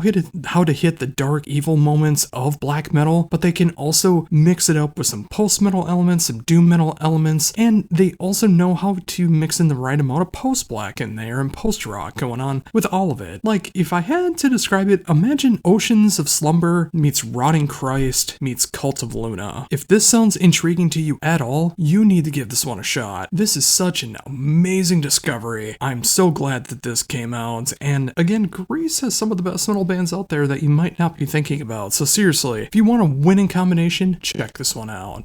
Up now, we have Gates to Hell with Death Comes to All, the sophomore album from this Louisville, Kentucky band. It's my first exposure to the band, but I really dig what they're doing. It really has that 2020s death metal sound, and I'm thinking of bands like Fuming Mouth and Creeping Death and Zalba. Like, if you like those bands, I think you're gonna really appreciate what Gates to Hell is all about. And wouldn't you know it, this is just a monster of an album that completely flies by. You don't believe me? It's 10 songs and it's 21 minutes long. It is a rager. Like, they could do this whole album in its entirety for an opening set, blow everyone away, and still have some songs left over if they wanted to, or just do this 21 minutes, expand it to 25 minutes, and you're good to go. Get all of your aggression out on this one. This is one of the most heavy of the death metal and hardcore bands of 2025. Up now we got Goddard with Stereo Crush. 14 albums since 1992 for this long-running Swiss band, and that's no easy accomplishment to be able to pull off. It is also no easy accomplishment to be able to continue making some of the finest quality hard rock in all of that time as well. The latest outing from this band combines all of the best moments of the band, the rockin' anthems, the slowed down heartfelt songs, and everything in between. Combine that with an awesome and authentic production quality, and you have a way to be able to make everyone shine on this album, and still be able to make one of the best hard rock albums of 2025. You know what you're getting from the band at this point, and that should be no surprise considering they've been at it for 23 years, but it is quality from start to finish, and that's what truly matters. Seriously, any kind of hard rock fan needs to check this one out. It is a pure winner from start to finish. Up now we have Imperial Triumphant with Gold Star. The leaders of American Black and Jazz are back with their 6th offering. and it is some of their most intriguing work to date. Somehow, they are able to write some of their most thought-provoking music while also writing some of their most commercial music at the same time. It absolutely makes no sense when you look at it on paper, but they pull it off in execution. And of course, to a lot of people, this is just random noise. And I totally understand that if you're not into jazz, if you're not into black metal, or especially blackened jazz. But this combines the best of black metal, tech death, and jazz all rolled into one. And if you're not familiar with the band, but you want to be able to hear some outside influences that might get you into the band, Thomas Hawk of Meshuggah and Dave Lombardo make guest appearances on this album, although Thomas is doing vocals on this album. Yeah, you read that right. And Dave Lombardo is doing some Latin percussion and drumming on this one as well. So you need to have more of an eclectic taste on this one, but I seriously think that this is one of the best avant-garde albums of 2025. Regardless, it is safe to say that Imperial Triumphant will always stay true to who they are, and I wouldn't want it any other way. Up now we have Katla with Scandinavian Pain. This is a debut album from this Danish band that is a real stunning display of sludge, stoner, and doom metal all rolled into one dark package. It can get as heavy as the most extreme moments of Inter Arma and Primitive Man. It can get as sludgy as a band like Rake, who I just talked about last week, and it hits on the stoner side of bands like Neurosis and Weed Eater. If you dig those styles, this is a band that you need in your life. The production is just as raw but clear and audible as it should be, which is just what you need for this style, as I just said. The lyrics are quite depressing to say the least. Like, this covers Scandinavian pain through and through. Like, you know, Scandinavia is like an area that goes like through some of the most deepest, darkest depression in the entire world, mainly due to weather and also outside influences, but I really think they covered what it's like to deal with all that depression and all that comes from. This is an album with a message as well. Maybe not a cure on how to end it, but sometimes it just helps to have an album that is relatable. And whether you're a Scandinavian citizen or not, I think we can all relate to that in 2025. If you want to hear that message in a sludgy, stonerish, doomish way, check this band out.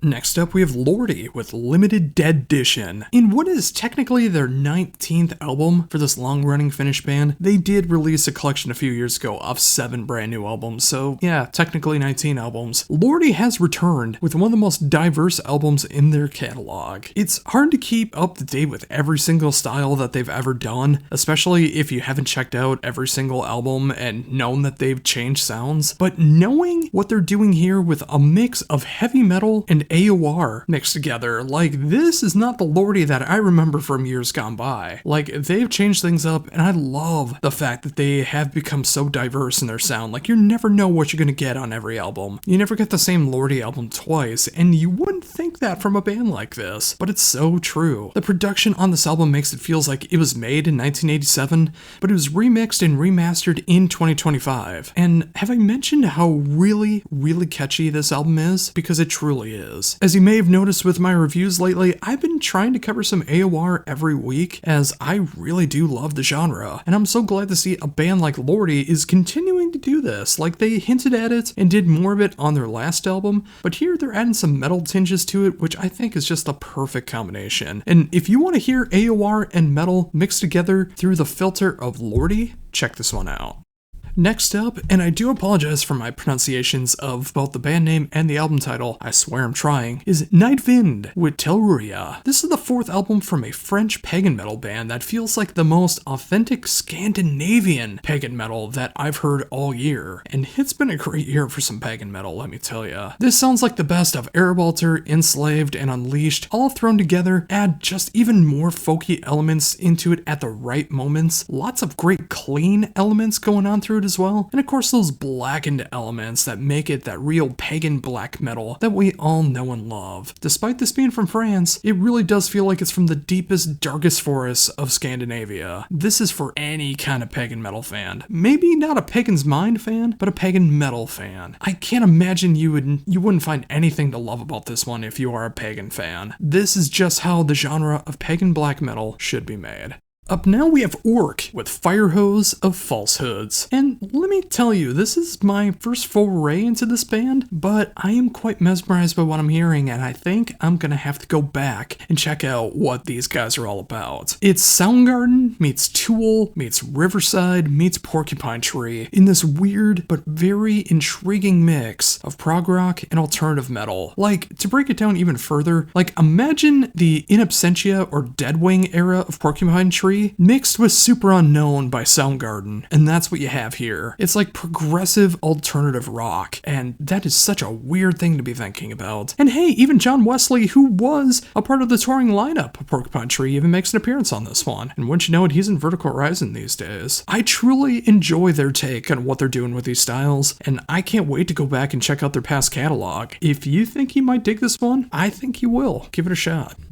Now we have Skullforge with Cosmic Crusade Chronicles. Stories from never mind. Whoa. This is the power speed metal album of 2025, and I don't say that lightly, as power metal has made a triumphant return in 2025. But this is everything that I love about power metal and speed metal thrown together, and easily the best album of the year so far for these genres. And I can't imagine that there's going to be any band to knock it off that platform. This album does not let up at all. It is pure speed-driven power metal with just enough tongue-in-cheek moments that'll make you smile from ear to ear. I mean, just look at the album title. If you can't get a giggle out of that, I don't think you have a soul. This is what got me into power metal in the first place when I was discovering it back in high school. The speed, the double bass, the fun of it all, everything combined. This album couldn't be more fun if it tried, and it's easily going to be one of my favorite power metal albums of the year. This year just seems to be getting worse and worse, darker and darker. Every time you turn on the news, things just keep getting crappier and crappier. We need an album that's fast, fun, and makes us forget about all of our troubles for just a little while. That is this album. I love this album, and power metal fan or not, I think you might as well.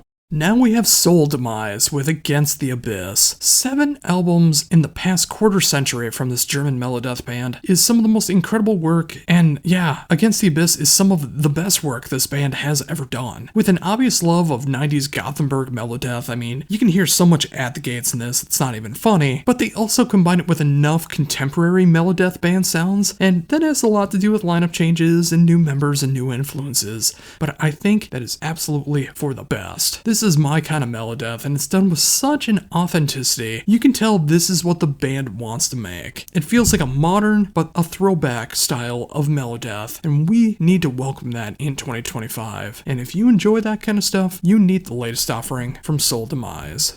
And up now, finally, the last album that I'm covering that is out today is from Withersake with At War with Their Divinity. This is some absolutely killer stuff from the sophomore album from this DC band, which is the backing band for the band Sardonic Witchery. If you've ever heard them before, you might kind of get what this band is all about, but they're really doing their own thing here. It's symphonic, blackened death metal done with such a prestige to it that I love it so very, very much. There's just enough of that symphonic blackened elements going on, but there's this death metal attitude throughout all of it that just makes it simply work. The production is a bit raw, and in the right spots, and the overall atmosphere of it all makes it all tie together. And of course, the musicianship that it requires to be in a band like Sardonic Witchery really shows what this band can do with Withersake. The musicianship, again, on display is just spectacular. If you want a mix of Demu, Septic Flesh, and Hypocrisy, this is the band for you.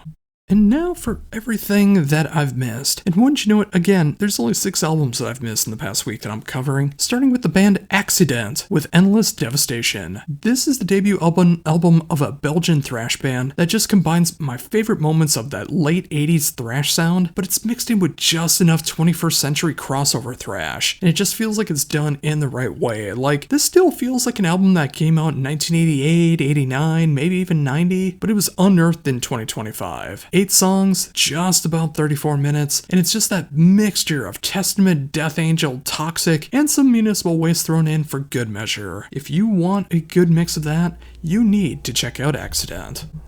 Now we have Coheed and Cambria with Vaxis, Act 3, Father of All Make-Believe. And, you know, it's funny when it comes to me, this band has had 11 albums since 2002. I'm so familiar with Coheed and Cambria in my past. I know Joey Eppard of the band 3, who happens to be Josh Eppard's brother. I played a show with him. We jammed together. It was awesome. But still, through all of this time, I've never really truly gotten into Coheed, and there's absolutely no reason for that. I've loved everything that I've heard from them. They've just never become a band that I've really gotten into for whatever reason. Well, this album has actually made me decide to actually go back and check out the other 10 albums that I feel like I've really missed out on. Yeah, I've covered albums in the past, but I need to go back and really truly appreciate them. This one did that for me. Is it their best stuff that I've ever heard? I wouldn't really say that, no. Like, it does have the Coheed stuff that I do like about them, the prog rock, the hard rock, the alternative stuff, and the emo sound. But they also start to incorporate some stuff that I haven't heard them kind of do before. Like, there's a little more electronic moments going on here, there's some indie rock moments going on here, some garage rock stuff that probably isn't really my bag. But when Coheed does it, I don't have a problem with it. I enjoy what they're doing. And yeah, I do like the heavier stuff that they did. I like the more emo stuff that they had done. So this is a bit of a left turn from what I would normally imagine from them. But I need to go back and check out the rest of their stuff. I know a lot of people have been not really keen on this album, but this is the album that's making me want to go back and appreciate Coheed. So if a band like this, who can tour with a band like Between the Buried and Me, and then go and tour with a band like Taking Back Sunday, and you don't question either of those choices, I think they're doing something right. This is some stellar stuff, and I can't wait to look back at this album at the end of the year and see what my real true thoughts are on it. And in that time, yeah, I need to go back and check out Coheed.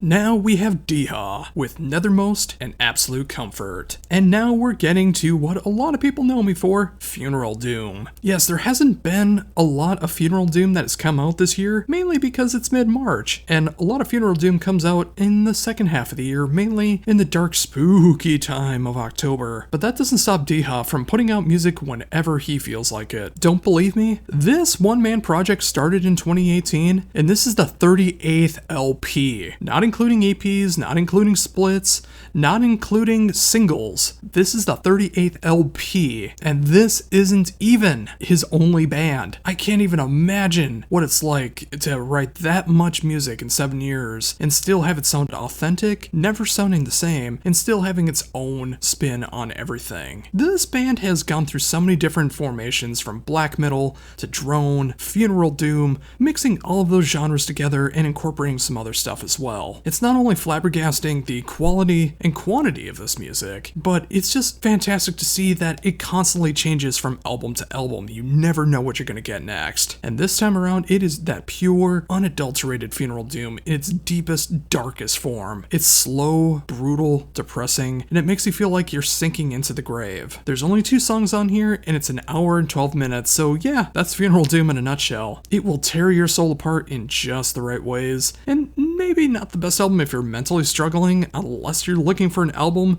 that is feeling as dark as you are and you just need something to relate to, then yeah, jump on this one immediately. But for a band like Deha, there's no right way to start with something like this because of the genre changes, because you never know what you're going to get on any particular album, and also 38 LPs in 7 years. It all depends on what your tastes in music are, but if you like funeral doom, I think this is an absolutely great album to start off with for the band. And again, did I mention this is not his only active band? How? Just frickin' how? Now we have Dione with Astrolatry. This is another debut album, and technically it came out back last Saturday, so maybe I could have included it in last week's Out Today and What I Missed, but it did come out one day later, so I'm kinda anal about that stuff, and I wanted to have 20 albums this week, so, you know, deal with it. And you should also deal with this album, because it is a one-man band from Poland that is doing some unrelenting, raw, beautiful, and cosmic black metal. It feels like such a nightmare of H.P. Lovecraft proportions in all the right ways. It's 8 songs, a little over 32 minutes, but it's my kind of cosmic and raw black metal thrown together. It can win over the most true and cult of black metal elitist. Trust me, just go into this one. But with enough intrigue to bring in other kinds of black metal fans as well too. Like, I don't think all Harakiri for the Sky fans are gonna be into Life Lover, and vice versa. When you close your eyes and listen, it feels like you're trapped in the horrors of outer space, just like I mentioned with the H.P. Lovecraft references, and you're about to be devoured by the void, or the great old ones, whatever happens first. If that ever happens to you, I think this will be the soundtrack that you should put on, but just in case it don't, I still think it's an awesome display of how to do raw and gritty black metal in 2025, but still with enough authenticity to not sound like it's ripping off the early days of the genre. Give this one a shot if you dare. It gives you hope that in one of the most evil genres in music, that you can still put out quality music. Now we have Downpour with Where There Is Life, There Is Hope. Once you know it, this is another debut album this week, but this time from the UK, and I didn't realize I needed this album till I came across it. This year is something that is tearing so many of us apart in all of the worst ways. Again, just look at the news. Point anything out. There's almost no good news that has happened this year. And I needed an album that is as heavy, aggressive, and downtrodden as it does feeling optimistic at the same time. And that's what Downpour provides with this album. It is just ethereal and atmospheric enough while still hitting those heavy moments. It is just fantastic.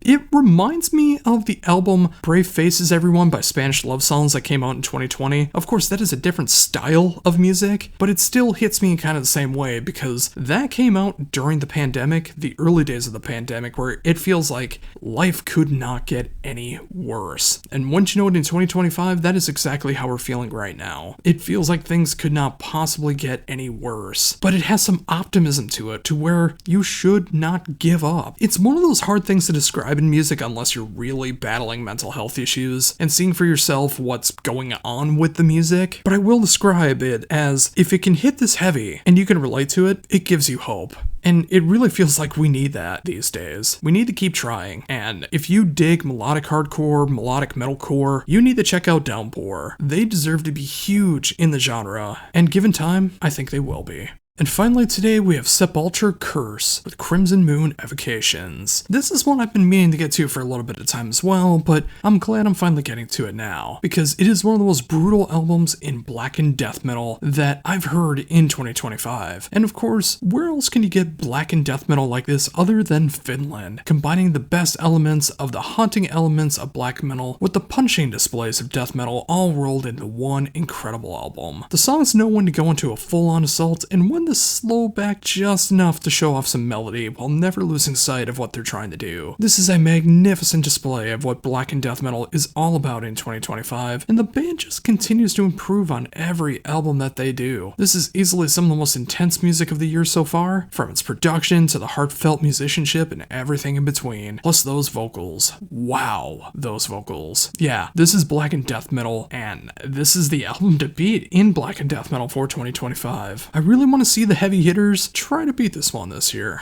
First up, we have Alien Weaponry with T-Raw. The rise of Alien Weaponry's popularity since I interviewed them on their debut album back in 2018 is an incredible thing to see, blending groove, thrash, and alternative metal, and many other elements that really makes everything their own. And with their third album now, it feels like the band has truly refined themselves to become one of the strongest bands of the genre, and really showcases how this should be done. This New Zealand band has mastered the sound to make things just catchy enough, just heavy enough, and just the right sound, with excellent production making everything stand out. This is an album for anyone who enjoys the 90s alternative metal roots of bands like the 90s era of Sepultura, around the 2000s era of bands like Lamb of God, and then you add some other herbs and spices to make things their own. This band deserves all the praise that they've been getting, and it's great to see a band with this young of age still wanting to make the best music possible. I can't wait to see where they go from here.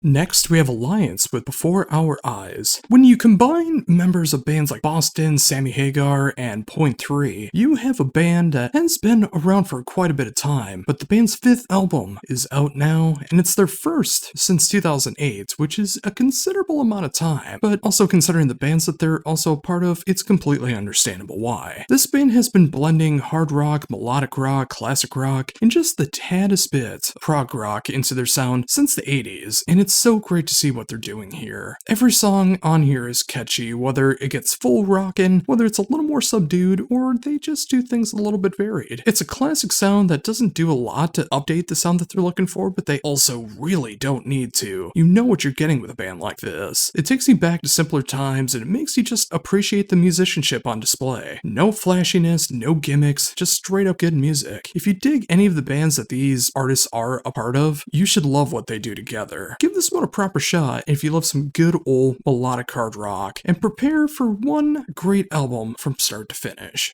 Now we have the band Derev with Troubled Mind. This is the sophomore album from this Canadian band, and they're doing some amazing work in the prog world, combining this really fresh blend of bands like Beardfish, Opeth, and Porcupine Tree, with touches of some Middle Eastern flair just to shake things up. They know when to get heavy, they know when to be more subdued, all while never really losing that prog tinge to them. The songwriting is off the charts with their creativity, and the chemistry within the band is in full form, combining so many elements that I love. It's great to hear a band like this creating this style of prog rock, and just the hints of prog metal as well, that really does something to stand out while all feeling familiar and intriguing. I recommend this for any style of prog fan. I think you will find something to love here, whether you love the more subdued era of prog rock or the over the top. I think you'll find something to really love here. I know I did. Now we have the sophomore album from Ginevra with Beyond Tomorrow. One of the many, and I do mean many, bands of Magnus Carlsen is back, featuring past and present members of Heat, Eclipse, and Seventh Crystal, to create a sound that hits so hard in its emotional heaviness, all while maintaining such a catchy sound that echoes through the entire album. The music never gets too heavy for its own good. It's never bubblegum pop or bubblegum pop rock or anything like that. It's the style of melodic metal that hits home with any rock and metal fan that can really appreciate catchy hooks, phenomenal musicianship, and songs that are just so much fun to listen to from beginning to end. I loved the debut album so much, and I'm so grateful I got to do an interview for that. But I feel like Beyond Tomorrow takes that core sound of what they were doing, and it just improves upon everything. This is how you make melodic metal and make it one of the best albums of the year in the genre. Absolutely stellar work. Next up is Paths to Deliverance with 10. This is a debut album from this French black metal band that features past and present members of Benighted, Alkema, and Nidvind, who I just reviewed last week. And they're creating this style of black metal that has just enough of this avant-garde sound to all of it. It really lures you in before it devours your soul. While the music isn't completely off the wall like you would expect in a lot of avant-garde music, it does have enough left turns to make you feel truly uncomfortable with what you're hearing, and it leaves you on the edge of your seat wondering what's going to come next. If you enjoy the likes of Deathspell Omega, Der Weg Einerfreit, or Gargaria, you're bound to find something to appreciate on display here. This is black metal that is just sinister enough with its horror-inspired lyrics and songwriting, but it never stops with its twists and turns, and it does capture your interest. This is how you expand upon black metal while keeping things interesting. What a fantastic debut album. Now we have Severed Angel with When Eternity Ends. The third album in 3 years from this New York-based band proves that when you have the musical chemistry and inspiration, you must strike while the iron's hot. You would think with 3 LPs in 3 years that a band like this would start to settle down and maybe start to lose some of their creativity, but upon the first listen to When Eternity Ends, you see that is simply not the case. The songs are endlessly catchy and maintains a sound that can get heavy but never loses its hooks. The musicianship on display from everyone in the band is inspiring to see, and their blend of symphonic and melodic metal is an incredible thing to hear. This is just a phenomenal display of the genres, and it makes you want to hear more and more. Will the band continue this momentum and have a 4th album next year? Only time will tell, but until then, if you dig the symphonic and melodic metal genres, you need to check out Severed Angel immediately. Now we have Telepathy with Transmissions. The 4th album from this UK outfit in 11 years is a true sight to behold. Their blend of atmospheric, sludge, and post-metal mixed together in with some really intellectually driven cinematics and the occasional avant-garde moments makes this mostly instrumental band one to really keep your attention, even for those that need lyrics and everything that they listen to. The songs have a way to be able to twist and turn in ways that you just don't see coming at all, and while taking those those arrangements and making them so pleasing to the ears. It feels like a soundtrack to a grindhouse film that you haven't seen yet, but you really, really want to see. Be it songs in the normal time lengths or even 15-minute epics, the bands never lose sight of the sound that they are trying to make, and they continue to improve on every release, making this truly the best album that they've done so far. Give this one a shot if you want to hear one of the best cinematic and post-metal albums of 2025 so far. Now we have the self-titled debut from Vigil Hunter. This is some excellent progressive power metal that takes you right back into that heyday, that beginning era, the 80s era of progressive power metal. Featuring Alex Panza of Hitten, this debut album hits everything that I love about bands like Sanctuary, Fate's Warning, Crimson Glory, and Sabotage all rolled into one. They take their catchiest moments but also create some really hard-hitting music along with the genre. Between the soaring vocals, the guitar salts, and just the right amount of double bass fury, Vigil Hunter is a band that anyone who enjoys progressive power metal, no matter what era, needs to have on their radar, and I mean right now. This gets better on every single listen, and I know it will for you as well.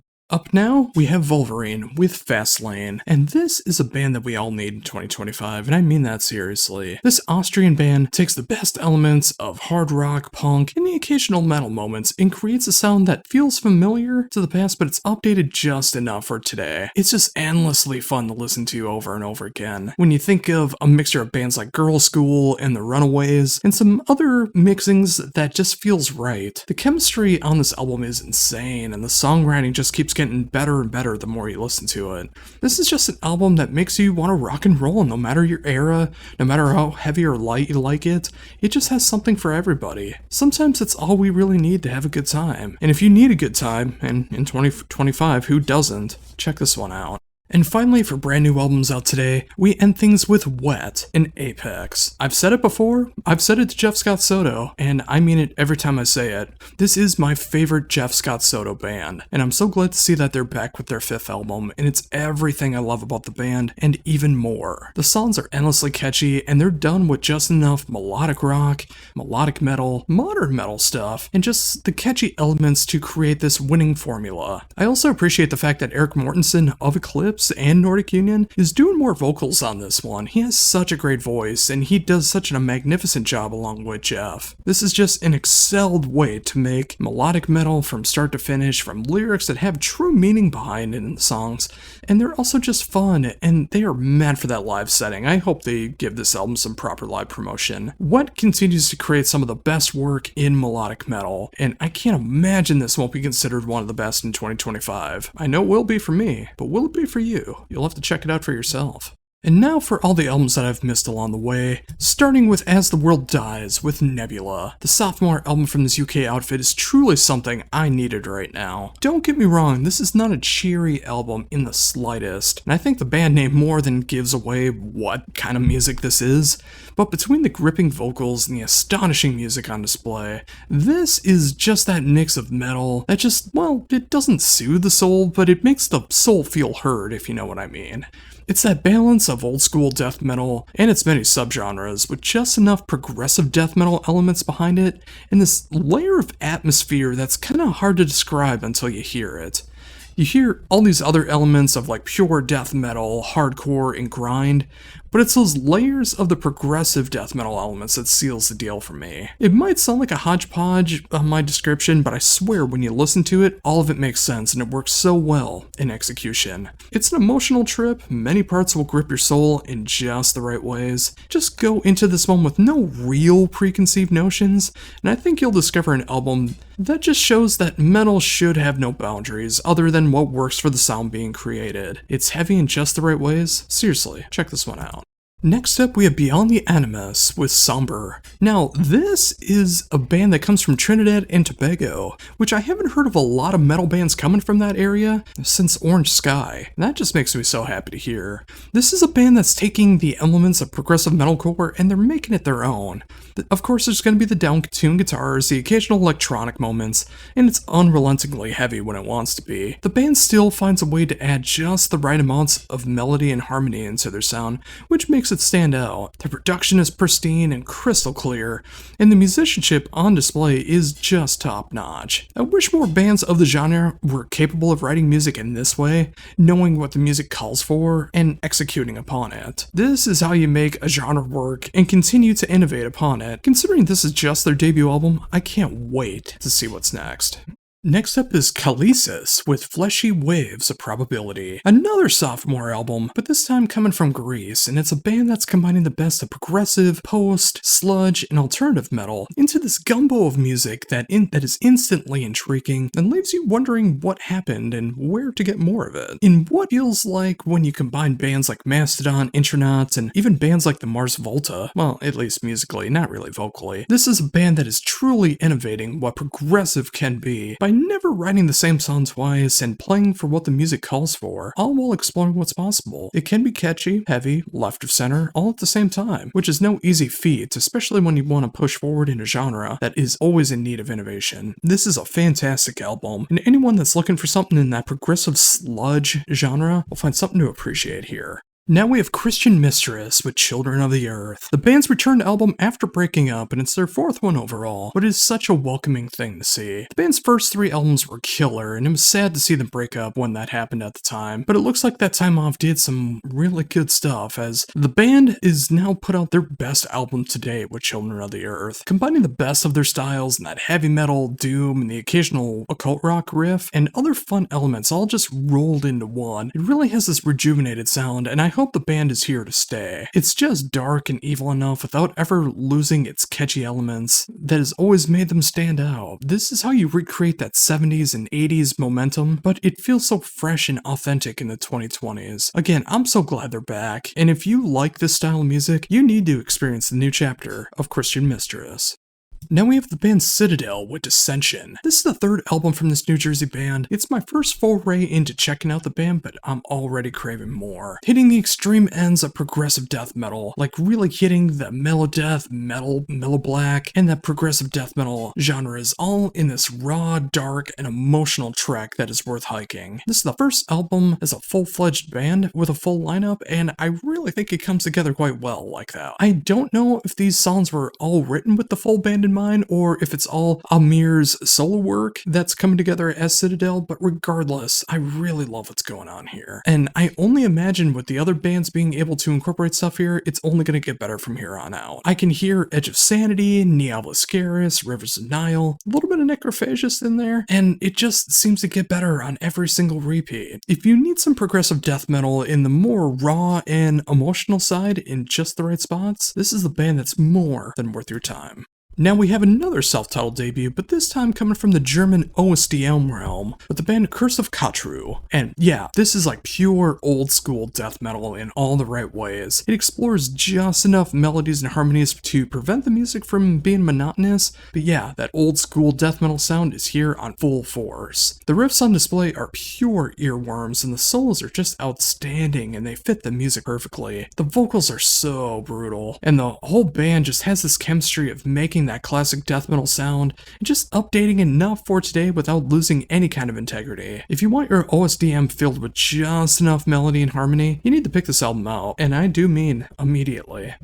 Up now we have Dark Driven with From the Unbeliever. This is a debut collaboration between some Israeli and Swedish members in this band, creating some of the best melodic death doom that I love. 2 members of Creamheld and the ex-drummer of Tomorrow's Rain just makes that perfect blend of melodic death doom that I hold so near and dear, as it is one of my favorite genres, and the band just does more than justice for the genre. It hits the right elements while adding some new layers of emotion that will break your soul if you're not careful. If you love bands like Tomorrow's Rain, November's Doom, and October Tide, you're in good company here. The songwriting on here is simply incredible, and I hope the band is here to stay, as I need more of this, and when that time comes for a follow-up, I'm going to be more than excited for it. I hope there is more melodic death doom in this style in 2025 coming up, but right now, this album is at the top of the genre for melodic death doom, and it's going to take some incredible work to knock it off the pedestal. Now we have Disharmonia Monday with The Dormant Stranger. Wow, this is some of the best metal death that I've heard all year. It's my first foray into this Italian metal death band, but it's left me astounded. The melodies and harmonies on display are phenomenal, all while finding a way to add the right amount of other elements of other genres to make things either more brutal, poppier, or somehow both. Upon the first listen, I really thought to myself, wow, a lot of these vocals remind me of Soilwork. It seems like they've really done some speed vocal worship, until I learned that speed actually contributed to this band on a numerous amount of occasions, including this album. If you want to think of them as like an Italian Soilwork, I don't think you're really that far off, but I think there's enough differences in both bands to make Disharmonia Monday their own thing. But I will say that if you love the second era of Soilwork, Figure Number 5, Natural Born Chaos, you will love what's going on with this band. The production is perfect for its style, and the songwriting again is just what everyone needs in melodeath. I am blown away by this, and if you go check it out, especially if this is your first foray into the band like it is for me, you're gonna find something to really love here. Now we have Damen with The Martyr. This is the 6th album from this LA-based band, which is now just a full-on solo band, and it's exactly what I want in a goth rock album right now. It's the right amount of catchy, radio-friendly, but it's also brooding at the same time. The production is just so on point, it's not even funny. The music is quite radio-friendly, but it also has these great goth rock tinges that you wouldn't normally hear on the radio, but I really wish it would be. Like, it can get as heavy as Typo Negative, as catchy as Rammstein or Dark House, and even as dark as bands like Entwine. This is superior work in the goth rock genre with just enough radio rock elements. And if you need a new fix like that, you owe it to yourself to check this one out. It's more than worth your time.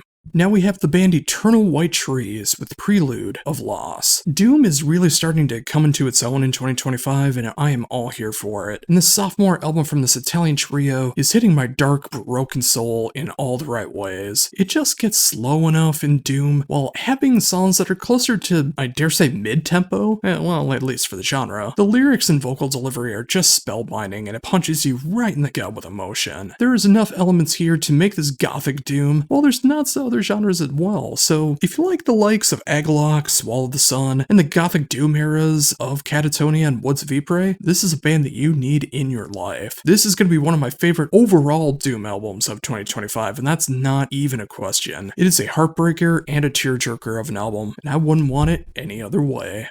Now we have Fairy Duster with Far From Light and Time. Despite how this band name might sound, this is not power metal, it's not folk metal. This is like pure post-metal and doom metal in some of its heaviest forms. Every note here feels like it's coming straight from the heaviest parts of the earth, and it's trying to escape the earth by driving straight into the stratosphere with these otherworldly feels that only make sense as you listen to it. Imagine a mix of bands like Cult of Luna, Bison BC, and The Ocean, with those great elements of Isis thrown in, and you will start to get the idea. The music more than speaks for itself, and it feels like you're trapped in space with nowhere to go. And if you dig that style, that's exactly how you want it. This is some of the heaviest post-metal I've heard in quite some time, and this is essential for any post-metal fan out there. Coming up is another band that I deeply apologize for getting wrong, but my German is absolutely awful. Frittod with Zit zu Jihon. And did I just discover a new favorite band? I think I just might have. The 4th album from this German duo instantly made my jaw drop in the best way possible when I first heard it, and it's exactly what I needed without even realizing it. It combines the darkest, most emotional moments of black metal mixed in with really dark, depressing hard rock in a way that I didn't really know that could be done. It kind of feels like the polar opposite band emotionally and musically, although still combining kind of that black gaze sound compared to a band like Alcest. And I do mean that as a compliment, where Alcest is a bit more positive, this is negative. As someone who's been dealing with depression for almost a quarter century now, I relate to depressive music more than anything else, and it just makes me feel at ease because it's so relatable.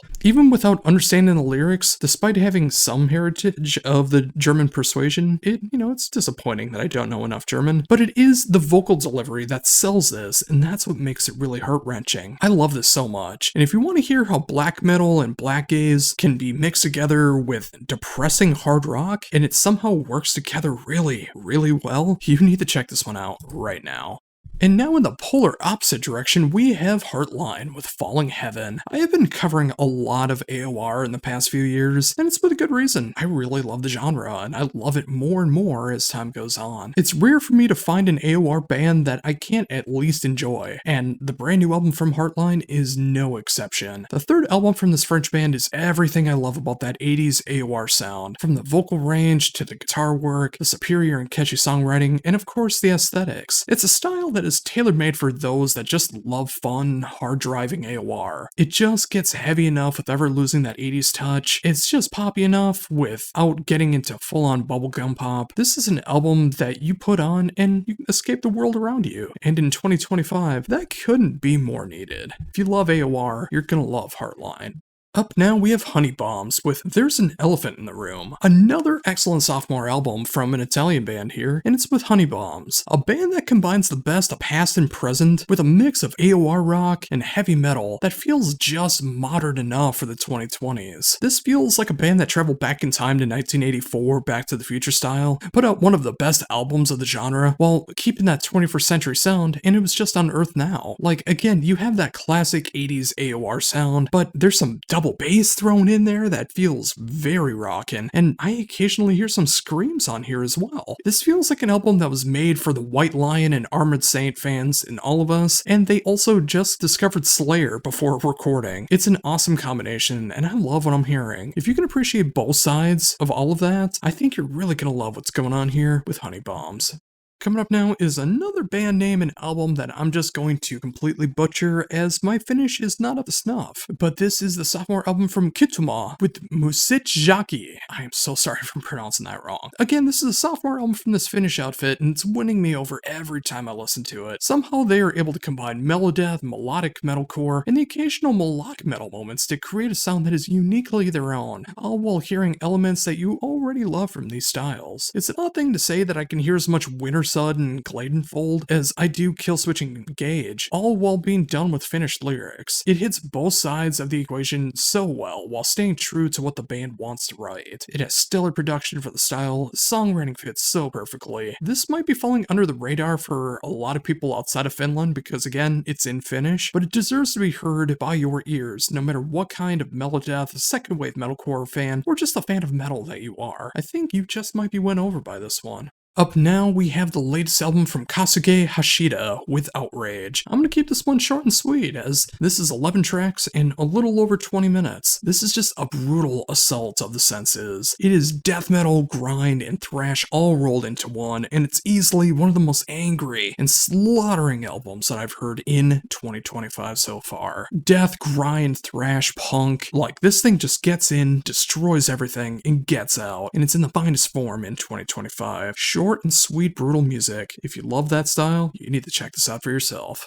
Up now we have Museum of Light with Diviner. This is a sophomore album from the Pacific Northwest band that has taken the ideals of post-metal, post-rock, sludge, and doom, mixing it with just enough alternative and other influences to create something unlike any other. This album was actually recorded in Norway, and yeah, you can hear some Scandinavian influences going off of here on occasion, and it does give it a bit more of a colder vibe than their debut album was, all while feeling tighter and stronger in the process. The post-metal comes off nice and forceful, all while the other elements shine through in their own ways.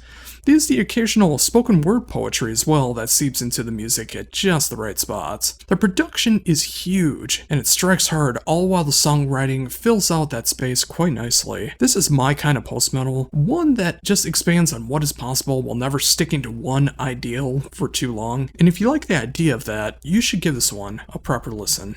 Up now we have Obsidian Fall with Elegy from a Dying World. The debut album from this Italian four-piece is such a refreshing change of pace in this style. The album is layered in melodeath and that never truly leaves, but there's so much more to it that explores these atmospheric moments, these really punishing and brutal moments. Mix all of that together with some incredible screams and cleans, and you have a melodeath album that is more than worthy of your time. This is a thematic album that explores a world that is coming to an end and the aftermath of it all, which kinda really hits close to home lately, doesn't it? The production is a bit raw, but it fits the music, and the songwriting feels very cinematic, almost soundtrack-ish, mixed in with all of the metal going on. I appreciate bands that are able to explore a genre like this and put their own unique stamp on it. Obsidian Fall is going to be a powerhouse of a band if they can keep up this quality. Check this one out now if you want a new take on what can be done in the genre of melodeath. Now we have Plugs of Apocalypse with Am I Just Fading? 3 albums into this Italian band's career, and it feels like they're at their strongest point to date. Being able to tread that fine line between metalcore, alternative metal, almost pop moments, almost radio rock moments, and electronic moments to create a sound that is as heavy as it is catchy. What feels like it could be played in a darkwave club as much as it could a metal venue. Also mix that in with clear production style and a keen sense of how to write songs for the music. This is a winning combination for this style. This is a new chapter for the band. I mean, a lot has happened with them, and I'm glad to see that they're continuing on, and I can appreciate what they're doing here. If you want a kind of goth, metal, darkwave, alternative metal pop album, you should give this one a shot. Up now we have Sanhedrin with Heat Lightning. 4 albums into this Brooklyn band's career, and they are continuing to create a sound that feels so familiar, but they've really made it their own. It's classic heavy metal that sounds like it has hints of occult rock and almost kind of like an early day power metal feel at times. Think of bands like Tower, Christian Mistress, and even bands like Angel Witch and Grim Reaper, and you have a band that is creating some of the best revival metal in the business. This gets more and more rewarding every single time that you listen to it, and if you dig that style, I think you just might have to agree. This is a fantastic album from start to finish. Up now we have Scent of Thorns with Deathless Heights. The debut album from this Greek band is such a rewarding experience for the melodeath and folk metal fans out there. It hits elements of bands like Amorphous or even Rotting Christ, as much as it does bands like Blood Ceremony and Elvati, all while having their own flair to it all. The production is perfect for what's going on, the vocal delivery is so intense, and the flute truly fits in, and I think you know what I mean when you hear it. This is a unique band that takes elements of some of the most extreme elements of metal and combines it with just enough folk and occult feelings behind it to create something that they are truly making their own, and I am always here for innovation. If this is just their debut album, I feel like they're only going to get bigger and better from here on out. Come check this one out and get on the hype train now. I feel like we're going to be hearing much more from the band going forward. Up next is Somewhere in February with Phantom Sea. Oddly enough, the sophomore album from this North Carolina band did not come out somewhere in February. Sorry, I just had to make that pun, how could I not? But it came out last week, and the reception for it has been incredible. Their blend of instrumental progressive metal, taking moments from the heaviest ends of bands like Between the Buried and Me, the shreddy side of bands like Dream Theater, and the occasional genre bending and moments that remind me so much of olden day Scale the Summit, and you have some incredible music from start to finish. The band has been garnering attention since their inception, and I am so happy for them. It is all well deserved. If you want a refreshing take on instrumental metal, this is an album that you need to check out. I miss bands putting out music in this style with such authenticity, and it's great to see that here with Somewhere in February. Now we have Soul Spell with Spirits of Ghosts. This is a one-man band from Brazil, but it features so many different guest appearances from live and session musicians, and they're creating some terrific and majestical melodic power metal. As hard as it hits, it can occasionally add some quirky moments that you just don't expect, but it fits so well with the music. It can get crushingly heavy, it can get very orchestral and operatic, but it never loses sight of how fun the music is supposed to be. The obvious comparison to this band is the likes of Avantasia and Arion combined, which is a great thing as I love bombastic bands like those. And if this is your speed, you need to give this one a proper listen. It is a rewarding experience from start to finish. Now we got some very left of center music here with the band Spirit World with Hell Dorado. This is a different brand of North American folk metal, as I like to refer to it as instead of a band like Panopticon, which is focusing much more on like folk metal, mix of black metal, but North American style, this is a mix of like hardcore country, hardcore metal, and do I hear some Ghost riffs in there? Well, a former live musician of Ghost is actually playing guitar in this band, so that would make a lot of sense. Add some thrashy and metalcore moments on top of all of that, and you have Spirit World. Now, the whole album isn't this country experience, although lyrically it does kind of have that vibe all the way through. And when you hear it musically, oh boy, it's there. This is my first foray into the band, although I might have heard a song or two in the past, but they have put out 2 albums before this, and I do find this quite intriguing with what they're doing. The vocals remind me so much of the band Blood for Blood, it's not even funny. And hearing that mixed in with the style is pretty cool to see. So if you combine elements of Ghost, Slayer, Blood for Blood, and Country all rolled into one, you got Spirit World. Be adventurous. Check this one out. Up next, we have Streetlight with Night Vision. And once you know it, we got some more awesome Swedish AOR here with Streetlight putting out their sophomore album, and it is just killer from beginning to end. It's ultra catchy hooks and melodies. It has vocals that just fit every song with ease, and it has that great late 70s to late 80s aesthetic that will never fade with time for me. And you have an album that is more than worthy of your attention, just as much as the new album from the Night Flight Orchestra. Seriously, if you love the Night Flight Orchestra, you're gonna love Streetlight. Everything you love about the genre is here in strides. 10 songs, a little over 43 minutes. What else could you possibly need? If you need some AOR to put a smile on your face, check out the latest album from Streetlight. Now we have Zunver with Aromvia. This is one of the best albums I've heard in the past week, and it just made my jaw drop to the ground, combining the best elements of post-black, but also making any black metal screams almost secondary to the astounding clean vocals, which is on display, which is such a refreshing and welcome change for this style. The music is almost entirely focused on clean vocals, with black metal screams coming in at just the right moments. Once you know what the singer of Harakiri for the Sky actually does his patented black metal vocals on a particular song. If you want to hear a mix of Deadly Carnage, the aforementioned Harakiri for the Sky, Alcest, and Lantlos, this band that is blowing my mind might just do it for you as well. I love what's being done here, and I hope that more bands will pursue this style of post-black in the future. I hope this band explodes into the stratosphere in popularity as well. Maybe this review will help. I hope it gets some ears onto them. Regardless, if you need some refreshing post-black, check this one out right now. Now we have Terziel with Embodiment of Death. In what might be the feel-bad album of the year so far, the debut album from this band from the Netherlands has created an album that is filled with such hopelessness, dread, and the acceptance of death, pain, and anguish. It is not an easy listen for those reasons, and as someone who struggles so much with his mental health, this album is both an extremely rough listen and a cathartic one for myself. It hurts, but it's good to know that others feel this pain as well, so I do feel less alone when I listen to it. All that said, you match that up with some tear-jerking lyrics and a backing track of musical display that hits the heaviest elements of black and doom and tones of post and sludge metal, and you have an album that will mess you up in multiple ways. Proceed with caution on this one, and I do mean that. But if you like the likes of Amenra, Cult of Luna, or even more of the doomier side of things with bands like Funeral and Clouds, I think you're going to enjoy what's going on with this band. Again, just proceed with caution for your mental health.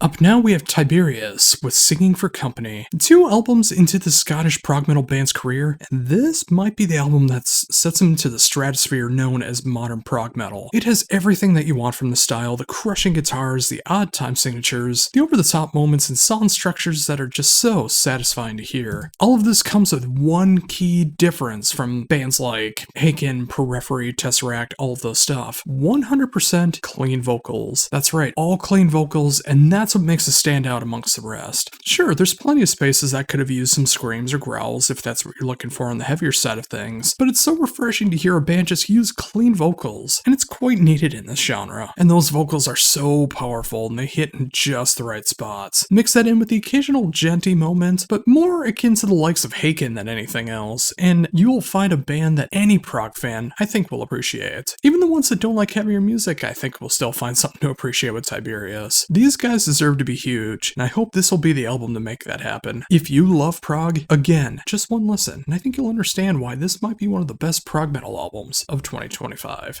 Now we have Tower with Let There Be Dark. The third album from this New York City band is easily their best work, and it's not even close. This is what the band has been striving to do, and they nail it in every single way. Combining the best of that classic heavy metal, the occasional occult rock, some really great dark metal moments, some awesome atmosphere, and again, that revival metal sound, and you got one of the best performances in this style in 2025. Imagine bands that I've already covered, of bands like Christian Mistress and Sanhedrin from earlier in this exact video, but also add in bands like Merciful Fate and Warlock, and you have one of the best heavy metal albums of the year. 10 songs, 39.5 minutes of unrelenting metal. I couldn't ask for anything more in this style, and if that's your bag, I think you're going to enjoy this one as well.